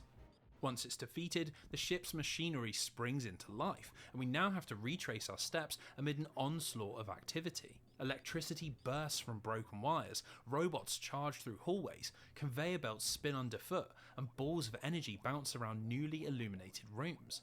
The wrecked ship is only a very short section of Super Metroid, possibly only taking 10 minutes if you know what you're doing, but it's so dramatic and atmospheric that it ends up being one of the most memorable sequences, and stands as a real testament to the creativity of Sakamoto's team. Now so far we've only really had positive things to say, and given the game's legendary reputation, that should come as no surprise. But the truth is that Super Metroid does have flaws, and honestly they rear their head quite often and are quite hard to ignore. Firstly, despite us now having a screen that shows all of the upgrades you've unlocked, and even allows you to turn them off if you want, there's no in-game explanation for how any of these items function. Some of it can be easily worked out through experimentation, but if you don't have the instruction manual, there's no way to know certain information, like that the gravity suit also protects you from lava, or that the grappling hook can be used to hang off of vertical walls as well as horizontal ones. The most criminal of these hidden mechanics is how shine sparking works, which has a whole bunch of different applications that you could very easily miss. Basically, if you press down during a speed boost, you can store your momentum, and then by pressing jump with different directions, you can fire Samus off in a huge boosted leap. The only way to know that this is in the game is to either accidentally do it, or to stumble across a single room in Upper Brinstar that's only accessible late on in the game. Here a friendly animal shows you the maneuver, but again, I'm not sure that every player would necessarily know that this relates to a specific series of button presses. Now this could be seen as a nitpick, but what can't be so easily dismissed is the constant use of the select button in almost every single moment of gameplay. Just like in Metroid 1 and 2, Samus switches between her arm cannon and her missiles by pressing the select button, and with only 2 modes of fire, this is really no big issue. In Super Metroid, however, you have a much larger arsenal, with the select button also taking you to the super missiles, the power bombs, your grappling hook, and later on the X-ray visor, which is supposed to help you discover hidden pathways. Considering just how often you have to switch between these items as you open doors and travel around Zebes, it does get old having to mash the select button every 10 seconds as you constantly change ammo type. This is at its very worst in the game's combat, where you have to take your thumb off of the directional pad in order to switch, and this obviously opens you up for cheap damage or accidentally firing off super missiles when you meant to fire a regular one. In fact, I'm not even entirely sure that the inclusion of super missiles and power bombs really adds all that much to the open world structure. Functionally, they're identical to their weaker counterparts, but just open different coloured doors. They just serve as a variation of a lock and key, and that's not exactly very exciting. Now my final gripe might be the biggest, and that is Super Metroid's map. As while it's a huge deal that we even have one, the information it contains isn't often all that useful. For starters, rooms aren't marked with entrances or exits, which means there's no way to see at a glance how an area connects together. This is made all the worse by how upgrades and abilities are tracked, which is through white dots on the map, which don't disappear when you collect the item. This all combines into a really messy system that makes working out when and where to go very challenging, and probably still requires an element of outside tracking. Now that might sound like I'm insinuating that Super Metroid has aged badly, but that isn't the case. There are still plenty of creative moments that will surprise even the most veteran Metroidvania players. Two that really stand out come in the game's final zone, Meridia, which is a partially submerged complex of underwater pathways which you can access after gaining the gravity suit in the wrecked ship. Now, it's a complicated area that's very easy to get lost in, but even if you carefully plot your journey and judiciously scan every wall, you'll eventually run out of paths to follow. What you're supposed to do is notice that one of the rooms contains a shattered glass chamber, and just a few screens away is one that's intact. This might just lead you to try and destroy the glass yourself, and when you see the windows crack and the chamber burst, two new pathways open up, that sense of satisfaction that you solved this little environmental puzzle really is pretty hard to match. That same surprising design is also found in the zone's boss, the underwater menace Dragon. For some reason, I just couldn't seem to nail Dragon's pattern. When I was complaining to a friend, he mentioned that I should try out the grappling beam. Now, at first this seemed like a joke as it clearly did nothing, but with the beast holding Samus in the air and me wildly firing the beam in hopes of it doing something, Super Metroid delivered another unexpected surprise. You see, if you destroy the turrets on the sides of the wall, you can open up some exposed wiring, and if your electrical grappling hook touches these points, power begins to flow down the line, damaging Samus but utterly destroying Dragon. It's moments like these that make Super Metroid still worth experiencing, even in a world where more modern games have taken its ideas and spun them into far more polished experiences. It might not have a perfectly laid out map, or an arsenal of tools that are all as creative as one another, or a control scheme that feels perfectly natural, but what it does have is an almost endless supply of these little creative moments that show just how invested Sakamoto and his team were in making something special. It's deeply cliche to say, but Super Metroid is just dripping with soul, and for all its flaws and antiquated quirks, that is something that will always be timeless. Now for me, Super Metroid's finest moment comes right at the end, where Sakamoto takes the ideas of both Metroid 1's action-packed climax and Metroid 2's wordless, emotional ending, blends the two together in perfect harmony. The last boss of the game is of course the Metroid kidnapper himself, Ridley, who's once again found in the depths of Norfair, right at the lowest point of the map. He's a crazy difficult battle, and if you don't have almost every single energy tank and super missile upgrade, you're simply not going to be able to defeat him. Now unfortunately your hard-earned victory doesn't take you to the end of the game, as in the next room we find the baby Metroid's canister, but the little critter is nowhere to be seen. This leaves one final location to explore, the heart of the space pirate stronghold, a rebuilt Turian. Now interestingly, unlike in his 8-bit form, Turian in Super Metroid is nowhere near as difficult, and I think this comes from an understanding that you can't really push things further than the Ridley fight without turning your game into a brutal slog. Final moments of Metroid on the NES are some of the most punishing and unenjoyable of its generation, and so to avoid this, Sakamoto pivots into something wholly different. As we push deeper into Turian, we find that the floor is covered in a sandy substance that's revealed to come from the lifeless shells of various creatures that crumble to dust with the faintest touch. The perpetrator is a monstrous Metroid, and in front of our eyes, it drains one of the strongest enemies in the game until it is nothing more than a husk. Immediately it turns its attention to Samus, and after shrugging off her fire, it latches on and begins to leech away her life force. Everything seems lost, but on a single point of HP, the monster lets go and begins to cry out in an all too familiar trill. It is the baby Metroid that Samus rescued on SR388, and it recognises her. Whether from shock or some other unknowable emotion, the creature flees, leaving Samus beaten and bruised, but able to press on into the complex, where she discovers a recharge station that brings her back to fighting fit. And that's very much needed, as in the next room is Super Metroid's version of the Mother Brain fight from Metroid 1. Now while it looks much the same, it's thankfully been redesigned to be substantially easier. Without much effort at all, you'll be pumping missiles into its casing and watching its master plan come crashing down in flames. Only Sakamoto has another surprise for us. Instead of meekly dying, Mother Brain instead transforms into a deformed skeletal titan. We're thrust into the game's true final boss, where all of the brakes are off and you have to unload every last scrap of ammo in the hopes of surviving.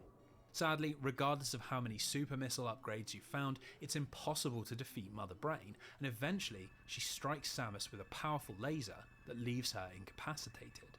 all seems lost, and just as the monster is about to land a mortal blow, the Super Metroid returns and attacks its captor, latching onto its head and draining away its energy amidst a hail of blood-curdling screams. The Metroid then moves across to Samus and begins funneling that energy back into her. But while this is happening, Mother Brain awakens and begins unleashing attack after attack on the Metroid's body, all while it recharges and protects the being who spared it.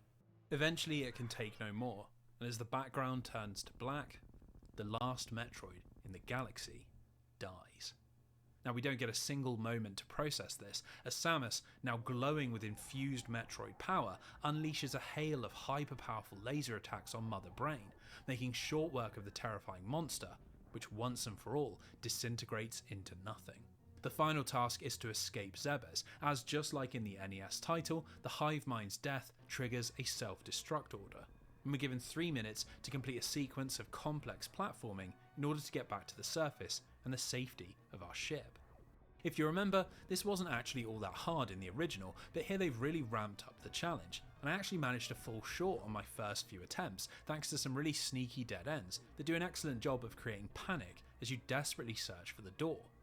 Anyway, as Samus' ship streaks away from the exploding Zebes, we're told that the mission was a success, and with that, the credits roll and Super Metroid ends.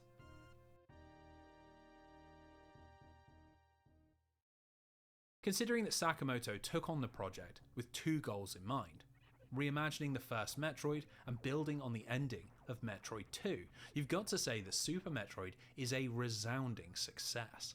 Everything that could have driven you mad about the original NES Metroid has been carefully redesigned, and that extended development period led to so many memorable moments that helped the game transcend its more antiquated design choices. It's very easy to see why it was considered such a legendary experience for such a long time, and the fact that it now sits at the centre of a beloved indie-driven genre isn't really surprising at all. But even with the innovation of its gameplay, it's that ending that once again leaves the biggest impact. When the Metroid gives its life to Samus, it's impossible not to feel a pang of emotion, a genuine sense of sadness for this creature that the Galactic Federation clearly don't properly understand. Where Kiyotaka's game ended with hope for the future, a world where Metroids and the Federation could coexist in peace, Sakamoto decided that his story should end with tragedy. The mission may have been a success, but it is tinged with loss, and a looming feeling that all of the violence and bloodshed that Zebes has seen might not have actually accomplished anything. Now, an even greater tragedy is that despite the monstrous critical acclaim that Super Metroid received, the series once again failed to deliver blockbuster sales, with just shy of 1.4 million copies sold worldwide, which was a far cry from the monster success of Super Mario, Donkey Kong, and Zelda. Despite all of the glowing reviews and the innovation that would later spawn a legion of imitators, in the mid-90s, Samus was still distinctly middle of the road in terms of popularity, and so once again, there were no immediate plans for a sequel. Instead, Sakamoto and his team drifted back towards R&D1's bread and butter, portable gaming, and this sadly brings us to the end of that team's legendary run under Gunpei Yokoi. In 1995, he'd unveiled his next great innovation, the Virtual Boy, and to Nintendo's horror it proved to be a huge critical and commercial failure, losing the company millions and badly damaging Yokoi's reputation.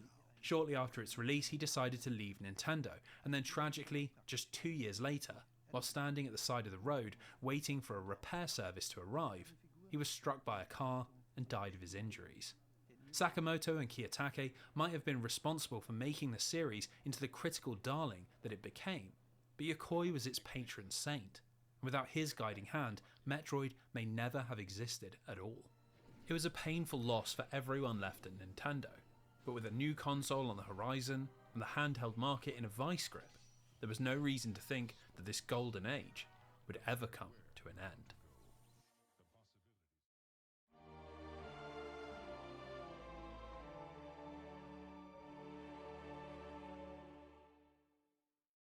By the late 1990s, the video game landscape had fundamentally changed, and those halcyon days where Nintendo ruled the world were beginning to feel like a distant memory.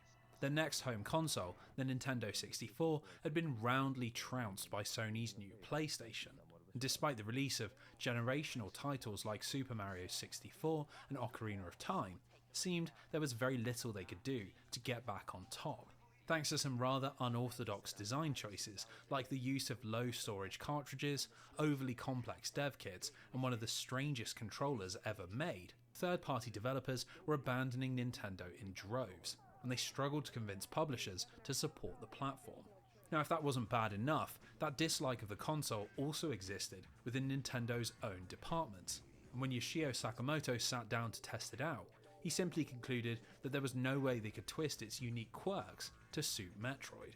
In tandem with the franchise's markedly average sales, this led to an entire generation passing by without a Metroid game. Despite magazine rumours that GoldenEye and Banjo-Kazooie developer Rare had been poised to take over the franchise, none of this ever resulted in anything meaningful. Now, ironically, it was this period that began to see the series gain mainstream recognition, and that was thanks to the exploding popularity of Super Smash Bros. Samus was included as one of the default characters in the All-Star Brawler, and this gave her a new kind of aura, making her feel as if she was one of the company's major characters, important enough to sit alongside icons like Mario, Donkey Kong, and Pikachu. Super Smash Bros. Would go on to sell 5 million copies, making it the 5th best-selling Nintendo 64 game, and it meant that despite the complete drought of Metroid content, a whole new generation had been introduced to Samus Aran. So let's fast forward into the 2000s, where things had only gotten worse for Nintendo. Their follow-up to the N64, the GameCube, was trapped between the runaway success of Sony's PlayStation 2 and the financial might of Microsoft's new Xbox. It sat in a distant third place, barely scraping past 20 million units sold worldwide, and the situation was as close to critical as the company had ever come.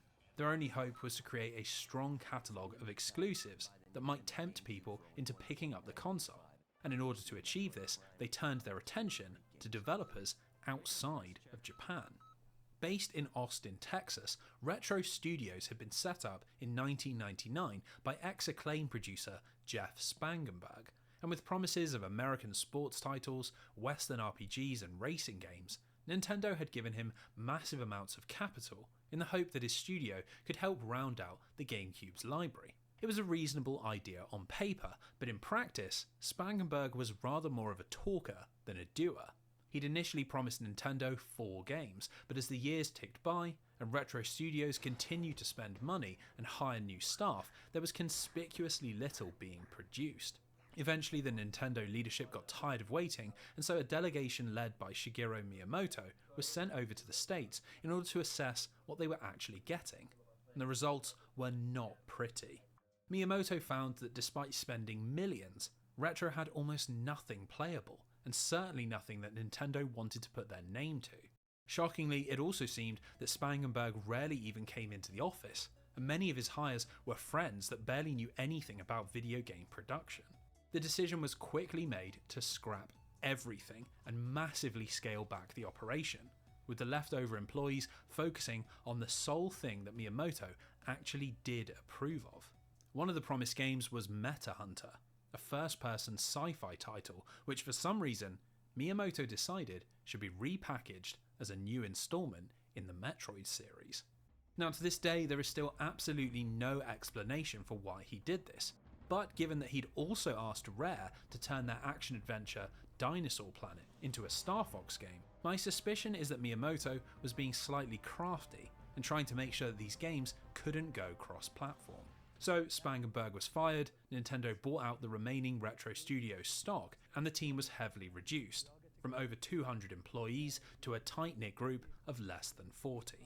The layoffs meant that only the most talented and driven people were left behind, and with a clear goal that was closely monitored by Miyamoto himself, they now had a much-needed focus that produced very high-quality work. The only problem was that 40 people was nowhere near enough for a project of this size, and so it led to one of the most notorious crunch periods in video game history. Retro were now being led by Steve Barcia, who placed Mark Pacini in charge of their Metroid game, and while they were both very talented developers and managers, they were merciless in the work ethic they expected. And in interviews years later, Ex-employees describe a culture of mandatory unpaid overtime and staff members regularly going days without sleep. By all accounts, it was a horrible place to work, but rather awfully, as with many stories of industry crunch, the end product was seen to justify the human cost. Retro's Metroid project was first announced at Space World 2000, and while the idea of a first-person Metroid game was initially met with skepticism, explanations that it would be closer to Super Metroid than Quake or Doom quickly turned people around. Ultimately, that long wait since the last Metroid game, and the exposure from Super Smash Bros. Had given the series a sense of mystique, and by the following year, most magazines were running excited previews. At E3 2001, the first proper trailer was shown off, and here the game was finally given a title: Metroid Prime. Well, when the game finally hit shelves on November 18th, 2002, the response was beyond what anyone could have imagined. 9 out of 10 from Edge, 10 out of 10 from EGM, 9.7 from GameSpot, 9.8 from IGN, Hey, I'm an back. average score of 97 out of 100. The series had long been considered a critic's favourite. I am back. That means we will be doing more runs. Make it Gulped, what's up? Did I find anything new?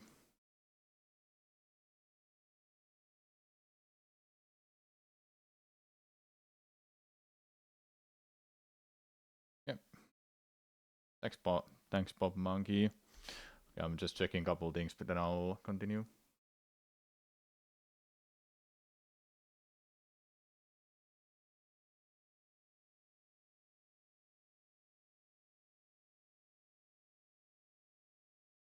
Hold up.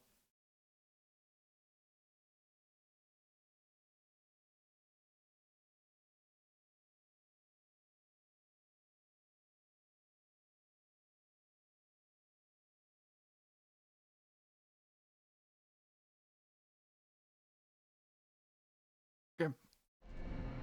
Oh, I need to. Sure. Okay.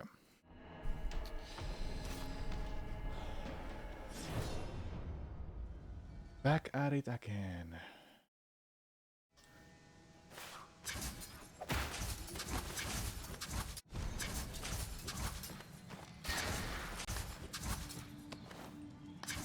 I had a right timing for this. There we go. Okay, one more time, then I'll start more runs. After like a couple attempts, I'll have to eat. Haven't eaten anything since I started. I'm too early. Ah, too late.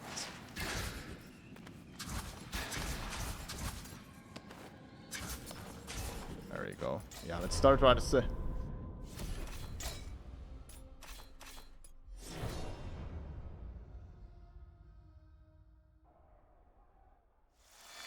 Yeah, Betty.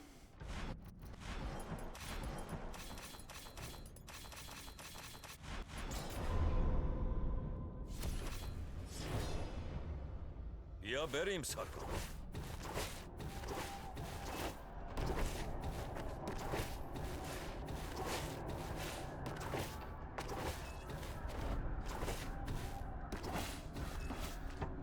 مراقب باش، راشباره. That's a good skip. هیچ کدوم از شما اینجا رو زنده ترک نمی‌کنن.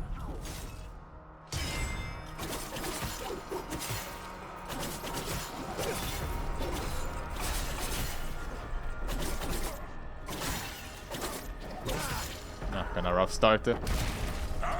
کی داره بهش خوش می‌گذره؟ How was the video? Good. دوباره بیا سالگان.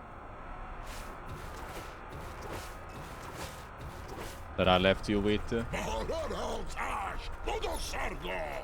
باید اون کماندار کوشانی رو شکست بدی. بس سرش ببند.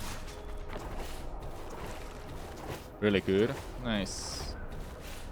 I need to check it out myself later. We gotta watch the rest. Yeah, it's a 6-hour long video though. Will take a while to watch that.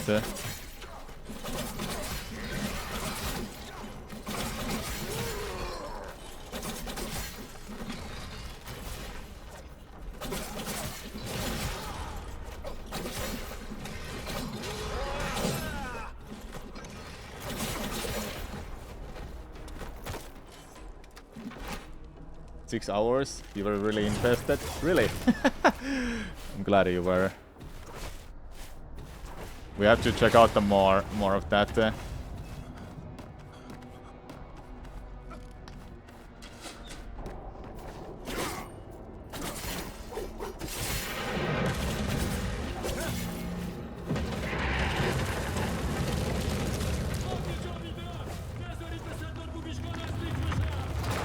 Local. Anyone has beaten Aiden yet? No, but I can beat him or them first.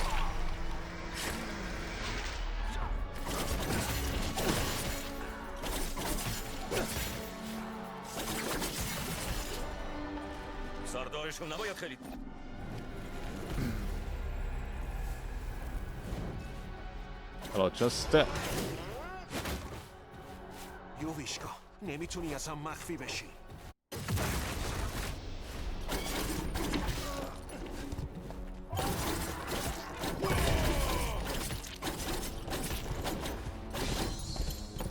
He's him. Okay. Is Trench now confirmed faster or something? There is no language that is faster than other because you can just skip every cutscene.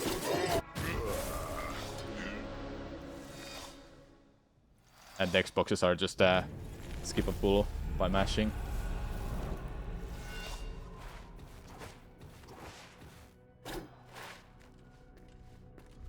بهت افتخار میکنم.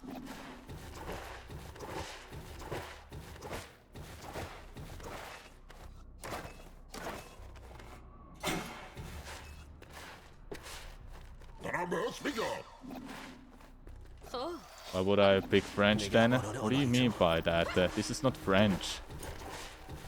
It's Persian language. Is it not? It's Persian. It is Persian. That doesn't sound French at all.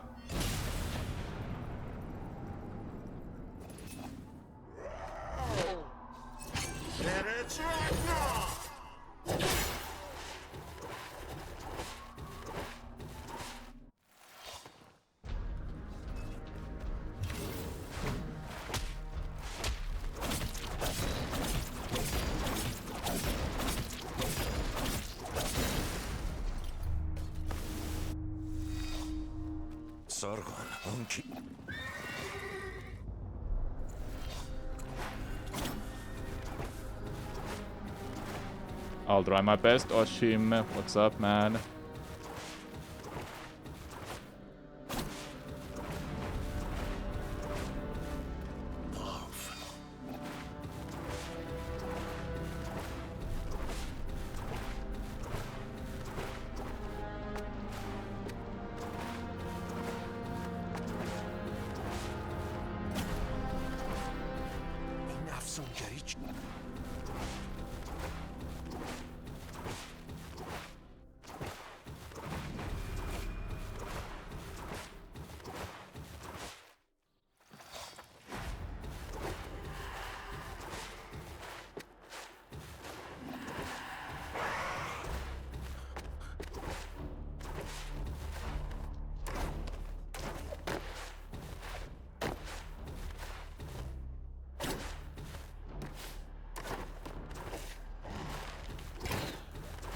Remember to gamble, chat.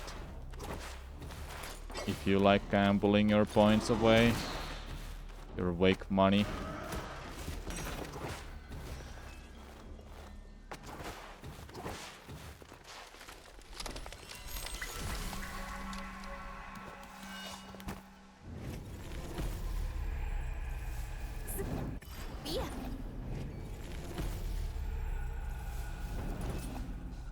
ممنونم خانم کوچ.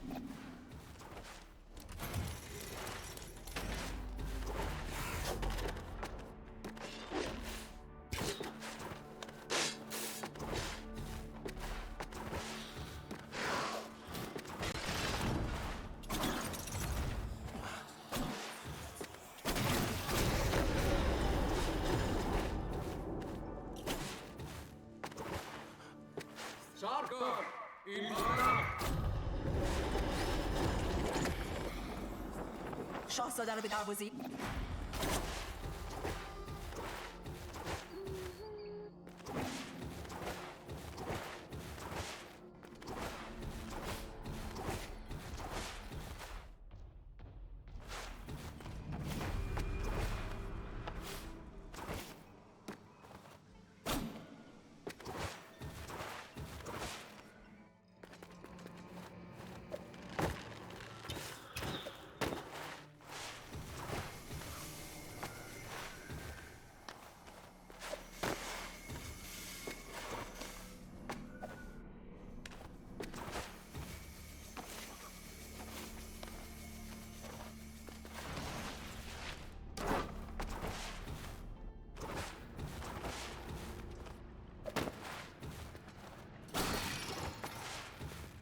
یکی دیگه از من.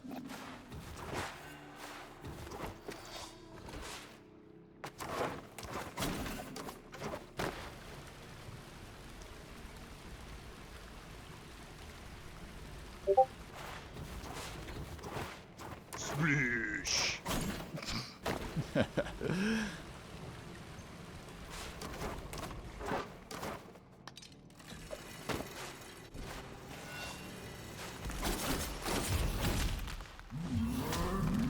Oh, you ass.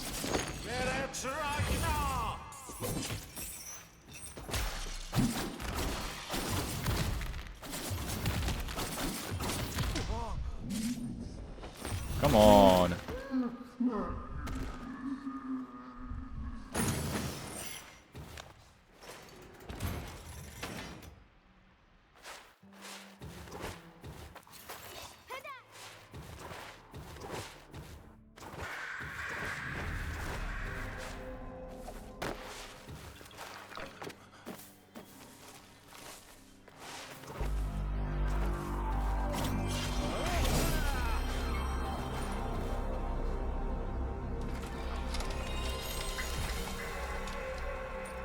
از درخت این ریش بریا.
Ow.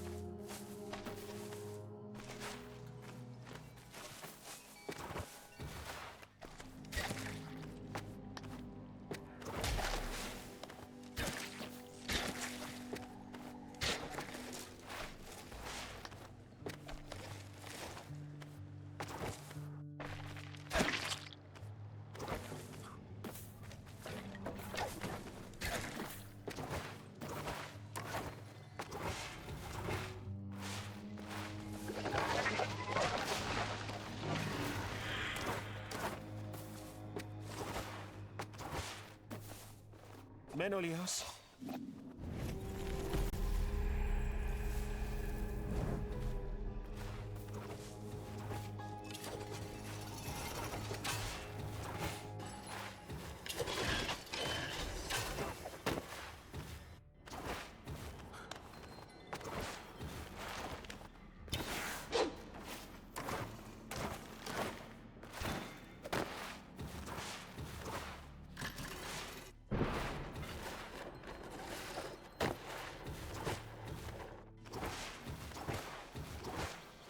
آهای سارگون.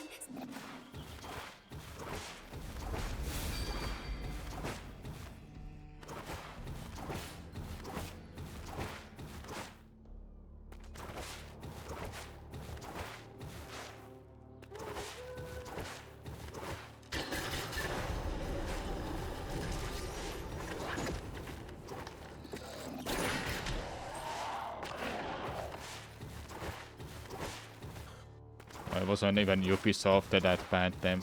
It's the organizer.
Yeah, that's a turtle point to get gold there. That can happen. That can happen. When there's a prize money.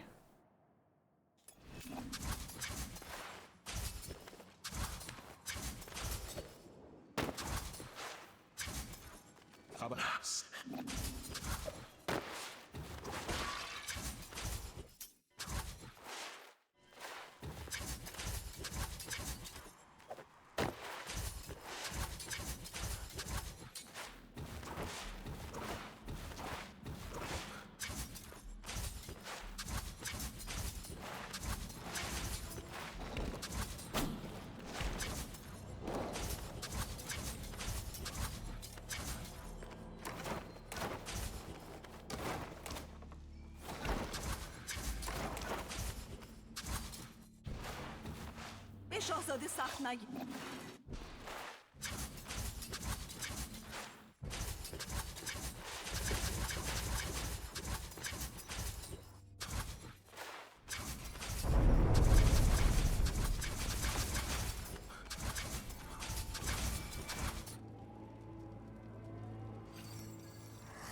The rule states that a run could be declined if it uses strats that were never shown to the community. Yeah, that's also a good point, that there's a rule for that.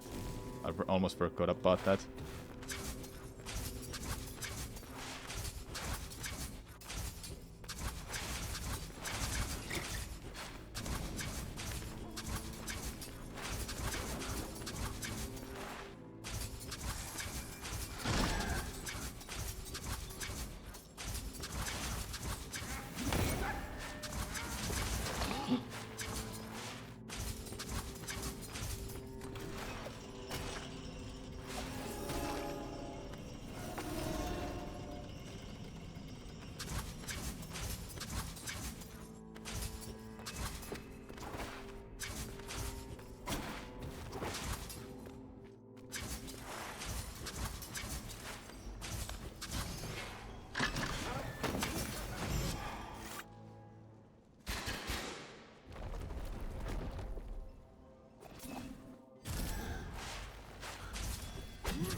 The boating was banned because people didn't want to destroy their hand.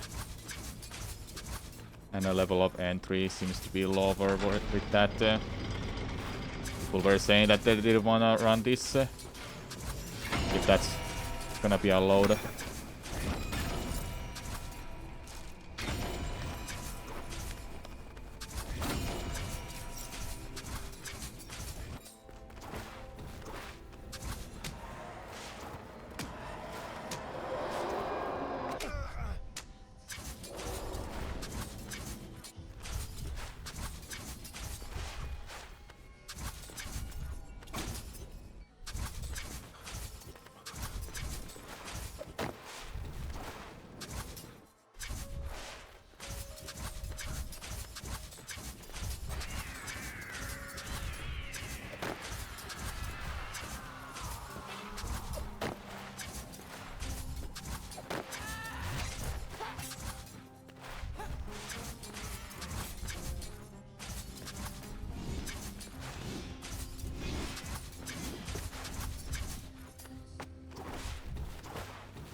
This shouldn't kill me. Nice.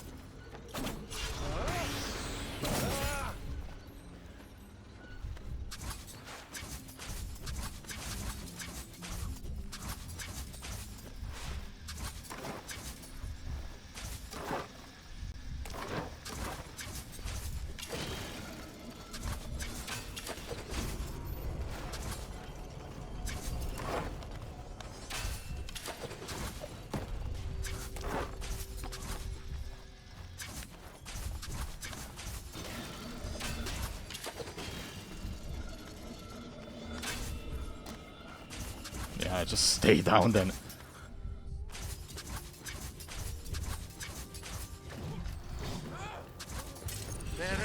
We got it. Nice. بالاخره رسیدی.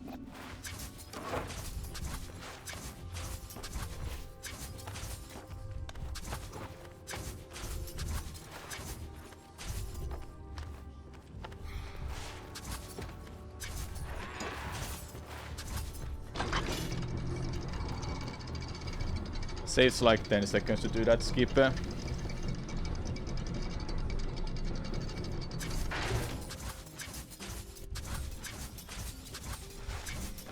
قسام باید همین نزدیکی باشه.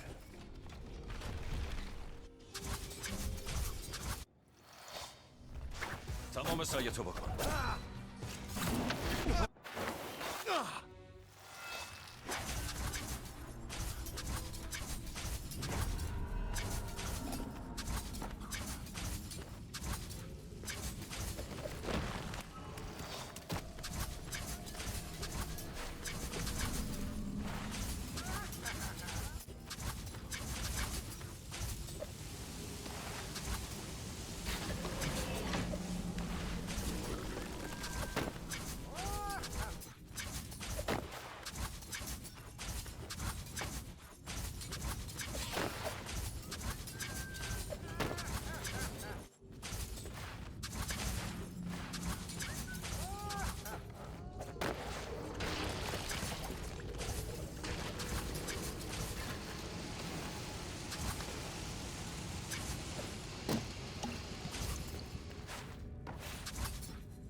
برای یه پیرمرد سریعه.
I'm closing the second monitor, so I won't see the chat. It's just me and the game now.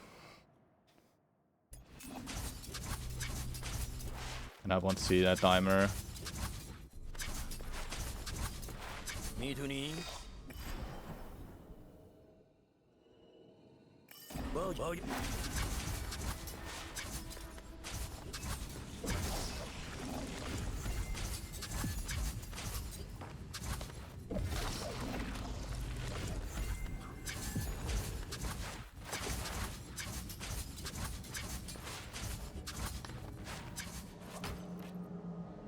تو داری به نه آن من مست خود پس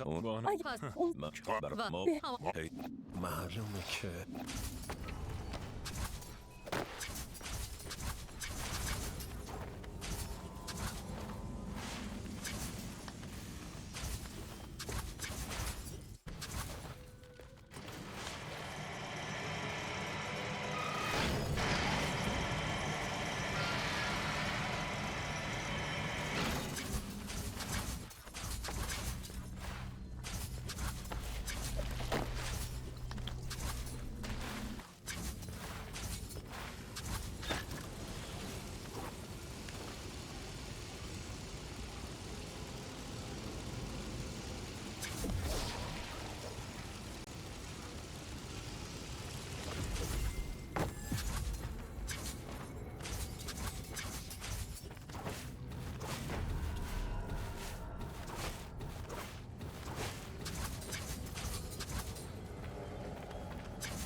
اگه همونطور که بهت قول داده بودم اومدم آگاهت کنم.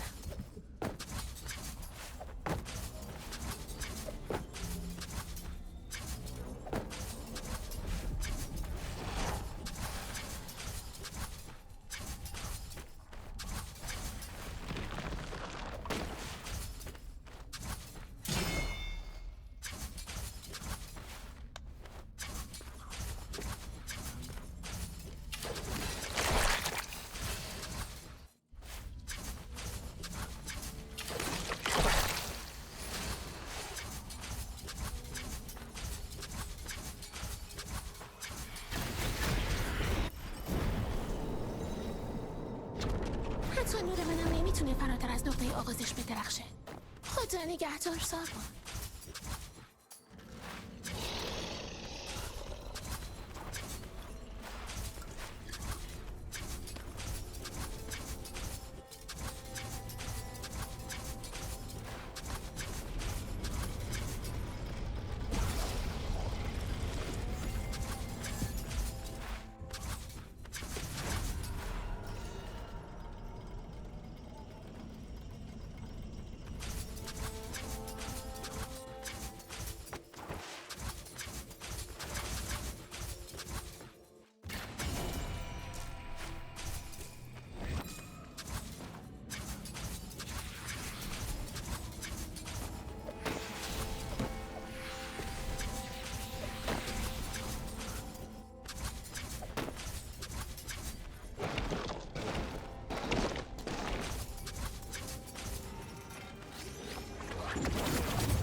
Be on my way.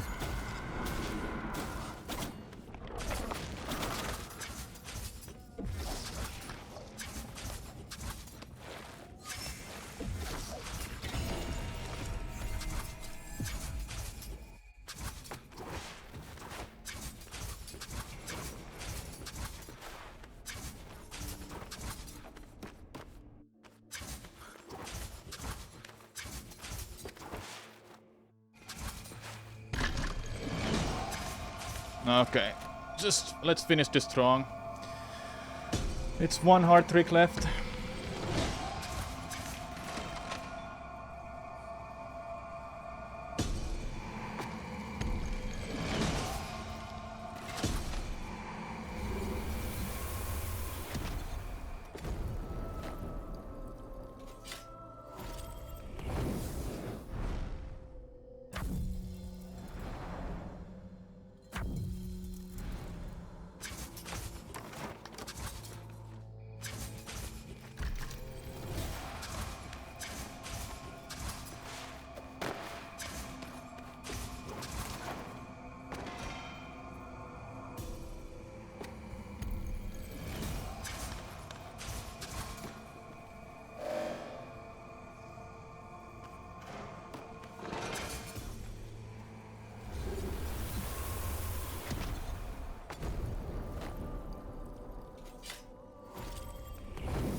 میشه اونجا بودن؟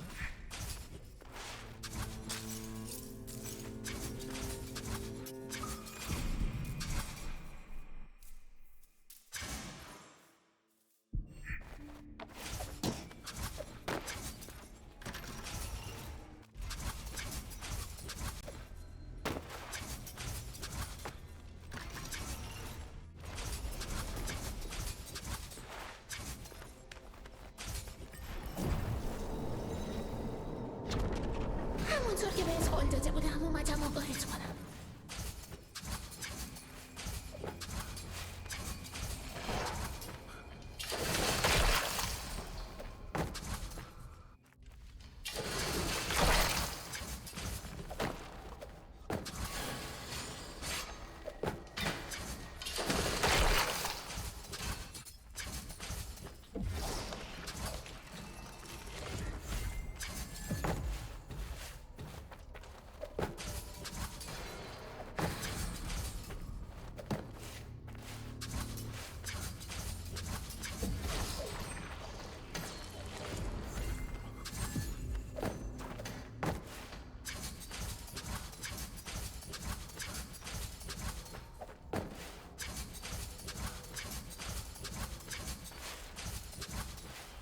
حتی نور منم نمیتونه فراتر از نقطه آغازش بدرخشه.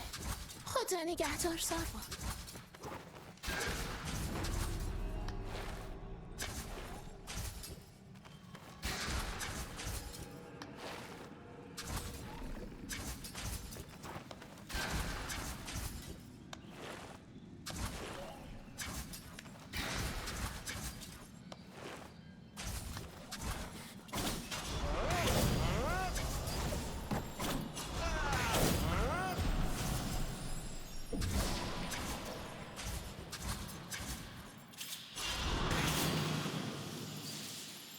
Okay.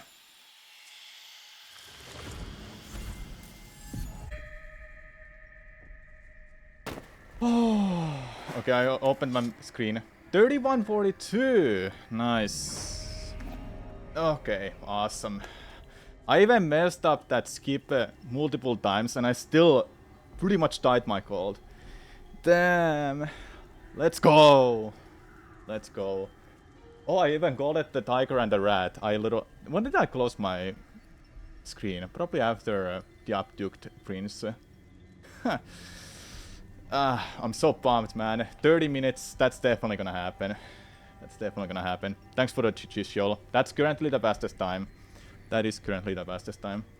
I don't really care about it calling a world record because it's an arbitrary category, and besides of that, I don't care about having a world record. I care about having a very good time for myself. Oh, I was a little nervous there when I was messing up that, but I'm glad I got it.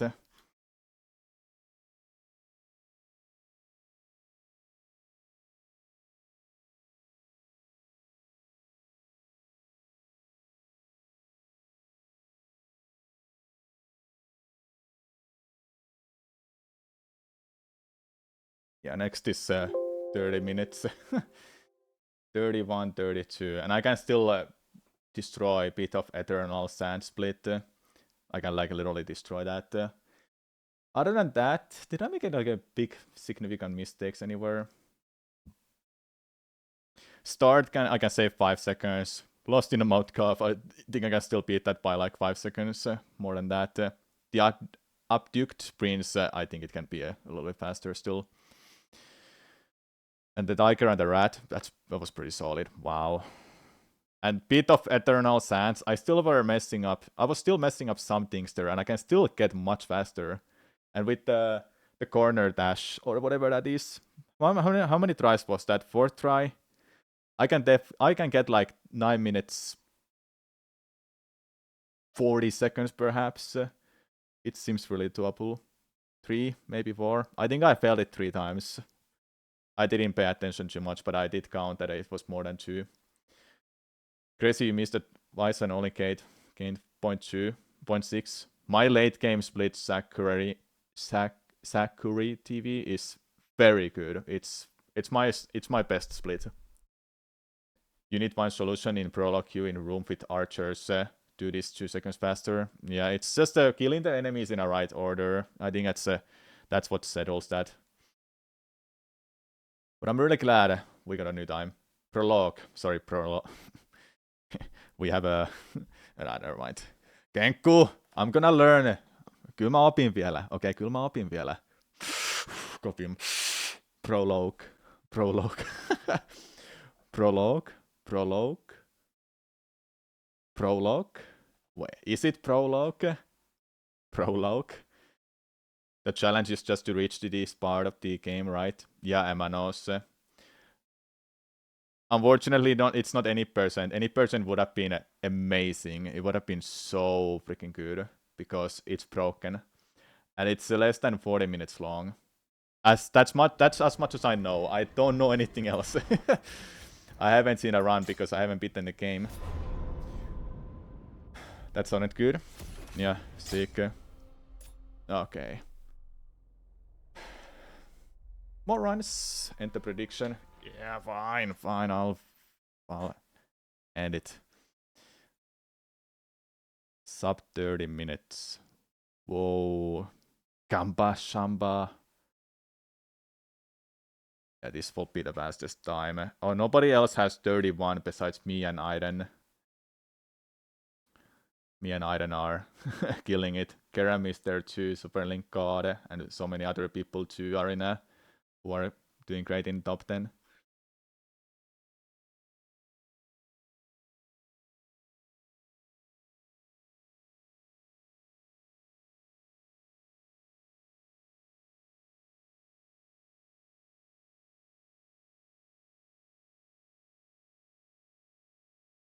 One more run. There's always one more run after one more run. After this, I'll take a break again by eating this time.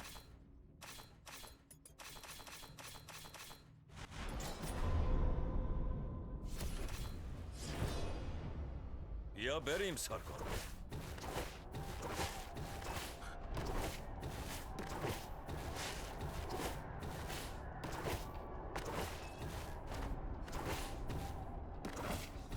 We need to talk about that one thing in with the bells chat.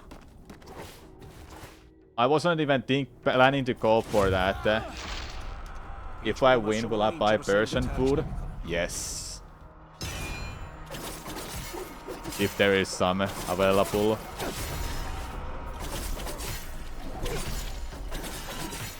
So it looks like to actually load time root movers and stuff. The console versions will be uncompetitive like they were in AC6. Well, you would have to remove the loads yourself then. I think that's kind of the case with the consoles right now. There's a combo going on if you want to gamble your points away again.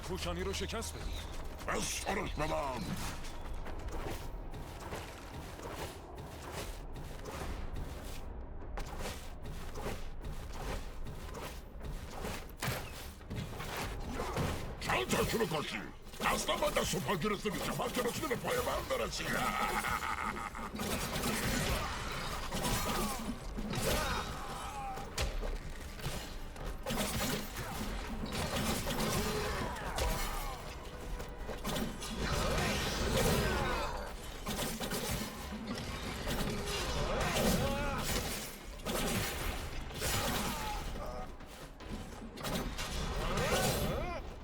Dude, these freaking enemies. It's so hard to like recognize what works there because I've tried so many ways to do that, but nothing is working. I'm even looking at other runners how they do that, and it's still just no. I just can't figure it out.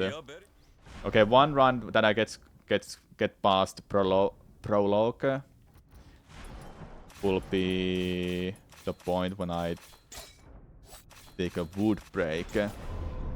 Oh yeah, drink water. Okay, hold up.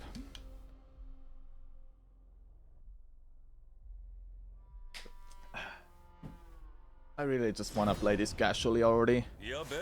Finish it casually.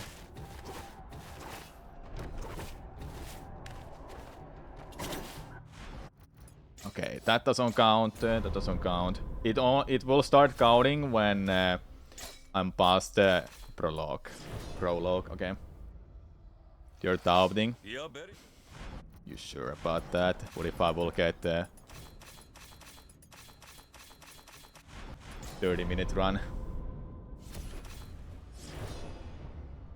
Ya berim Sargon.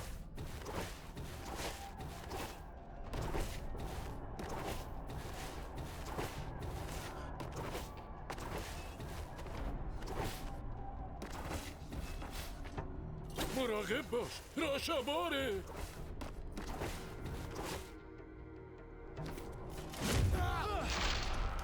هیچ کدوم از شما اینجا رو زنده ترک نمیکنن.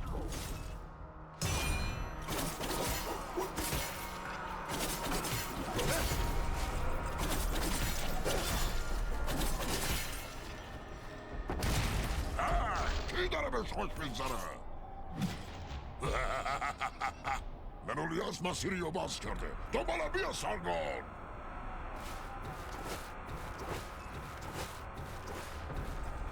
بهاران آتش بودو سارگون باید اون کماندار کوشانی رو شکست بدیم. به سرش بدم He like stopped all of a sudden there. That was kinda strange.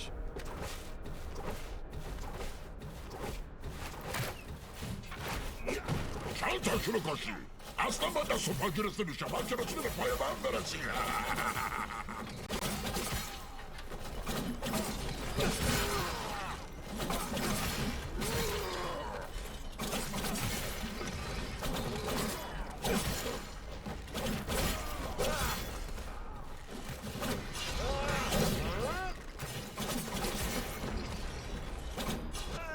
Nice, finally. I think 130 might be really possible. I just don't know how to do that. Maybe I have to like look at some runners again. How are they doing that?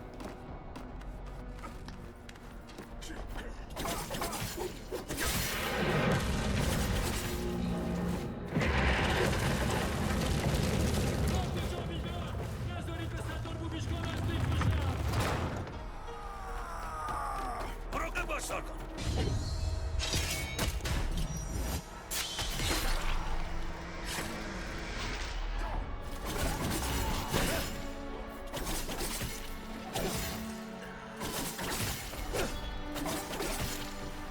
سردارشون نباید خیلی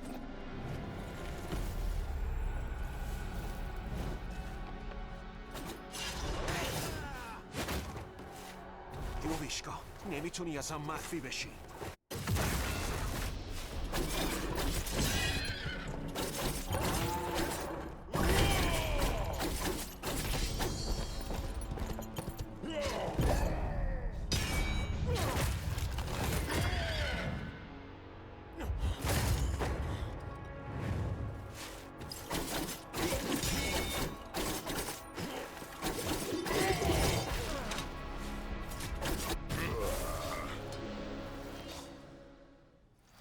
Oopsie, a little small mistake. Alright, after this, I'll take a break. بهت افتخار میکنم.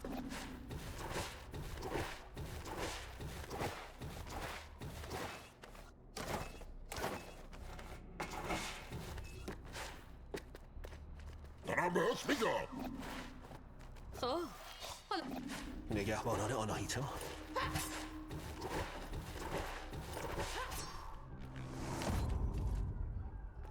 Yeah, some people don't wanna go for plus 31. I don't know, maybe they don't believe in me.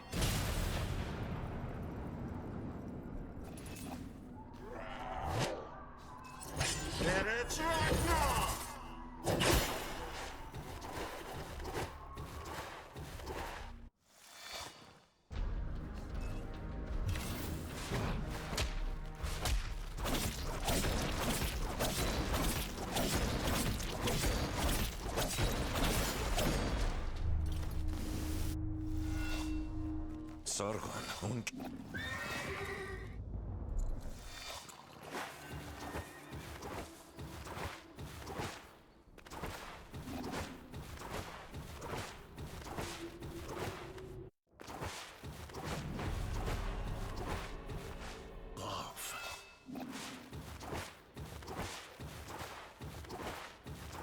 Okay, ensalado. I'll try to think of that while I'm running. I cannot change any of my strats right now while I'm on the run. افسونگری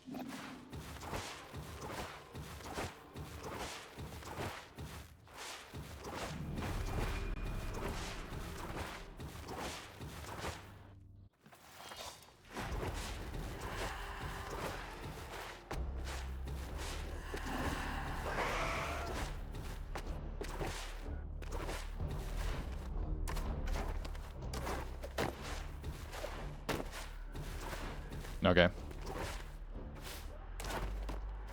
Now let's kick up. Yes, yes, yes. Let's kick up. Yes. Up to the sky.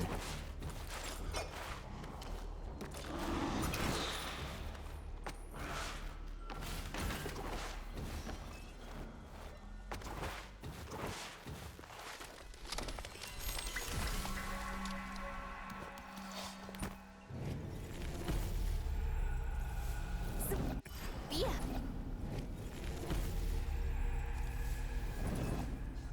ممنونم خانم کوچ.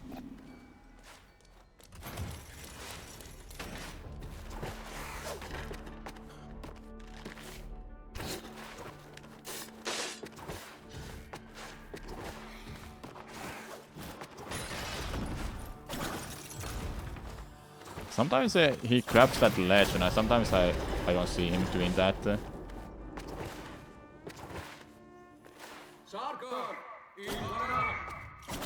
Okay, that's not faster. What I was thinking of doing there. Better to jump and then attack. Little things like that is easy to test out in a run when I have it in my mind that, wait, does this work? I'm gonna try it. I'm only gonna lose like just a second or so.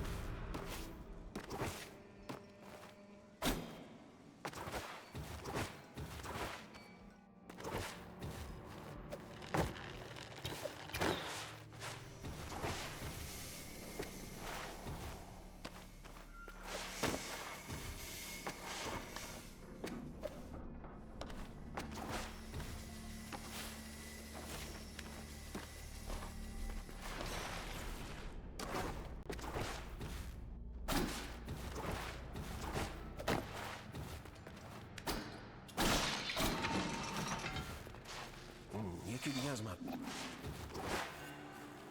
Oh yeah, cutscene was here. Little brain fart.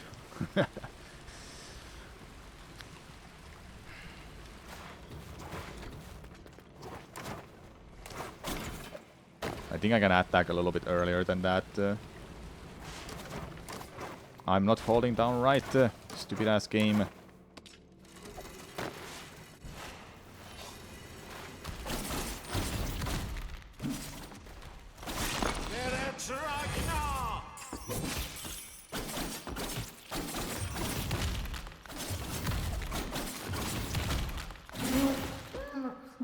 I had sub 8-minute skill at one point.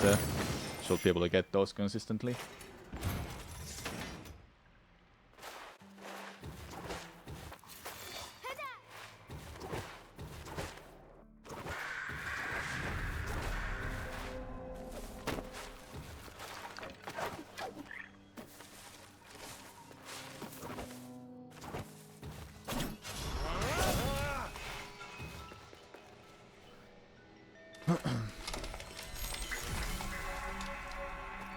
از درخت این ریش بریا.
Yes!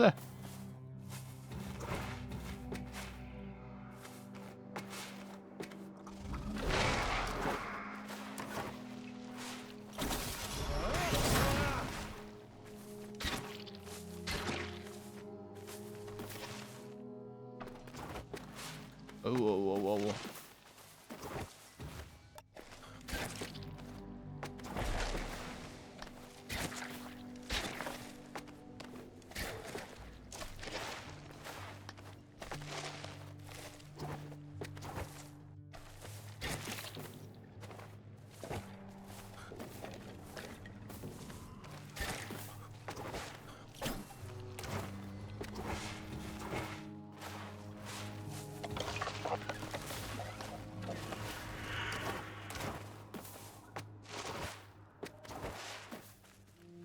Menolias.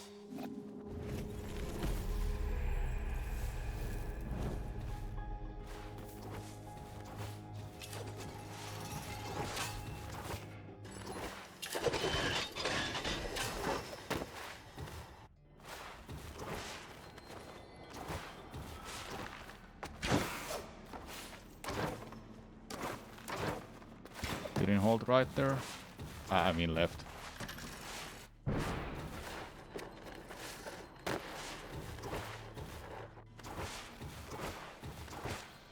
آهای سارگون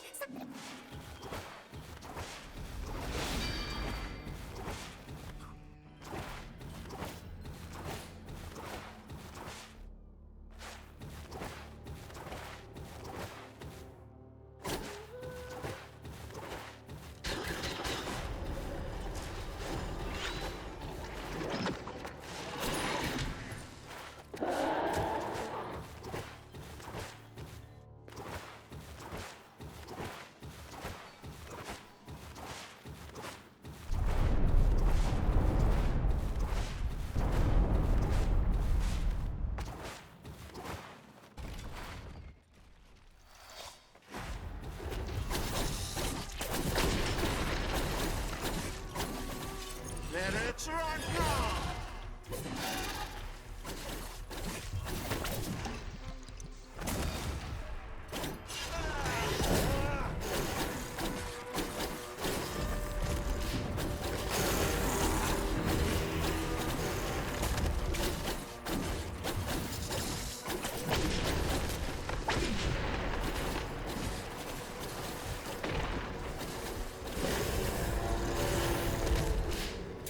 Let's run now!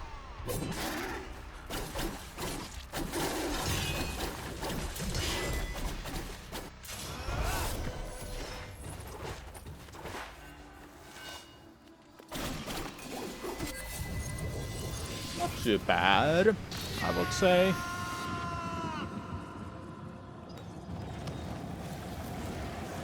It was a decent RNG. Seems to be consistent all the time for the first part, then it gets a little random.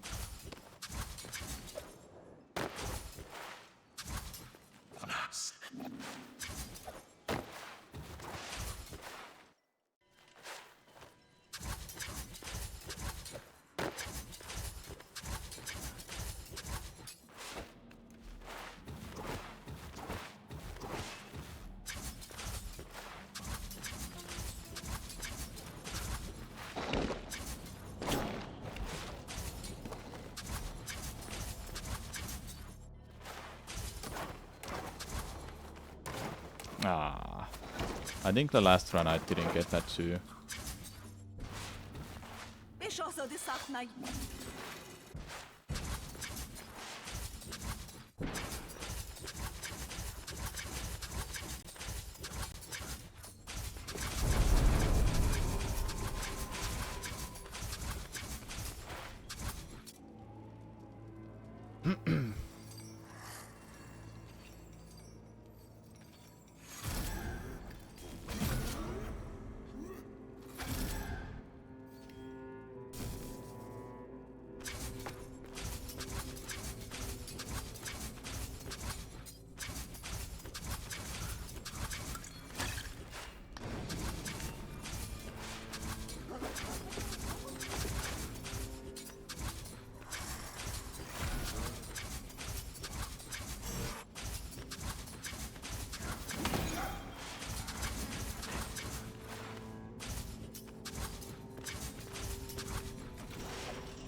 Get off my way.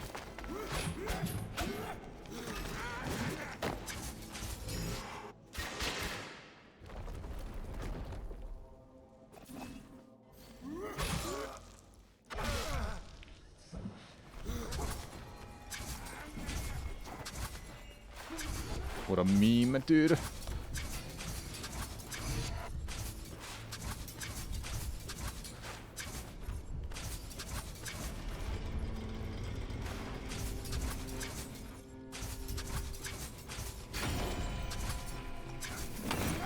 Ow, fine.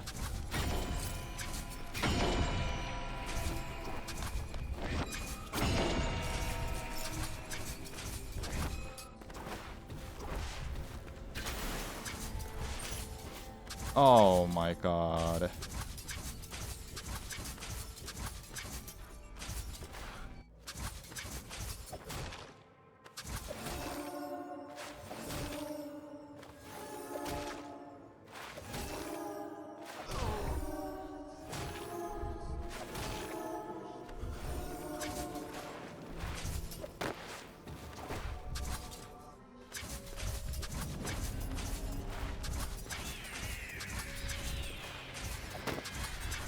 If I took a hit from that enemy, I'm pretty sure I would have died.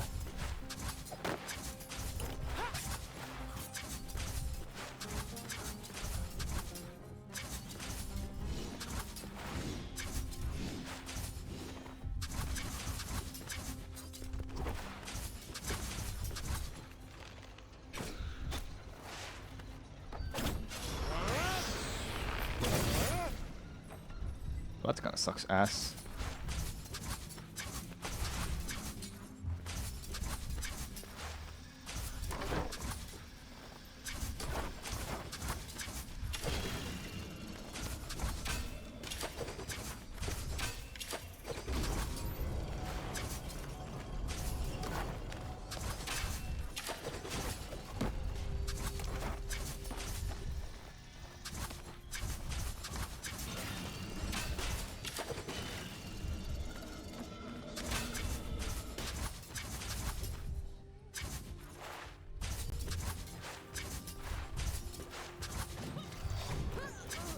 That's when I go back from the loading screen. That's just terrible that Sargon is facing that direction when I dash.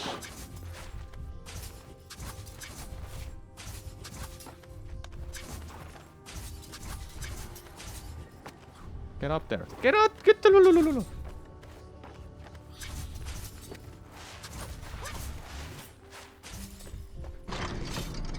Well, lost like, I don't know, 10 seconds. 10 plus. We'll see.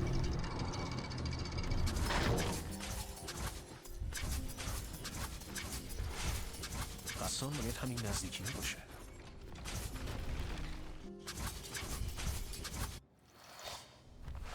امتحانم کن.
برای یه پیرمرد سریعه.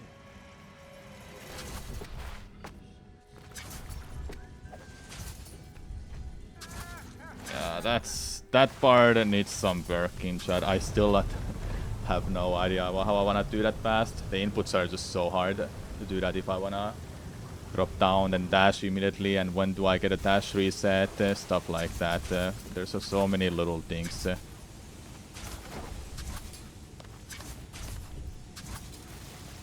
So many little things in that one room alone. Like, how do I dash downstairs that is just barely low enough that even low dash shouldn't be able to cancel. Find that.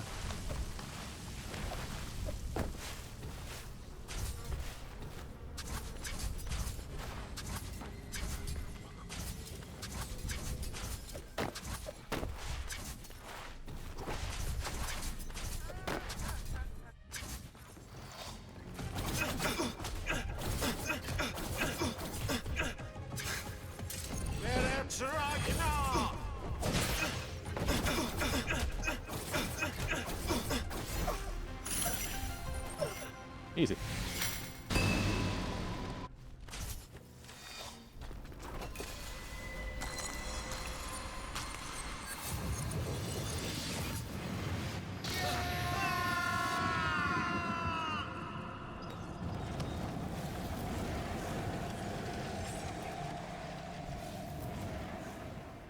Hello Simon, what's up?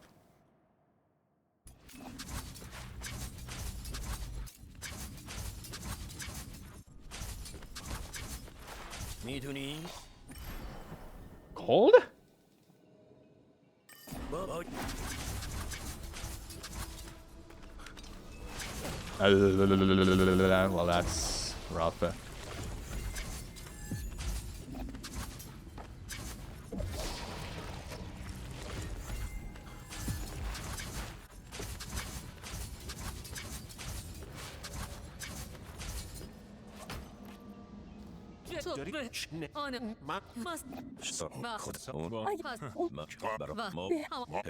معلومه که همش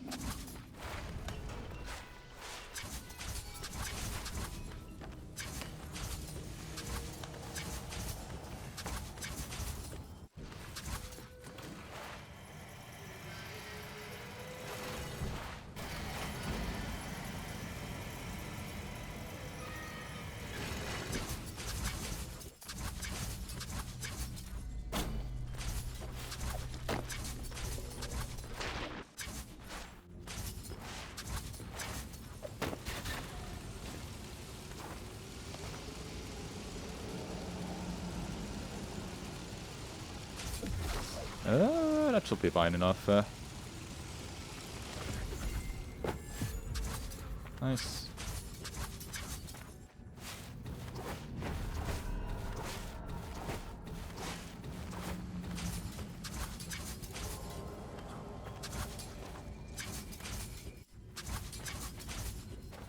Ah.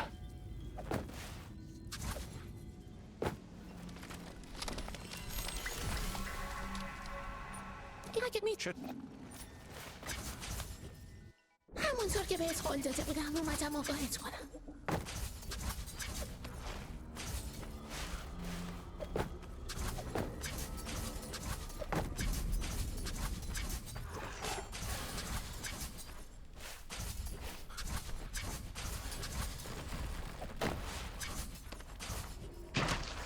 Okay, triggers right away.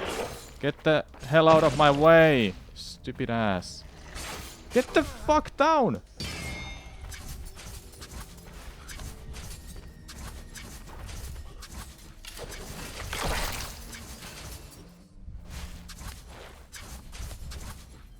Oh my god, buffering.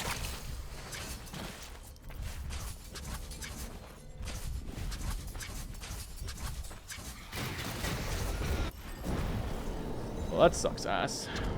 حتی نور منم نمیتونه فراتر از نقطه آغازش بدرخشه. خدا نگهدار ساربان.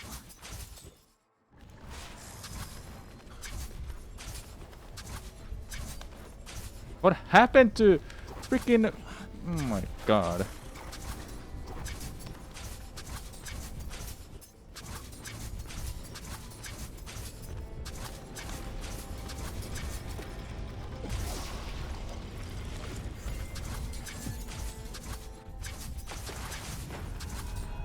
a match.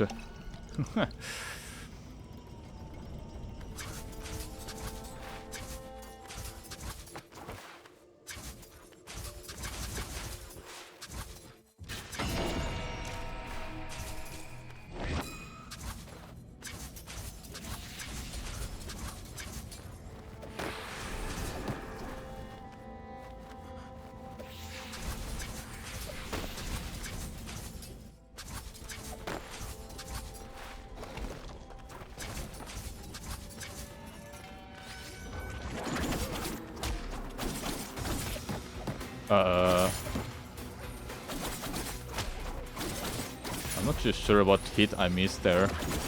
I did it exactly how I was supposed to. No need for arrow. Well, that was weird. Why did you warp there? Well, that's fine. Consistent at least. I've lost so much time.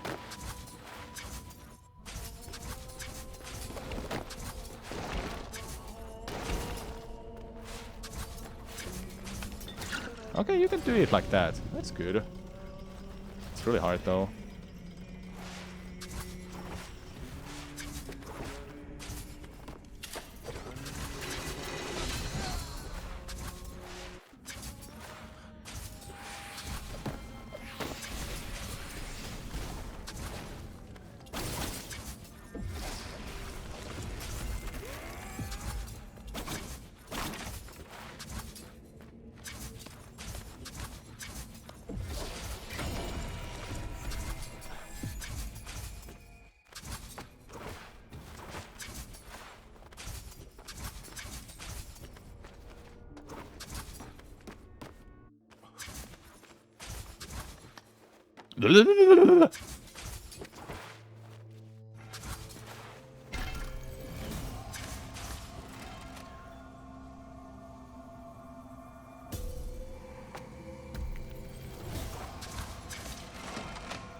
So if I get it first try, I don't think that will still beat my time, but that will be 31 or a really low high 32 then. If I get this skip first try. New one that I learned.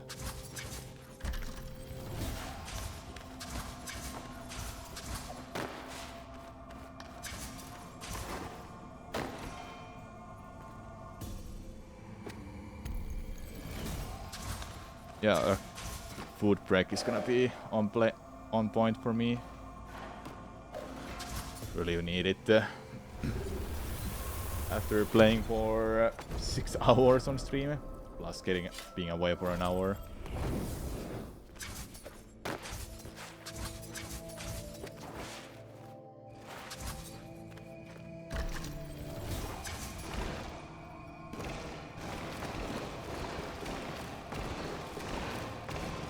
Can't get it, man.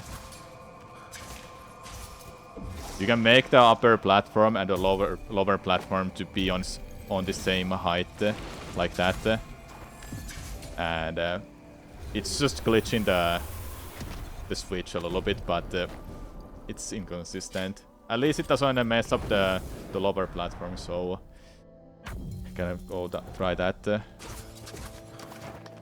few times before you have to just bail on it and do the copy instead.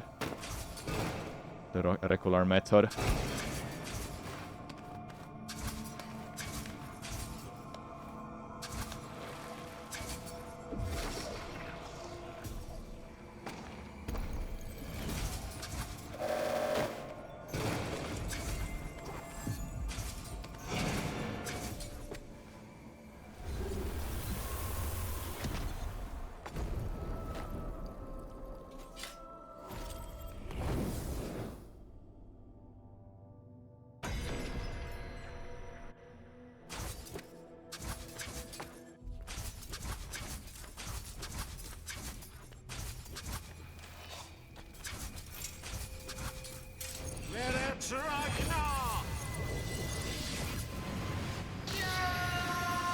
Okay, let's get the strong finisher chat. If I get it first try, I'll feel really good about it. If not, then so what? I'll do it in another run.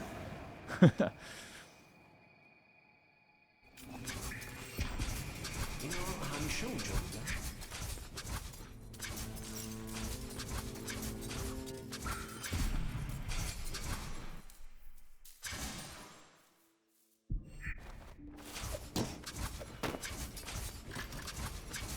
No, yeah, let's go that way.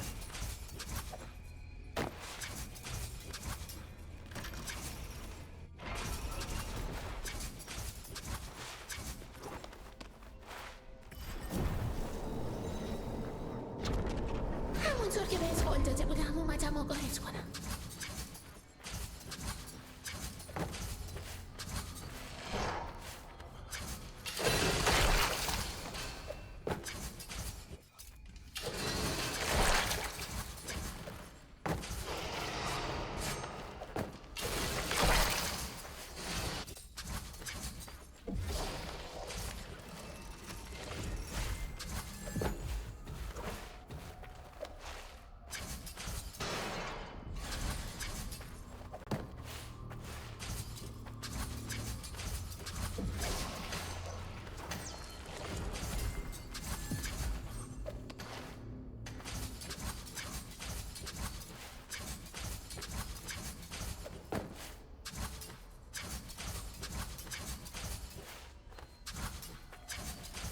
حتی نور منم نمیتونه فراتر از نقطه آغازش بدرخشه. خدا نگهدار ساربا.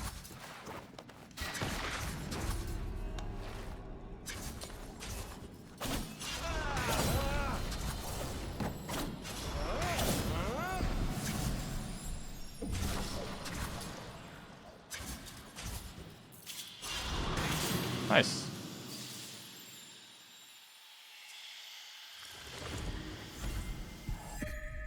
Damn, almost got a gold. Another 31! Ha. Just like that, another 31. And I spent like freaking 20 seconds with that one enemy. And some other stuff went wrong too, if I recall correctly. But hey, really nice strong finisher.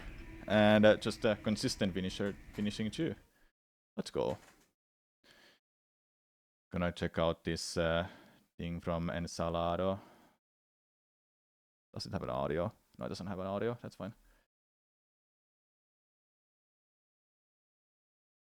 Wait. Oh! Yeah, I was thinking you can actually go through underneath that attack. It kept hitting me. One time I was doing a crouching.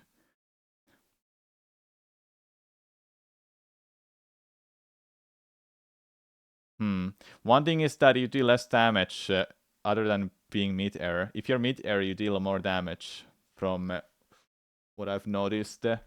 We'll have to give that a try a couple times to see how that will be. Doing a mid-air attack is just so powerful. But yeah, that's a sweet strat.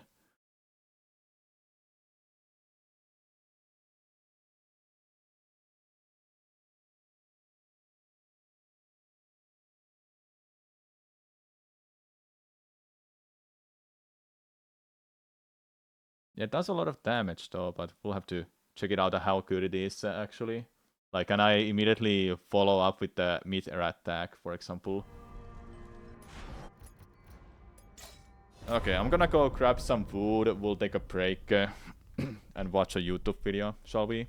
Or should we continue that retrospective video that you were watching for an hour and 20 minutes? Do you wanna continue watching this chat? Or do we watch something else? Continue? Okay, let me put it on then. I'll grab some food. Be right back. But this was on another level. And the exhausted team at Retro Studios soon found themselves the recipients of not just one, not two, but 6 Game of the Year awards, making Prime one of the most lauded titles Nintendo had ever published. Now, while its sales might not have been enough to rescue the ill-fated GameCube, Metroid Prime shipped just shy of 3 million units, which was by far the most in the series, and almost as much as GameCube's Zelda and Mario games. Even in 2023, Metroid Prime is considered one of the greatest games ever made, but sales figures and review scores can only ever tell a tiny portion of a video game's story. And so to fully understand the miracle that emerged out of Retro Studios, we need to set foot on Talon 4 and see things through the eyes of Samus Aran. Before Metroid Prime released, Retro Studios executive Michael Kelbar told journalists that early on in development it was decided that the team's primary goal should be to faithfully recreate the themes and concepts of the series' 2D ancestors. Now that might seem like an obvious route to take, but the harsh lesson of the 1990s had been that 2D and 3D games needed to be designed in very different ways. Some franchises made the jump with ease, but for every Metal Gear Solid and Ocarina of Time, there was a Prince of Persia 3D or Mega Man X7, and often it was platformers that had the most difficulty adapting to 3 dimensions. So with this in mind, Retro Studios deserve a huge amount of credit, as Metroid Prime is one of the most impressive 2D to 3D conversions in the history of the industry, managing to retain almost everything that makes the series so iconic, but with a completely new twist. Prime opens with Samus investigating a ruined space pirate frigate, the Orpheon, and as her ship docks and we see our hero emerge from the cockpit, the camera pulls in behind her and we find ourselves looking out from behind her visor, seeing the world as she does in first person. Now Retro had been keen to emphasise that this was not a first person shooter in the style of Halo or Medal of Honor, and this is really hammered home by this opening sequence, which acts as both a mechanical tutorial and an introduction to the sort of experience that Prime will offer. Rather than throwing us into complex exploration or frenetic combat, the first few minutes of Metroid Prime have us wandering the ruined corridors of the Orpheon, immersed in a tense atmosphere and posing questions about what exactly the space pirates were doing. At its core, it's extremely similar to the opening of Super Metroid, even going as far as to conclude with a virtually unlosable boss fight and then a self-destruct sequence, but viewed through the eyes of Samus Aran, the emotions it conjures are much more intense. By placing us, the player, into the game world, rather than having us as an omniscient third-person observer, everything feels so much more real. Isolation of being alone, the scale of the pirates and their monsters, the panic of a space station blowing apart around you. It's just so much more immersive, and for a franchise like Metroid that trades so heavily in atmosphere and mood, it's an inspired decision. Now despite the change in perspective, it isn't long before we find ourselves in that familiar Metroid gameplay loop. As Samus is escaping the Orpheon, she runs into Ridley and chases him down to the planet below, Talon 4. Unfortunately, her hunt is slightly waylaid, as on the way back to her ship, she's caught in a blast that damages her suit and deactivates many of her powers. These twin setups are the premise for the rest of the game. Explore Talon 4 so you can recover your lost power and track down Ridley. It's simple, it's effective, and it's all you need to begin your adventure. Now while the first person perspective obviously has a big impact on how it feels to roleplay as Samus, it does raise some big questions about how you control her, and Retro has done an equally good job of taking this into 3 dimensions. At the centre of it all is the decision to prevent the player from freely looking around, something which you can only do if you stand still and hold the R button. Now that might sound restrictive, but it works because the more limited perspective enables the developer to have a better understanding of what you can see, and therefore design easily recognisable puzzles and platforming sequences. Gauging distance and momentum is astoundingly easy, and this is paired with a very subtle camera lean as you jump, which allows you to better judge your landings and really makes Prime's platforming feel natural and comfortable. Now obviously this also means in combat you can't freely Okay, aim, I'm back. I but got again, this my seemingly odd food. decision is actually If you're still to the here, game's Kane. benefit.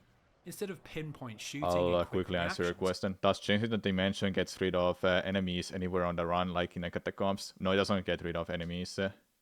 At break? Sure, fine. you lock onto enemies with the L Okay, button, let's but see. in tandem with some very generous aim I need to assists watch and this missiles from the that hone in beginning on your myself, foe, it's pretty easy so I to know fight I your know way what I've across been Talon missing. 4 without feeling like you need another analog stick. Now being unable to miss your shots has a big effect on the design of the gameplay, and so in combat, Metroid Prime is really more of a puzzle, where the challenge comes from working out how to damage enemies rather than the execution. You face ice beasts which have to have their shells blasted off, giant lava creatures that can only be hurt when they reveal their weak spot, and of course you fight legions of colour-coded space pirates that can only be damaged by specific beams. It's a very creative way to interpret the series' classic run-and-gun gameplay, but the most impressive conversion comes in the form of the Morph Ball. By pressing the X button, Samus will squash herself down into a small orange marble, with the camera seamlessly switching into third person. It's yet another inspired decision, and by creating rooms that are clearly designed to be tackled with the Morph Ball, Retro are able to manipulate the camera so the two viewing modes feel complementary. It's rolling around under space pirate machinery, working your way through mazes, and even getting a host of its own upgrades. Between the creative approach to combat, excellently designed first-person platforming, and the gameplay variety that the Morph Ball offers, every single element of Metroid's 2D foundations are present, but reimagined in a way that feels perfectly at home in a totally different mode of presentation. So on that note, we need to switch gears and talk about something that Metroid Prime doesn't do particularly well, and that's the structure of its world and the flow of exploration. Just like in Super Metroid, Talon 4 is made up of a series of distinct rooms that are all connected by coloured doors that make up 5 unique areas. The grassy wetlands of the overworld, the crumbling hallways of the Chozo ruins, the fiery Magmore caverns, the snow-covered Fendrana drifts, and the mechanical labyrinth of the space pirate mines, which are all connected by the series' I love this iconic game. elevators. On the surface, Have you it looks eaten like anything another yet, chat? triumphant You should 2D eat. to 3D Don't starve. conversion. You explore the world looking for upgrades, and then use those upgrades to open up further sections of the map, just like we always have done. So, what's the issue? Well, there are a handful of upgrades from Super Metroid that haven't made the jump into 3D, namely the wall jump, shine spark, speed boost, and screw attack. And on top of this, both the grapple beam and space jump have been reworked into contextual moves that are only useful in specific locations. Now, you'll probably have noticed that this is almost all of the movement upgrades, and that's because in Metroid Prime, your methods of moving from A to B are surprisingly restricted.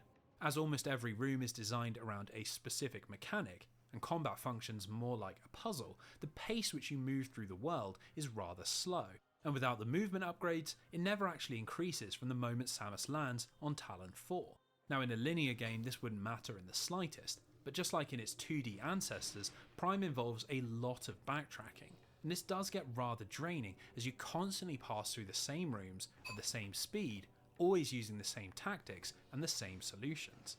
This frustration is only amplified by the surprising lack of shortcuts, and how certain zones only have a single entrance or exit.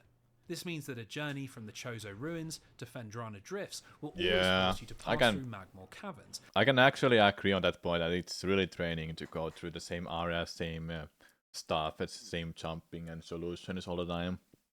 At least Prime 2 fixed that. And it can make for a repetitive experience. Can I as you turn up the weave back and forth. video volume? Almost as if they knew this was an issue, Retro have implemented a hint system. How's this? And every now and then your suit will perform a scan of the world and point you in the direction of the next required I don't upgrade. keep it too loud because now, I might have Prime something to is say at its myself best too. when you know while exactly I'm taking a where you break. need to I'm go. eating right now. This is quite a welcome addition, but it does dramatically reduce that emergent sense of discovery and almost entirely removes the satisfaction of working things out for yourself. Now, that might sound quite disappointing, but really it's not in the gameplay where Prime shines the brightest. And personally, I don't believe this is why it enjoys such a legendary reputation. Where Metroid Prime was really ahead of the curve was in just how immersive and atmospheric of an experience it is, and the unique way that it delivers its story and world building. Let's start with the HUD, which is so much more thoughtfully designed than the basic health bars and ammo counters that most first-person games used in the early 2000s.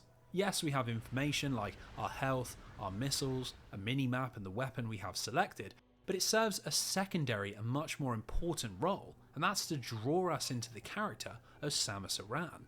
Thanks to little details like being able to see the inside of her helmet, or the small animations that play as you change beams, it feels like we're actually looking out from inside of the power suit, and instead of just providing information, the HUD becomes part of the experience.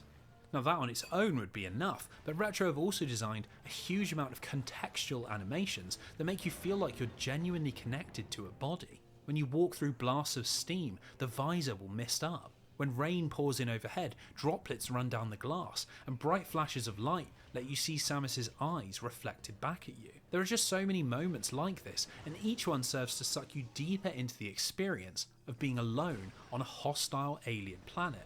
When an enemy blasts you with a wave beam and causes your HUD to deactivate, you feel blinded.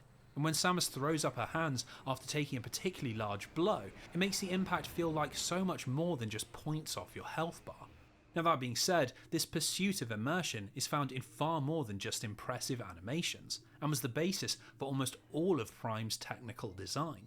Thanks to some ingenious programming tricks concealed by the game's doors, there are absolutely no load screens, which means you're never ripped out of the experience, and as this keeps the frame rate at a rock-steady 60 FPS, it's very easy to maintain your suspension of disbelief.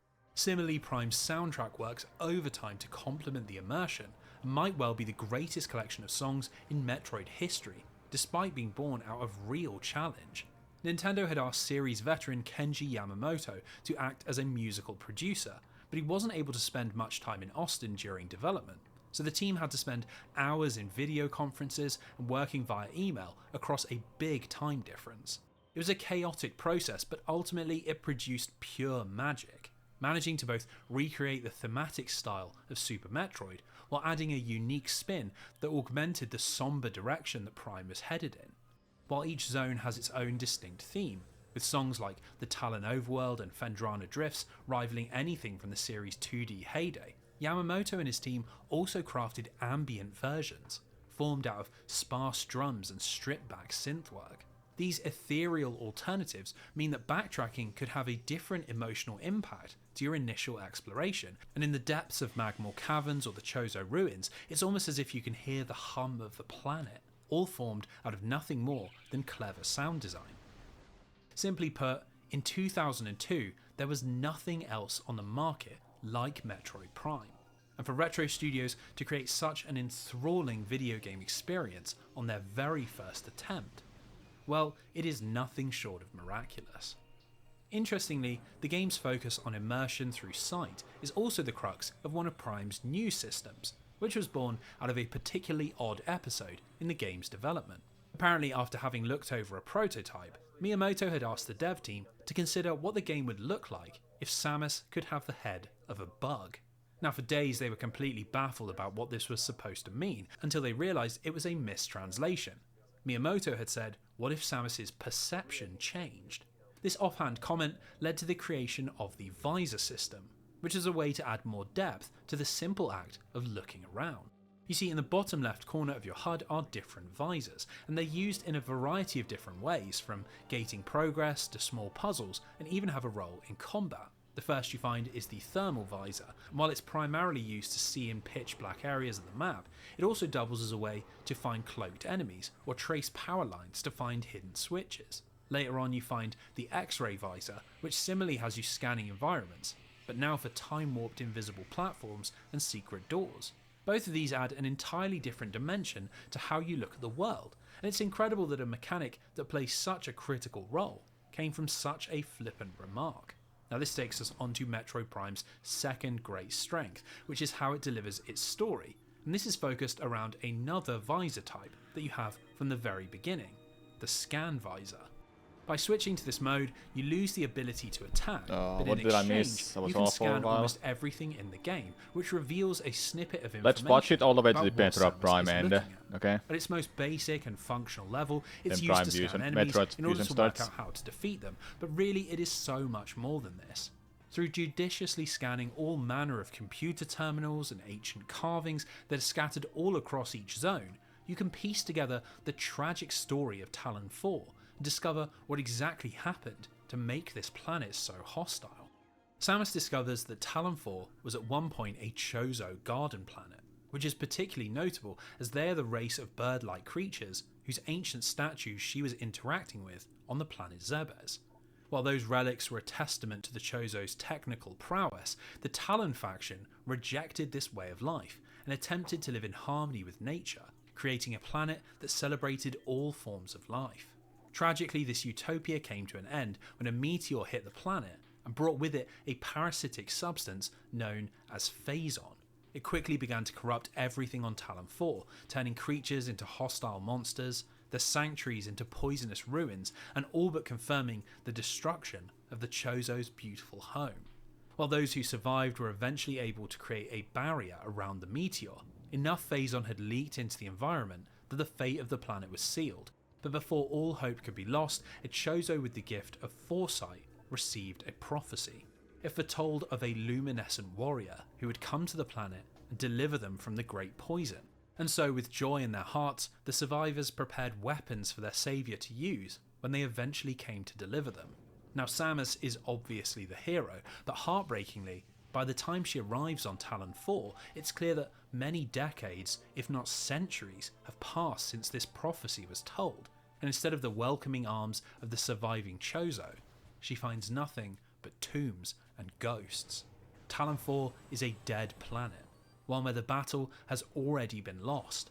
And while we explore its hallways and chasms and vistas, taking the tools that the Chozo left behind and eventually destroying the Phazon infection, there is a shadow of death that hangs over everything. I'm loath to make this comparison, but this is exactly the sort of storytelling and world building that would win Dark Souls so much acclaim over a decade later, and arguably Prime does it with just as much dramatic flair. Now, that isn't the only story you can discover, as of course the primary driver for Samus even being on the planet is to chase down Ridley and put a stop to the plans of the space pirates. This narrative is a little more overt, and even without scanning a single terminal, it's clear from the environmental clues that they're attempting to use Phazon to augment their foot soldiers and reassert some of the strength that was lost when Mother Brain died. In this sense, it's actually quite similar to Super Metroid and Metroid 2, in that there's quite a strong story present if you're willing to look for it, but it never asserts itself at the cost of the gameplay, with Retro perfectly content to let uninterested players walk by if they want to keep the focus on the action. Let's see. Retrofusion starts in 7 minutes. You know what? We'll continue watching that after I've done a couple attempts, okay? Just like 2-3 attempts.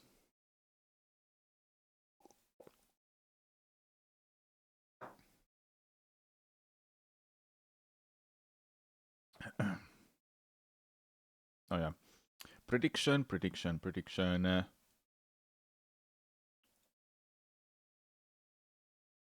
No one would have talked. Starting to get a little exhausted. Oh, no, I'm not tired, but I really wanna stop soon. Okay, just a moment.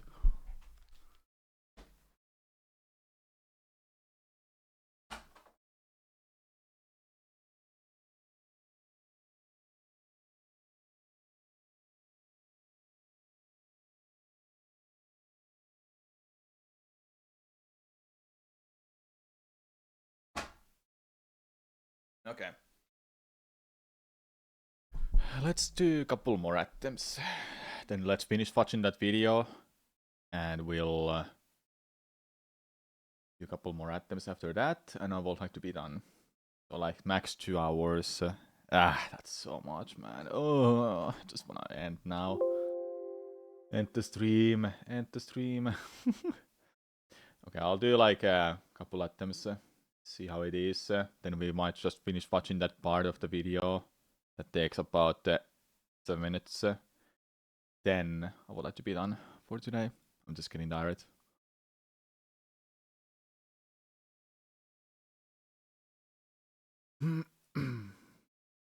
I'd be happy how well stream has been going lately too. And the runs have been super fun as well. Yeah, Betty.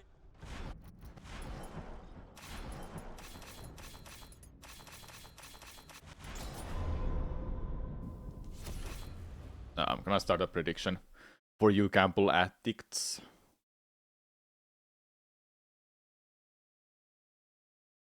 There we go. Yeah, Betty, Sarko.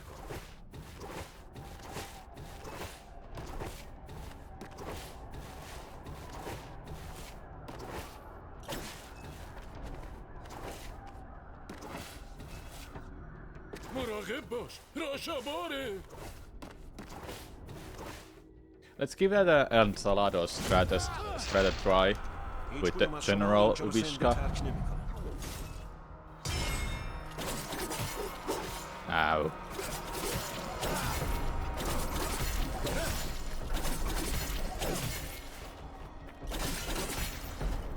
That's okay. As long as it's sub 40 seconds, I'm fine with that. Ben oli yazma Sirio bastırdı. Domala bir sargon.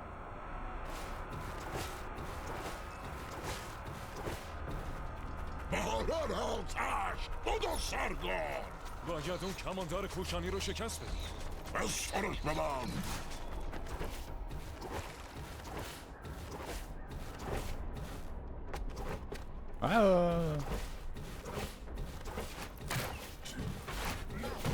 Çanta şunu koşu. Aslında da sopa girişini çabancasını da payından veresi.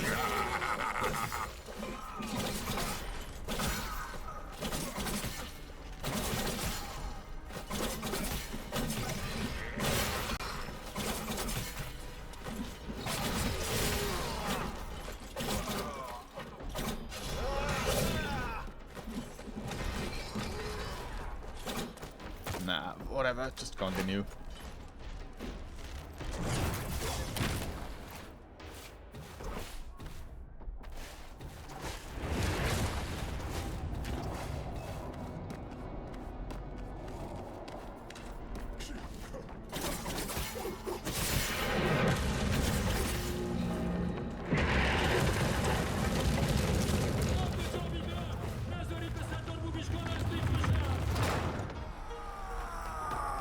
مراقب باش سارگون.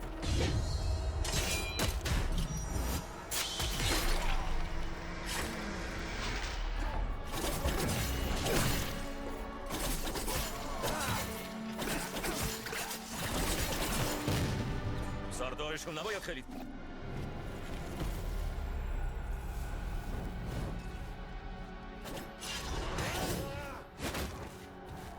یوویشکا نمیتونی اصلا مخفی بشی.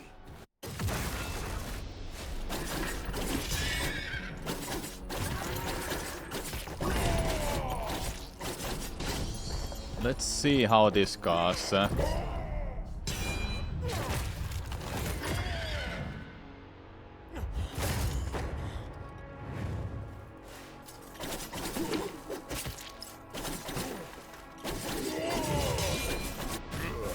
Kinda same speed.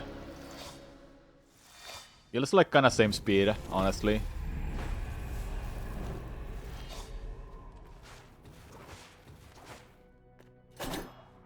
بهت افتخار میکنم سار.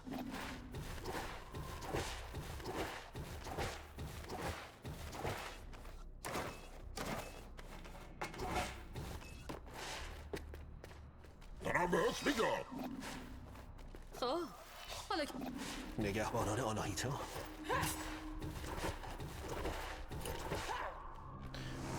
But it's good to test out that. What if it ends up being faster? But air slashes are just so powerful there.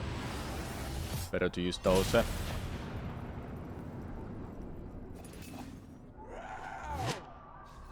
Hello, Joe.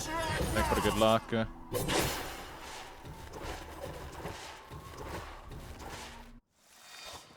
Last night I was learning in the new strat that you found. I got them in this run.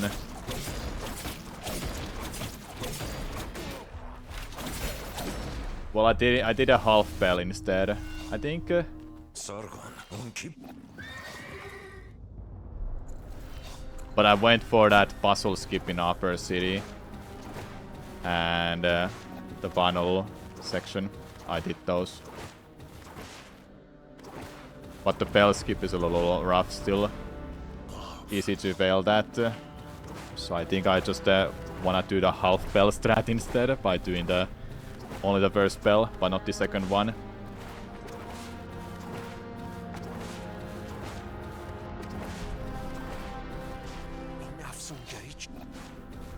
Dimensional glove skip was fourth try or something. It took me a while.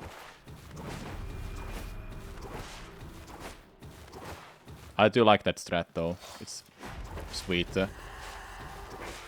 Something like that I really wanted for this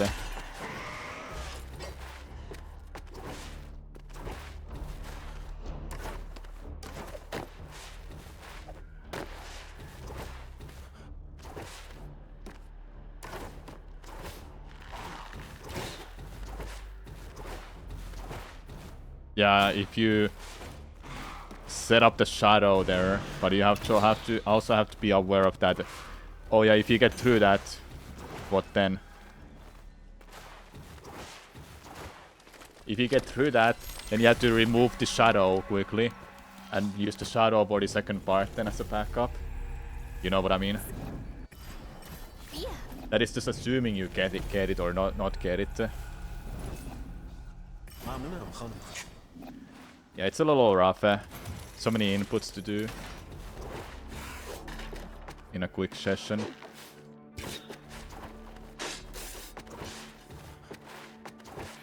You hold the same button for removing a shadow. So whatever button is your shadow, press that, hold that, but don't just press it.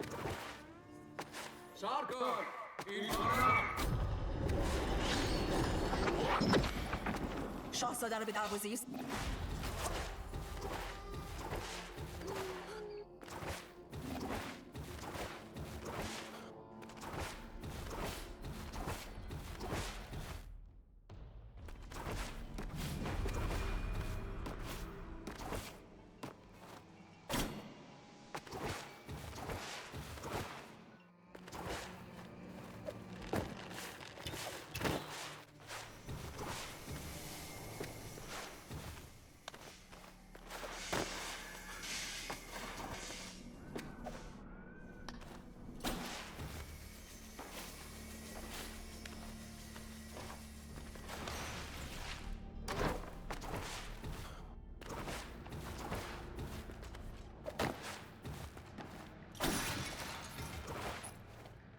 یکی دیگه از مردم.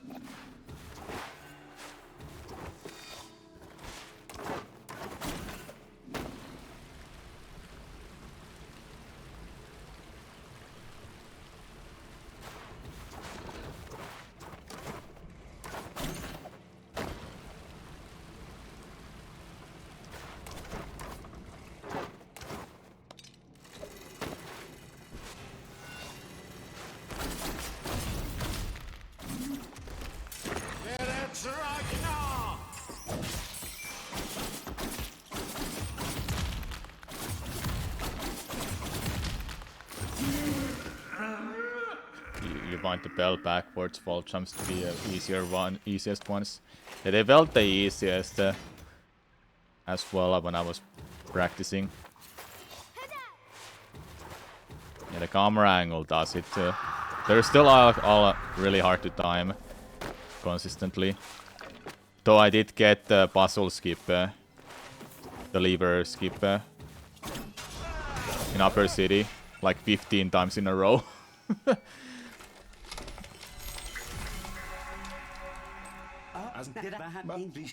So yeah, you can get consistent at them. Yeah, 15 times is nuts to me.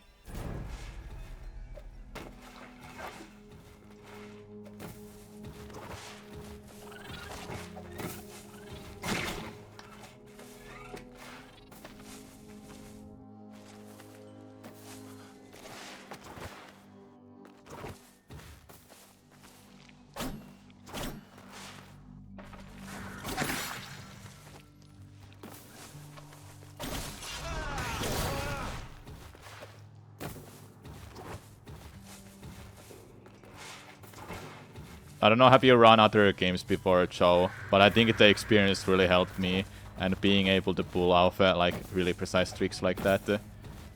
I've done that more for other games where I have to pull off that consistently, or I will just lose a lot of time.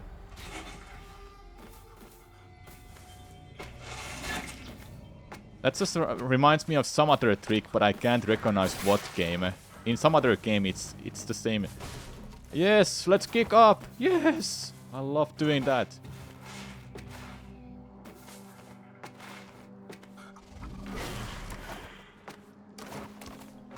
Please, I'm not getting those anymore.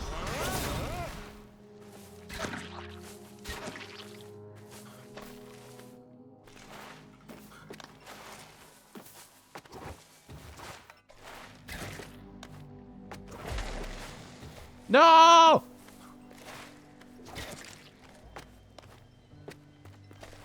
No, get off my way!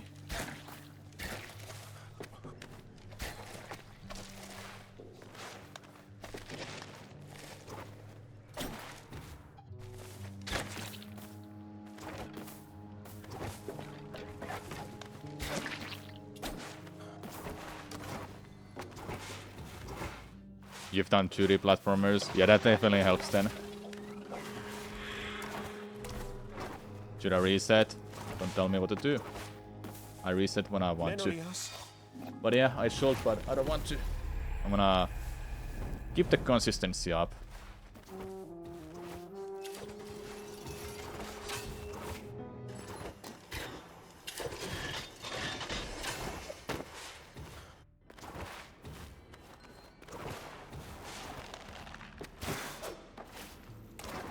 I'm not holding up left, but I guess I am. Ah! Don't kick me off.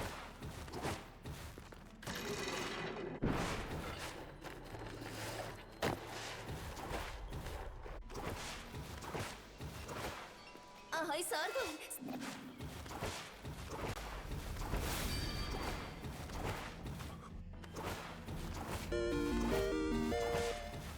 Thank you, Tiparn. Hello for 9 months. Welcome back. Thanks for good luck.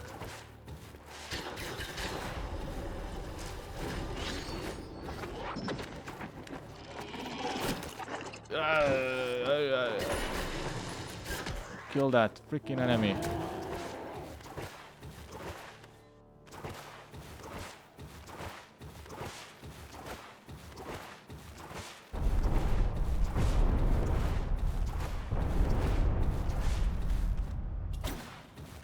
Two of them? Yeah. Yeah, definitely. Definitely wanna do that, huh?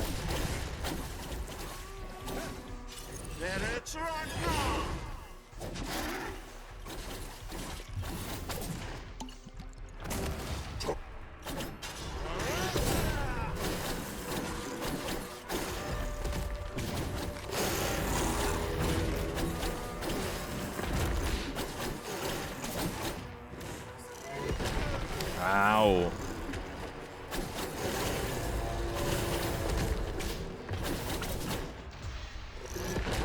Hey, you ass.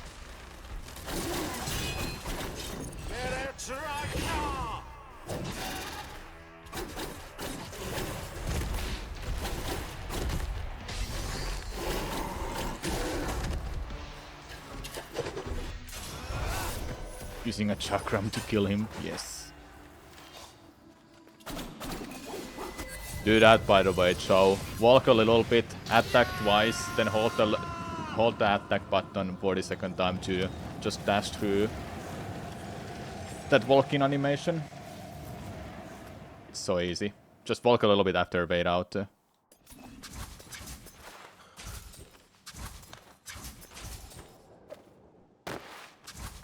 Yeah, it's way better than a slide kick. I've seen people doing that and I'm like, no, this is so much better. I'm doing it right now.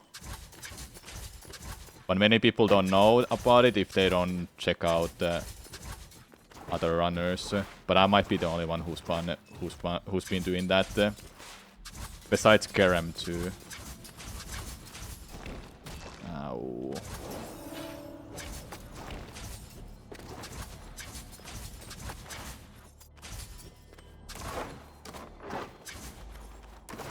I'm slow today for that. به شاهزاده سخت نگیر.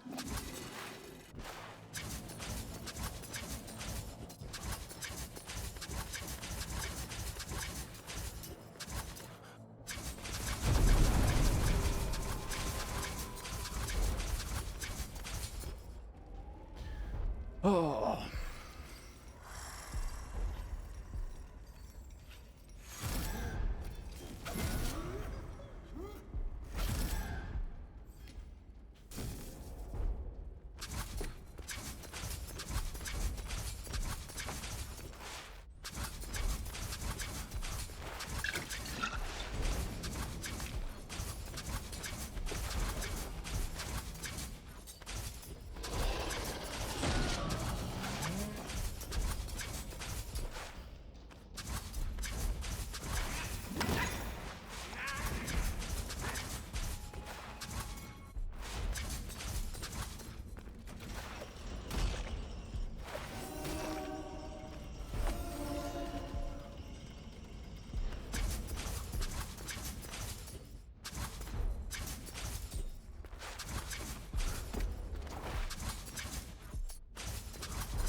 Did I just grab that backwards?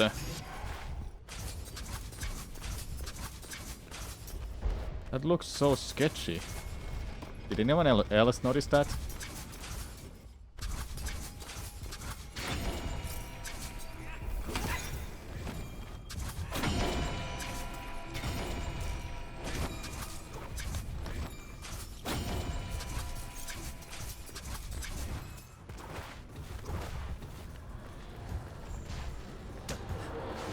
Ah! I had no idea how I will do that room when I'm so low on health. Didn't want to take a hit from that. It's fine.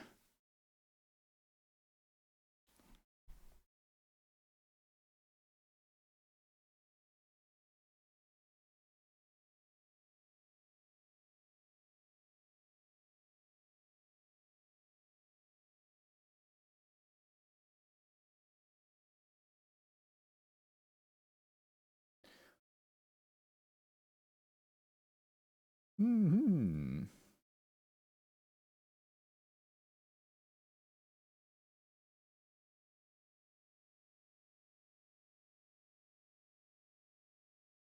Yeah, I made a mistake. The enemies that fly around the 4 green heads, I got hit by one of them expecting I will die, but then I tried to go through it and I just died after that.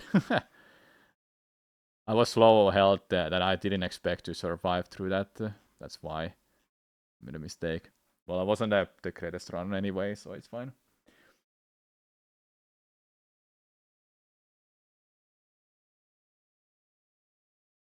Okay, let's do one more run.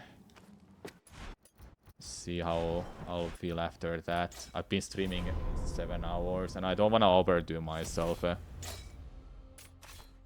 Even though right now I am kinda overdoing myself because I learned some hard tech from last night. But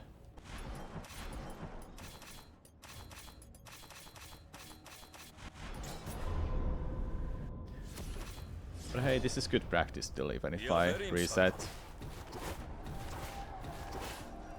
No! I think it was a reset. Yeah, it was a reset. Nobody can bad. Are you kidding me? Nobody can bad. Okay, I'm not gonna do cam pass anymore. Nobody's cam bad anymore. Let's go. Yeah, Betty.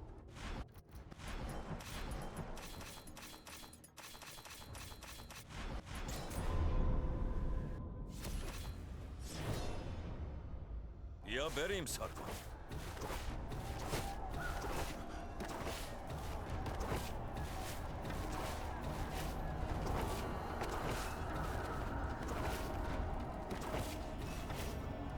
مراقب باش. راشاباره.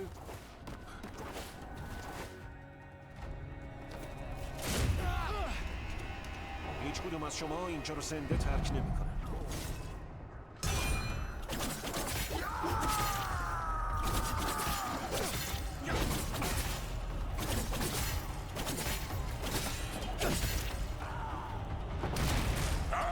کی داره بهش خوش می‌گذره؟ I don't know why, but this run is so much fun. I really want to do any percent already, but I need to beat the game first before I start doing it, and it will be after this challenge. Right now I'm not gonna do anything but this until the end of the challenge.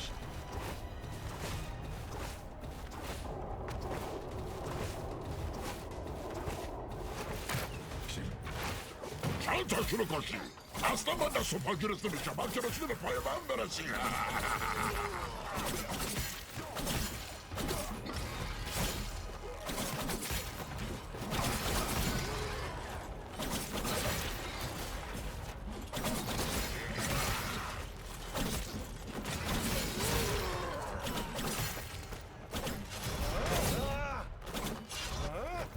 Nice.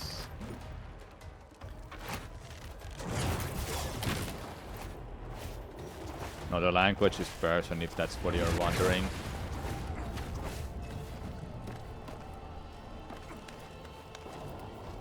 Oh my god, really?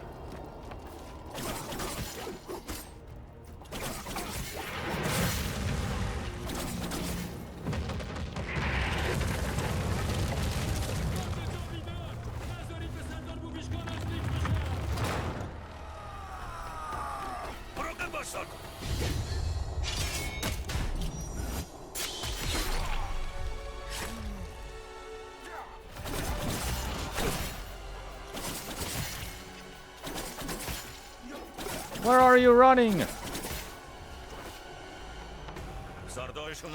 He just tipped off, man. He didn't wanna fight anymore.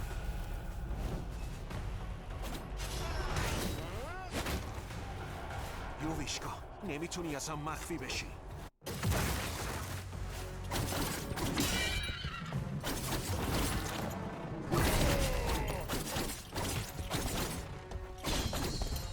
Didn't deal enough damage there. Ah, well, that's kind of success.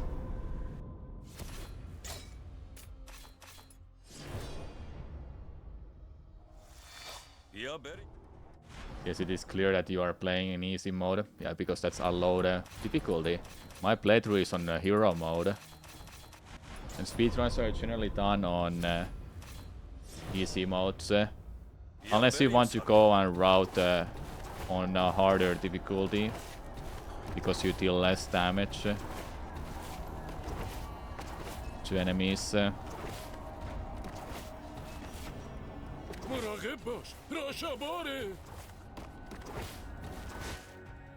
Sweet. هیچ کدوم از شما اینجا رو زنده ترک نمیکنن.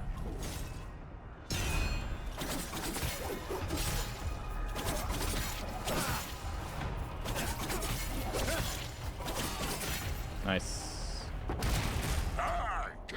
I don't know why, but I like when that animation happens. That, hey, who's having all fun?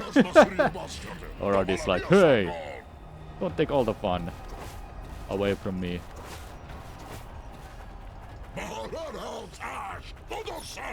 Really like this game. I love this game too. It's surprising how good it is.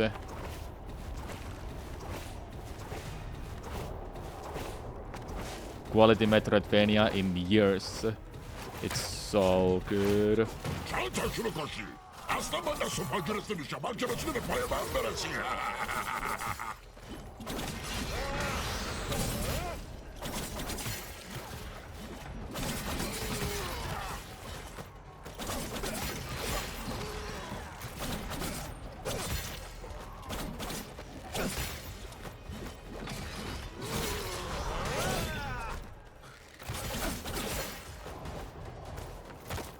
You're so bad at corner clips. It can be terrible for you, Ray, if you haven't done those type of things before. I don't know how it's gonna keep on. It took me a while to get used to. Get the hell up there. Hey. What does the big guy say? What do you mean by aura? What do you mean by saying?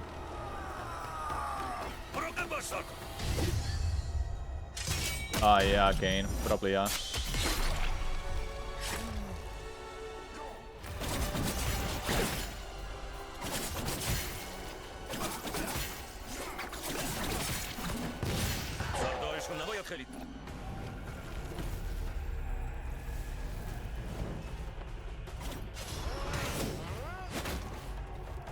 یوویشکا نمیتونی اصلا مخفی بشی.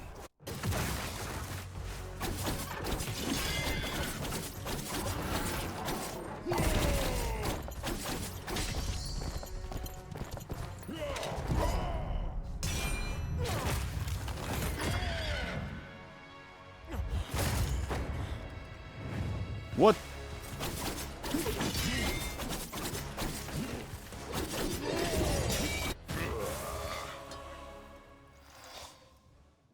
That was weird.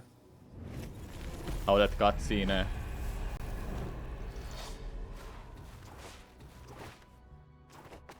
بهت افتخار میکنم.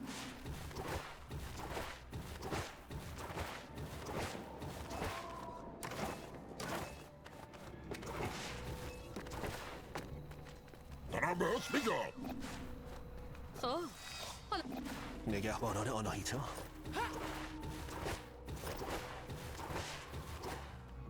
I'm not too sure what you mean, Xiao. Why aren't there many counterattacks with people like that you just did? You have to do counterattacks, and they will be slower to do. Prologue acts as a tutorial for playing this.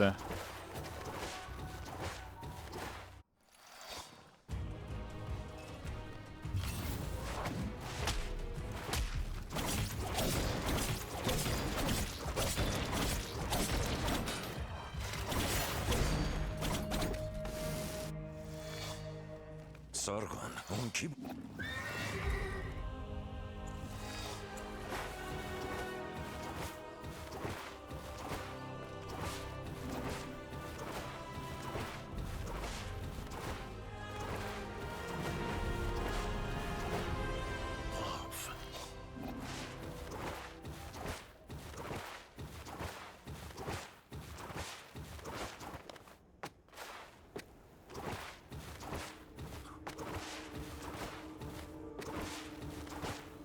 این افسونگری Hello, چی؟ 7. How's my day? Doing alright. Got the fastest time once again. Trying to beat it.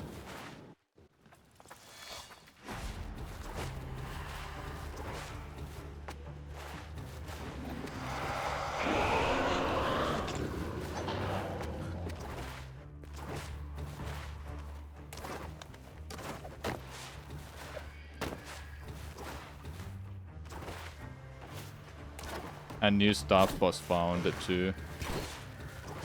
I learned that last night after stream was over.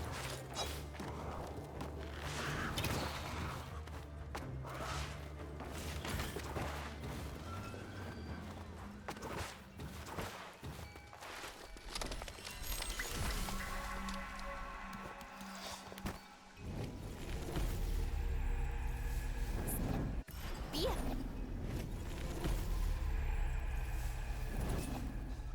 ممنونم خانم کوچ. You can do corner wall jumps if it makes any sense. I didn't want to do that dash there.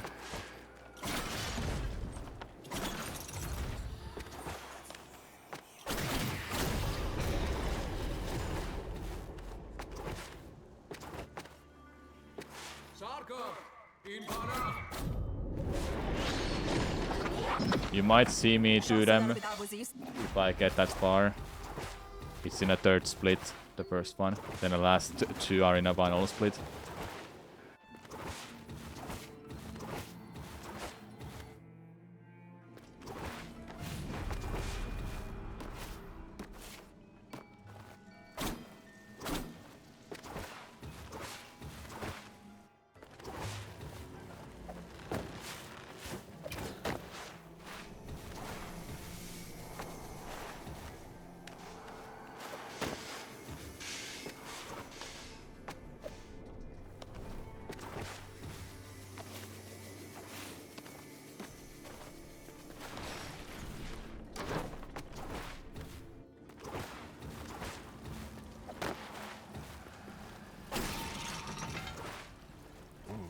Every day. Well, not every day.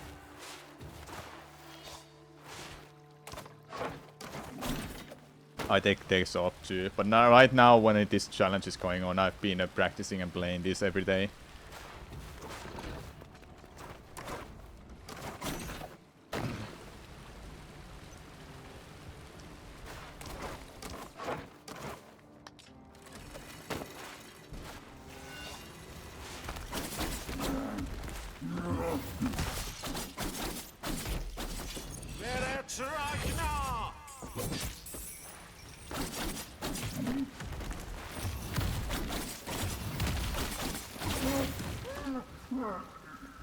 That's a little rough.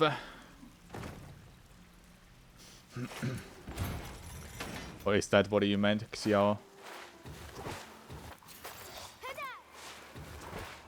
Just so you know, for those who are new here, I don't generally just do speedruns only. I try to do some challenge runs as well. I'm a little bit of a casual, but speedrunning is the main thing you'll be seeing me doing.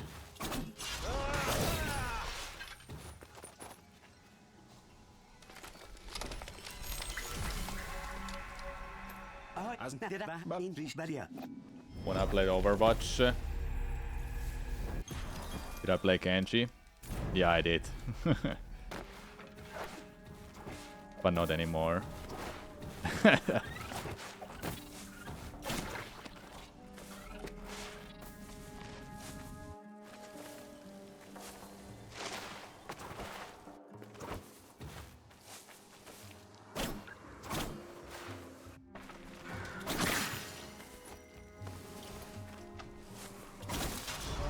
Is your character too? Yeah, I used to play him a lot, but now I don't.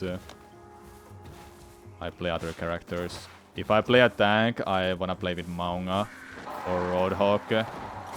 And if I play DPS, I wanna play with Mei. Then if I'm a support, I wanna play with Ana. Yeah, I still play occasionally with my friends. You need my battle net? Sure, if we end up playing a little bit. I'm a Platinum Diamond player then, so I really don't care about my rank. I did hit Master for my support a while back.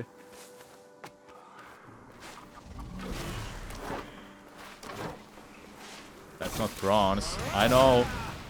God gamer, what you can say? Nah, I'm just good at video games, okay?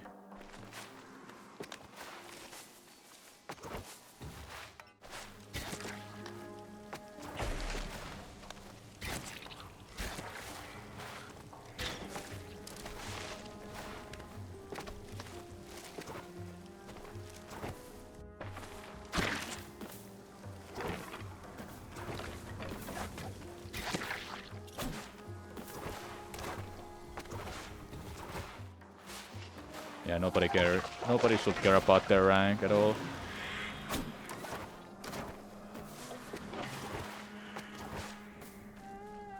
Menolios.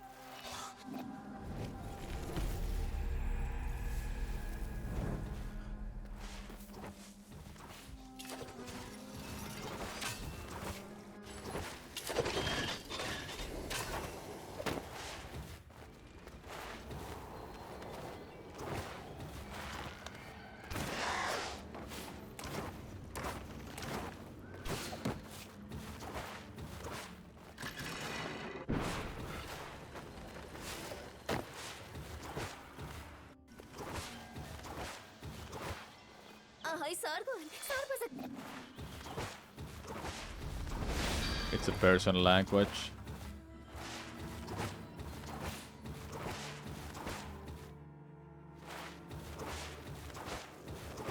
Is that what that means, 7?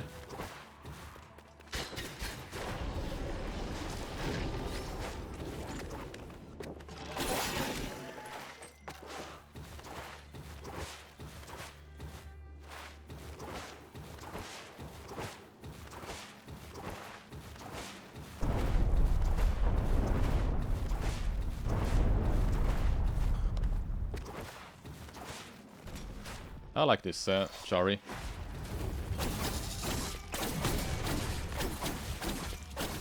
Oh, that's what Bars sees? Okay. Ah, okay.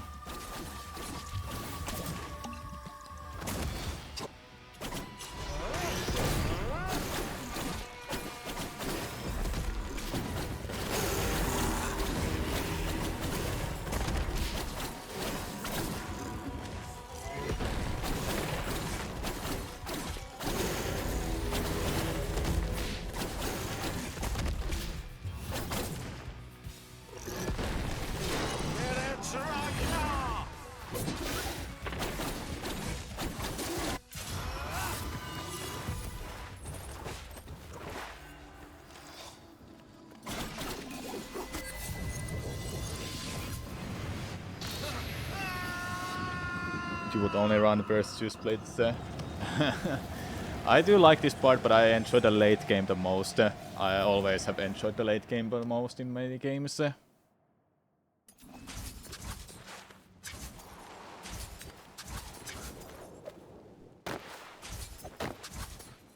خبر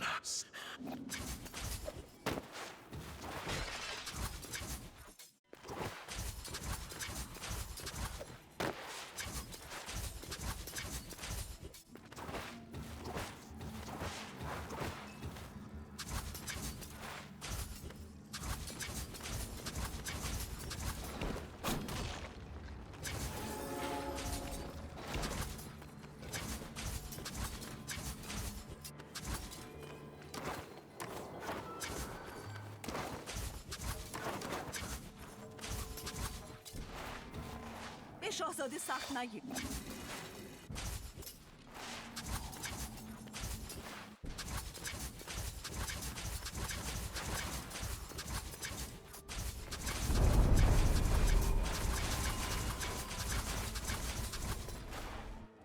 I have a good method for that. How do I hold the controller in my hand to get the fast dashes on the stairs?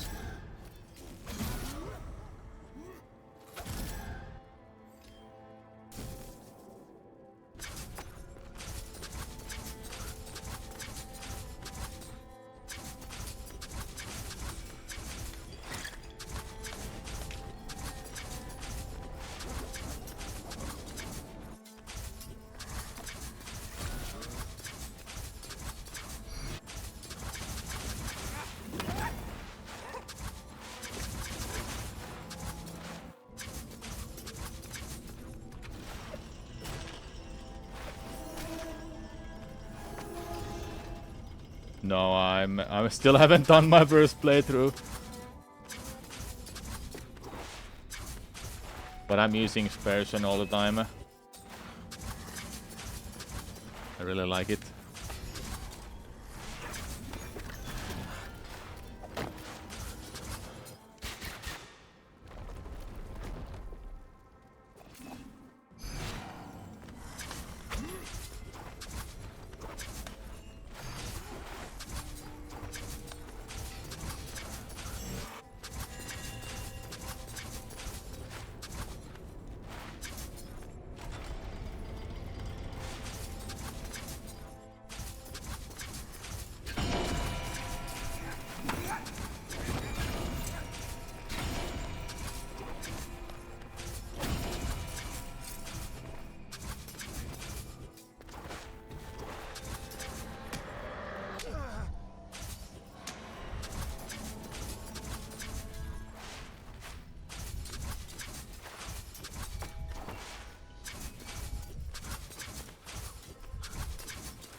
Oh, living on the edge.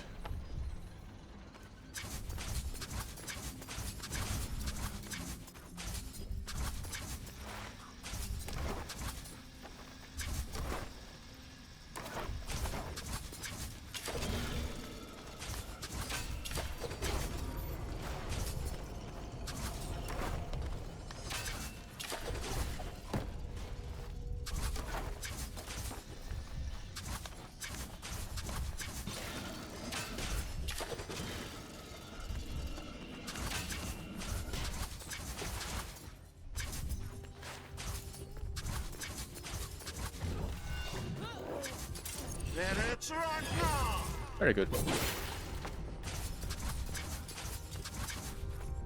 بالاخره رسیدی.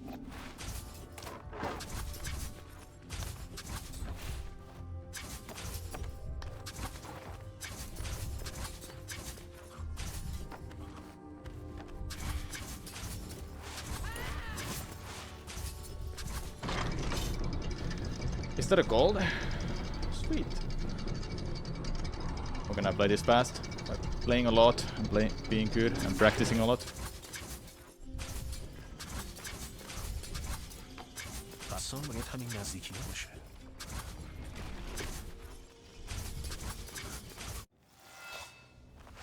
امتحانم کن.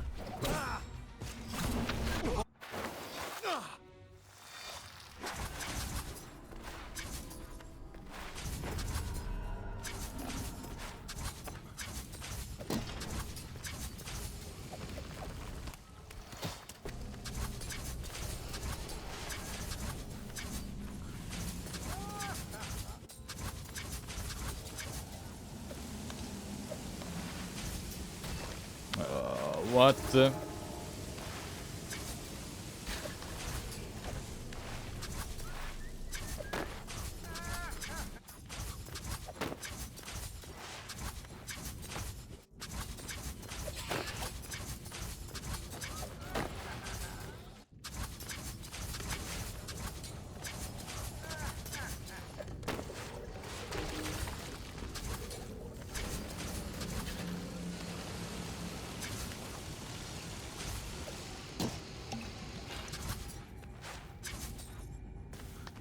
That's bad. That's very bad.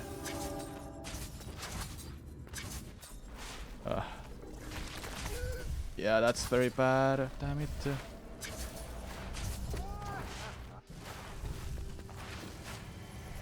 Lost like 7 seconds already.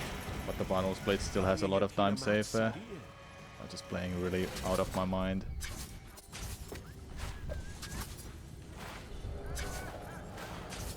So I cannot take the poison damage. I'm gonna die to it. I have to go from the left side of this part now. Sucks ass, man.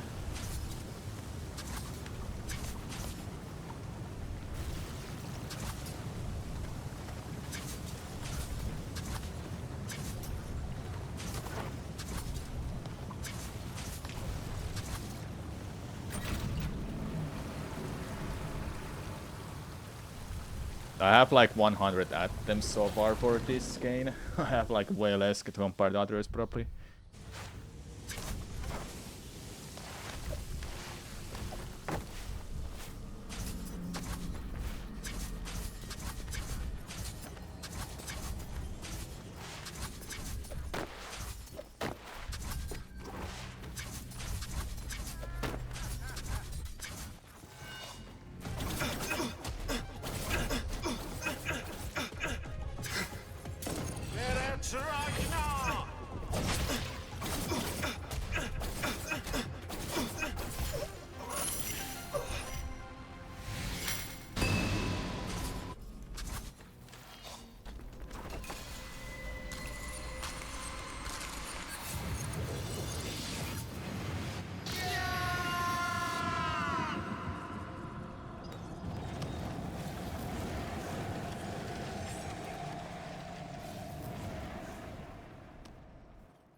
Cannot use it, 7.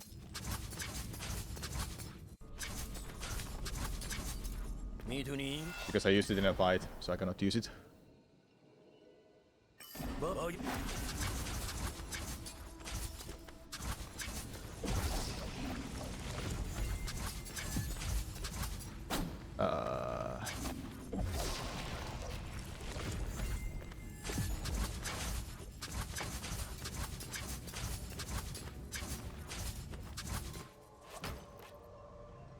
داری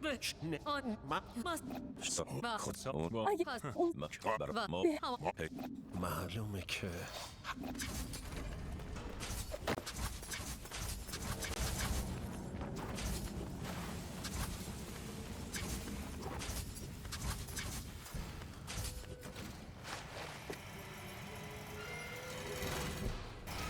Yeah, that alarm sounds like Banjo-Kazooie's NPCs. Oh, whoa, whoa, whoa, whoa.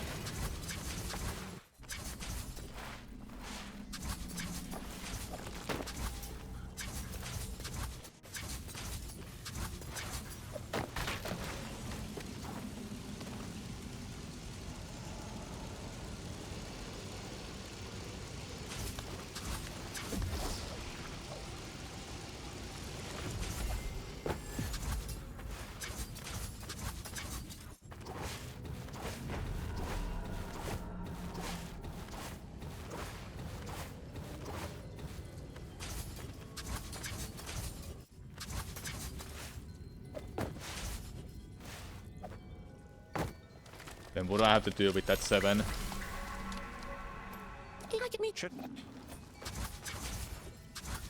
همونطور که بهت قول داده بودم اومدم آگاهت کنم.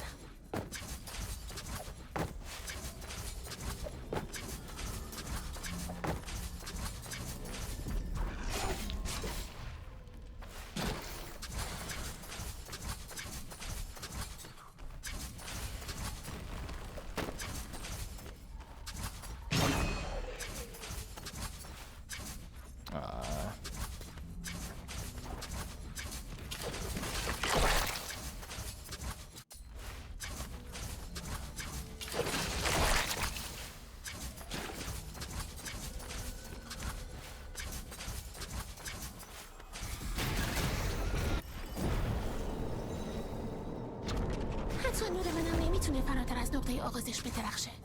خدا نگهدار ساربا.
Kinda terrible. It's fine.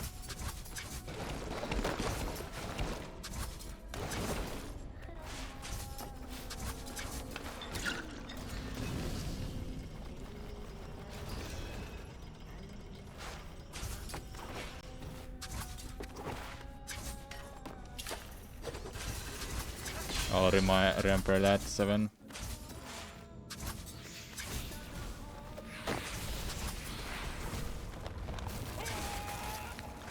Okay. Okay. This room is fucking stupid. Oh, ha, ha.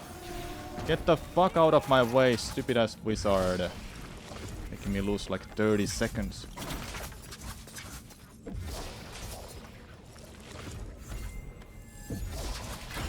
That is why I really don't know what I wanna do with this if I have to do the bell skip.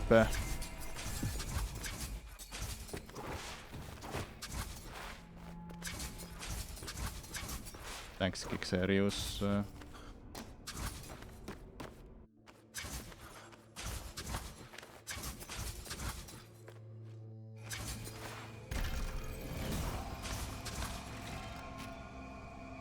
I just made a mistake there with that wizard. I would have got it if I just didn't panic thinking that I got hit by the ice, but I didn't get hit by the ice, but just slightly, so my character changed to the ice kind of visuals.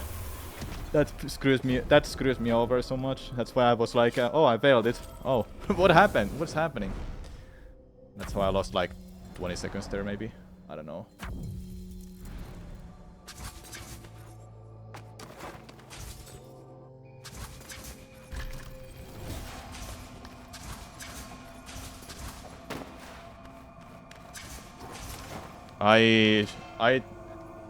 Ice bolts, it's just random. That's the thing. It either starts with that ice attack right away, or it tries to throw those bolts around it. If it does the bolts around it, I'll just take them off with the weapon. attack, regular attack. Then I dash through that. That's consistent to me.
You remember watching my Sunshine speedruns a while back? Yeah, I used to do those a long time ago, but not anymore. Kinda done with that game, even though I have like 2 more goals that I really wanna achieve.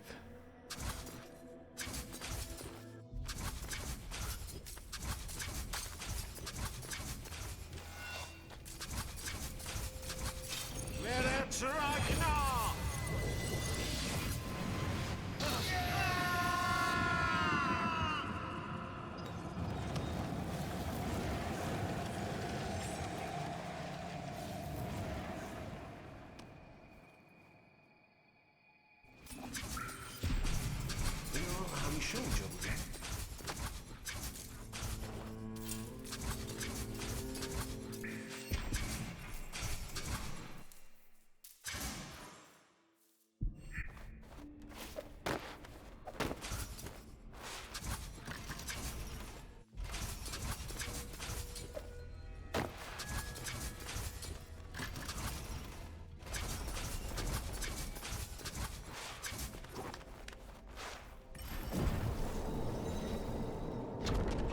همونطور که بهت قول داده بودم اومدم آگاهت کنم.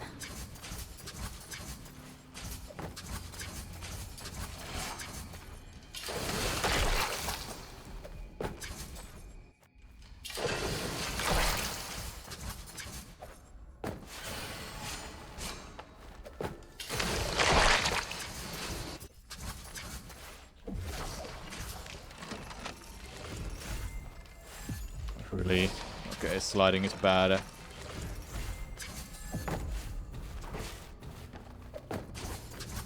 Apparently it saves 7 seconds, Ray.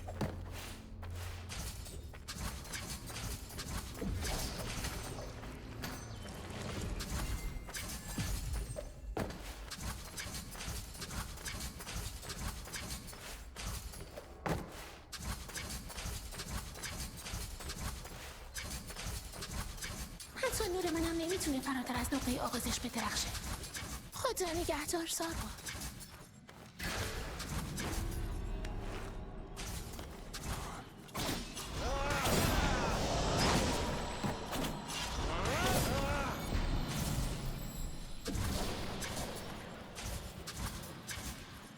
Damn. Would have been a really nice time save if I just got everything else correctly. Consistent 31s at least, hey. Oh yeah, we're definitely gonna get 30 by this event still. Nice.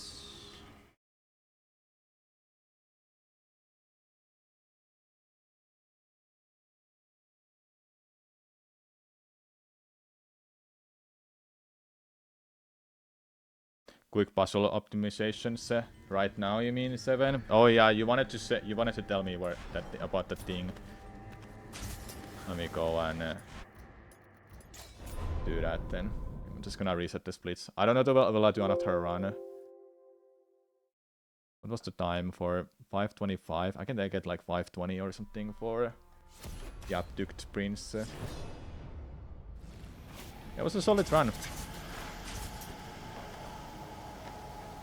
سرکان ببینم تو ای داده بیداد تو هنوز You're talking about that seal even though I've already broke it, man. فقط برای شکستن مهرموم چاه به مقدار اینکه بتونی باید از شجاعت و با دقت را یک بار ثابت میکنم که من He doesn't say anything about, oh, you already broke it, lul.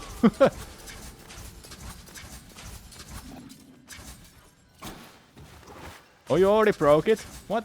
همونطور که بهت قول Yeah, داده that would have بودم been so اومدم funny. مواجهت کنم. Wait, since when is there an enemy here? Okay, it spawns after I go through that, I guess. That's funny. My hand is getting tired of doing this dashing. It will be a good moment to end the stream for today.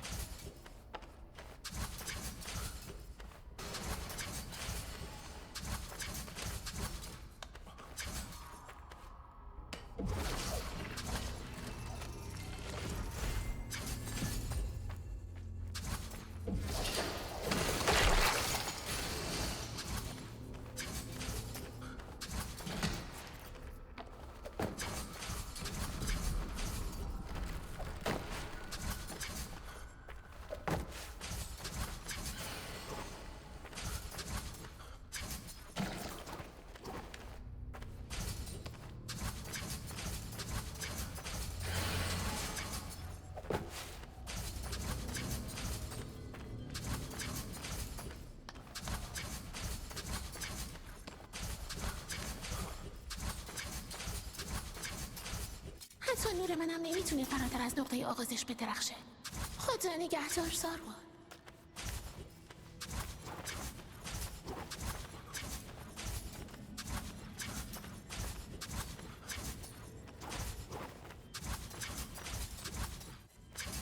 So, what did you say about this?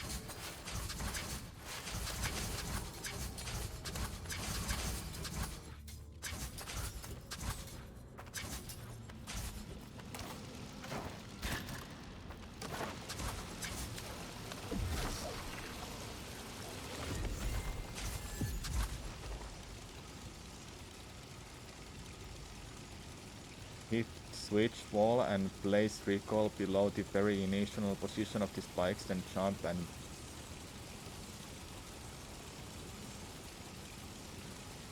I don't get it. What do you mean by that?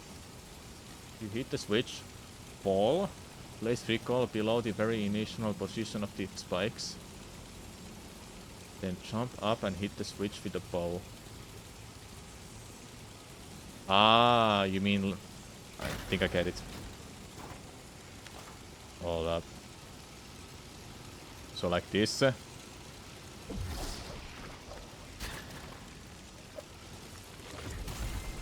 I don't get... You mean like that, right? It's barely even like that much slower to wait. And when you go up, you might be already coming up. Also, I don't have any... Basically record right where the spikes are. At the top. You know I have to go through spikes. What is this helping me? I need arrows.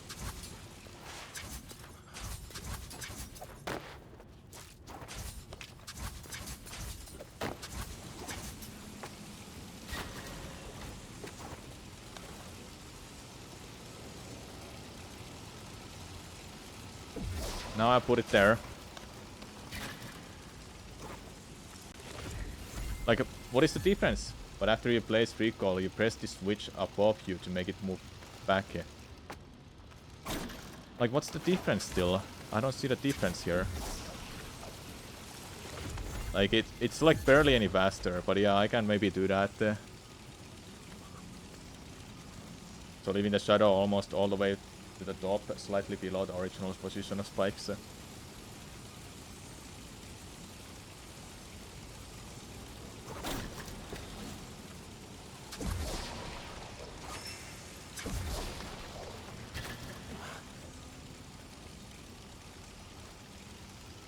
Huh? Spikes are not coming up, hey.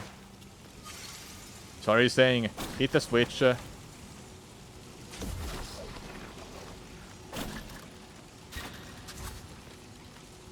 They're not coming up, hey. They're not coming up. So is that a... Was that your idea?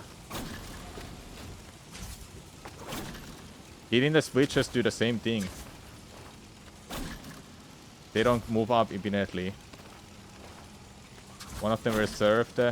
Must be the one below. I don't know. Hold up.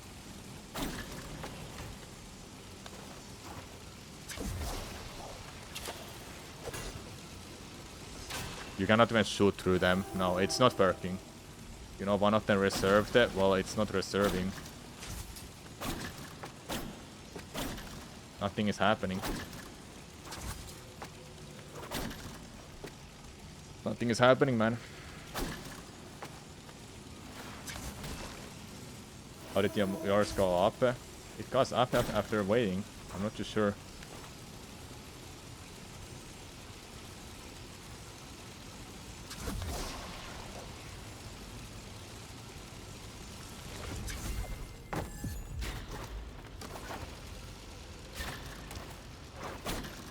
These switches do the exact same thing here. Let's see. Yeah, they're not moving up. They're not moving up at all immediately. But it was good to check. It would have been a nice time save if it was a real thing. Are you sure it was done in this spot, 7? Because it could work differently in other places if there are other spikes like this. Yes? Okay, then I don't know what happened to you. Need to have a video to know what is happening. Another thing was that people... there was someone who was able to do like a clipping through that. But I have no idea how it was done because I tried it for like 15 minutes and it just didn't make any sense. Okay, I think I'm just gonna be done soon. Almost 8-hour stream. That's like a work day. Was it the Vastfall clip? No, it's just yeah, I think it was something like that. Someone linked it in a Discord.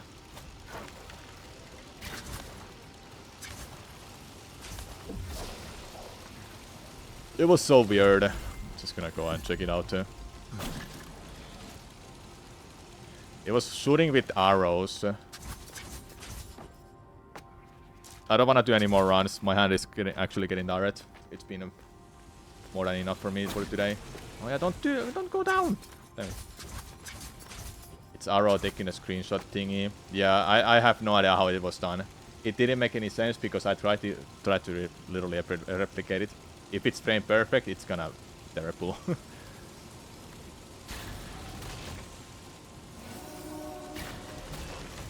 Like you see.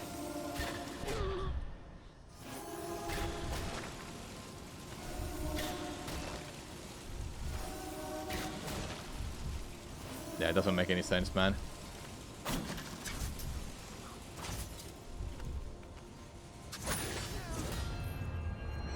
Oh, man. Spawning all the way here.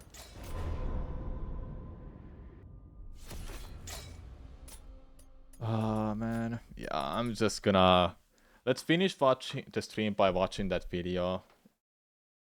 When the Metroid Fusion will start, because I wanna just get that done. This video that you've been watching. Let's check out this and finish it. Metroid series retrospective, a complete history and review. It's really good. So there's like 7 minutes really left of this. Lies the explanation Let's of check Metroid it out. Prime's incredible legacy. It is considered to be one of the greatest games of all time because it adapts a classic 2D series into 3D in a supremely creative way, but then also layers on a degree of thoughtful storytelling and immersion that was incredibly uncommon for the time. It's an assessment that you'll likely have heard before, but it's also not the entire truth about Metroid Prime. The game has a dark secret, one which people rarely discuss in detail and which reveals itself only as you approach its final moments. Near the end of the game, at the depths of the Phazon mine, we gain our last upgrade, the Phazon suit, which protects Samus from the effects of the deadly substance. Now, in every previous Metroid game, this would have marked the point that Dark we hit secrets, peak power yeah. and are thrust into a challenging final zone. But Prime takes a different approach, and one which sort of destroys the game's pacing. The only place left for us to Yeah, explore this is was the terrible. impact crater, which houses the Phazon meteor. But it's been locked away by the Chozo and requires us to traverse all over Sure, the world, 7. collecting 12 artifacts with only vague clues as to their locations. Now, I think the purpose of this was to give you a sort of victory lap, where you're free to find any missing upgrades while you hunt down the artifacts. But in practice, this just doesn't work. Thanks to the structure of the world, the lack of shortcuts and the lack of movement upgrades, this sequence results in about 2 hours of slow-paced mandatory backtracking, forcing you through the same zones over I mean, and over as you skip is a travel skip. between the If it artifacts says and the time, I'll do impact it. crater. What's particularly annoying is that this structure is perfectly suited for a side quest, and if the artifacts rewarded you with a late game beam or a powerful new suit, it would be a great addition to the Metroid formula. Unfortunately, in the form Metroid shows, it's one of the most infamous examples of video game padding, with most players choosing to either write down all the clues at once or simply turn to a walkthrough. Now, this isn't a totally new criticism, but what a lot of people neglect to mention is what comes after this scavenger hunt. You see, Metroid Prime has a pretty serious boss fight problem, and again, it stems from something we've already touched on, which is Bosses in Metroid Prime weren't honestly too great. Some of them were nice, but Prime 2 literally destroys Prime 1 bosses. Prime 2 bosses are top-notch experiences. They're fun, they're greatly designed, they're just so amazing. They upgraded the boss designs so well, even though there's a lot of guardians, but that's because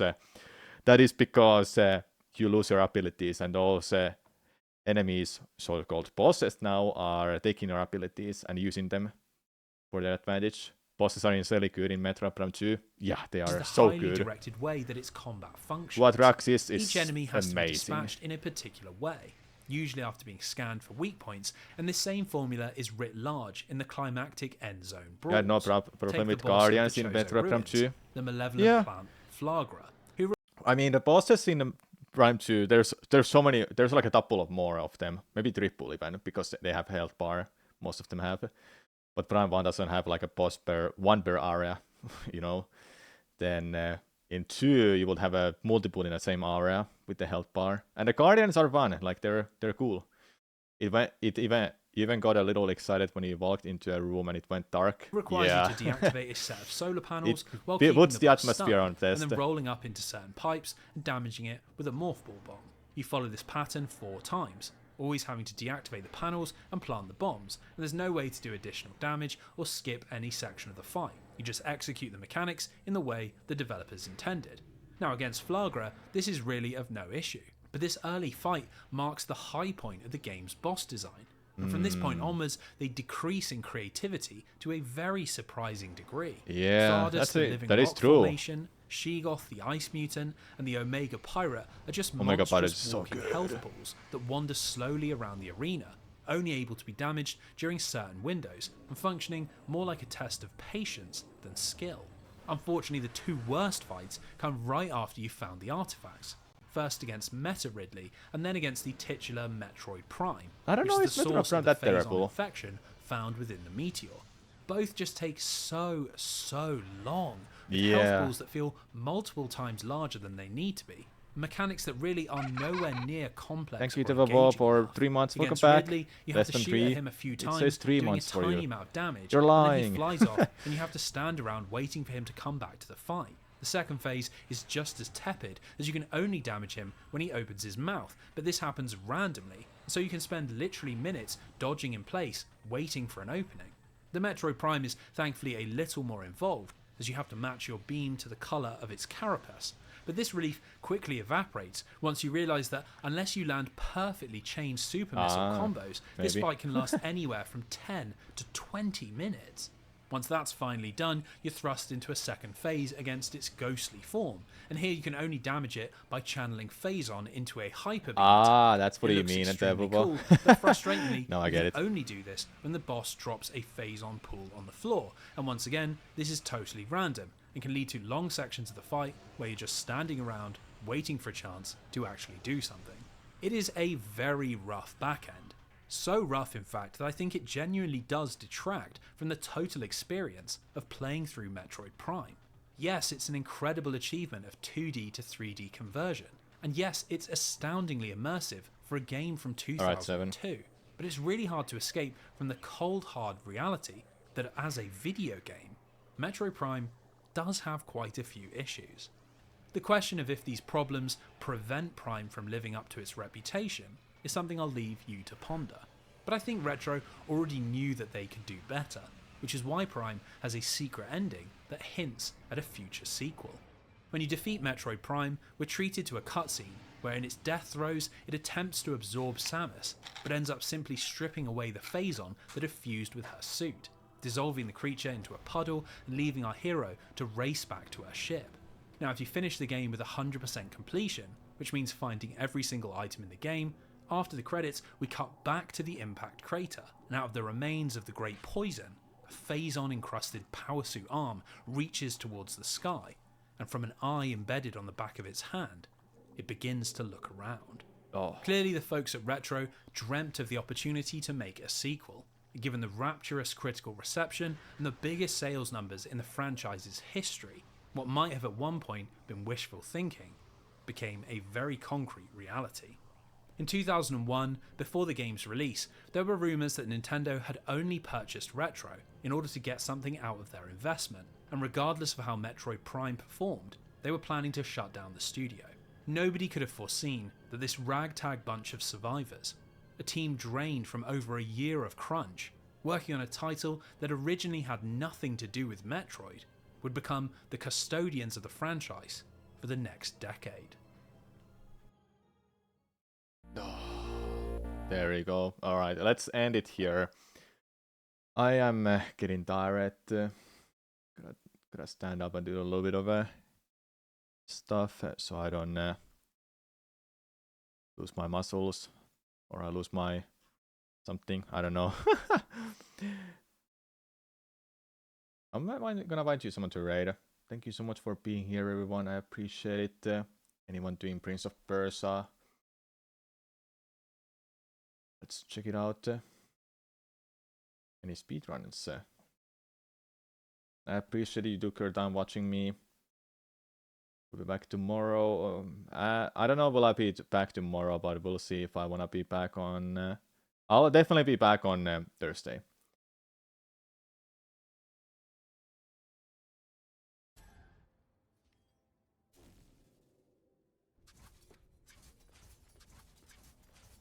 I'll send you to Chow Nome. They're doing a run of this game. They were earlier in the chat. Go check out check it out. Tell him hi, tell him good luck and so forth.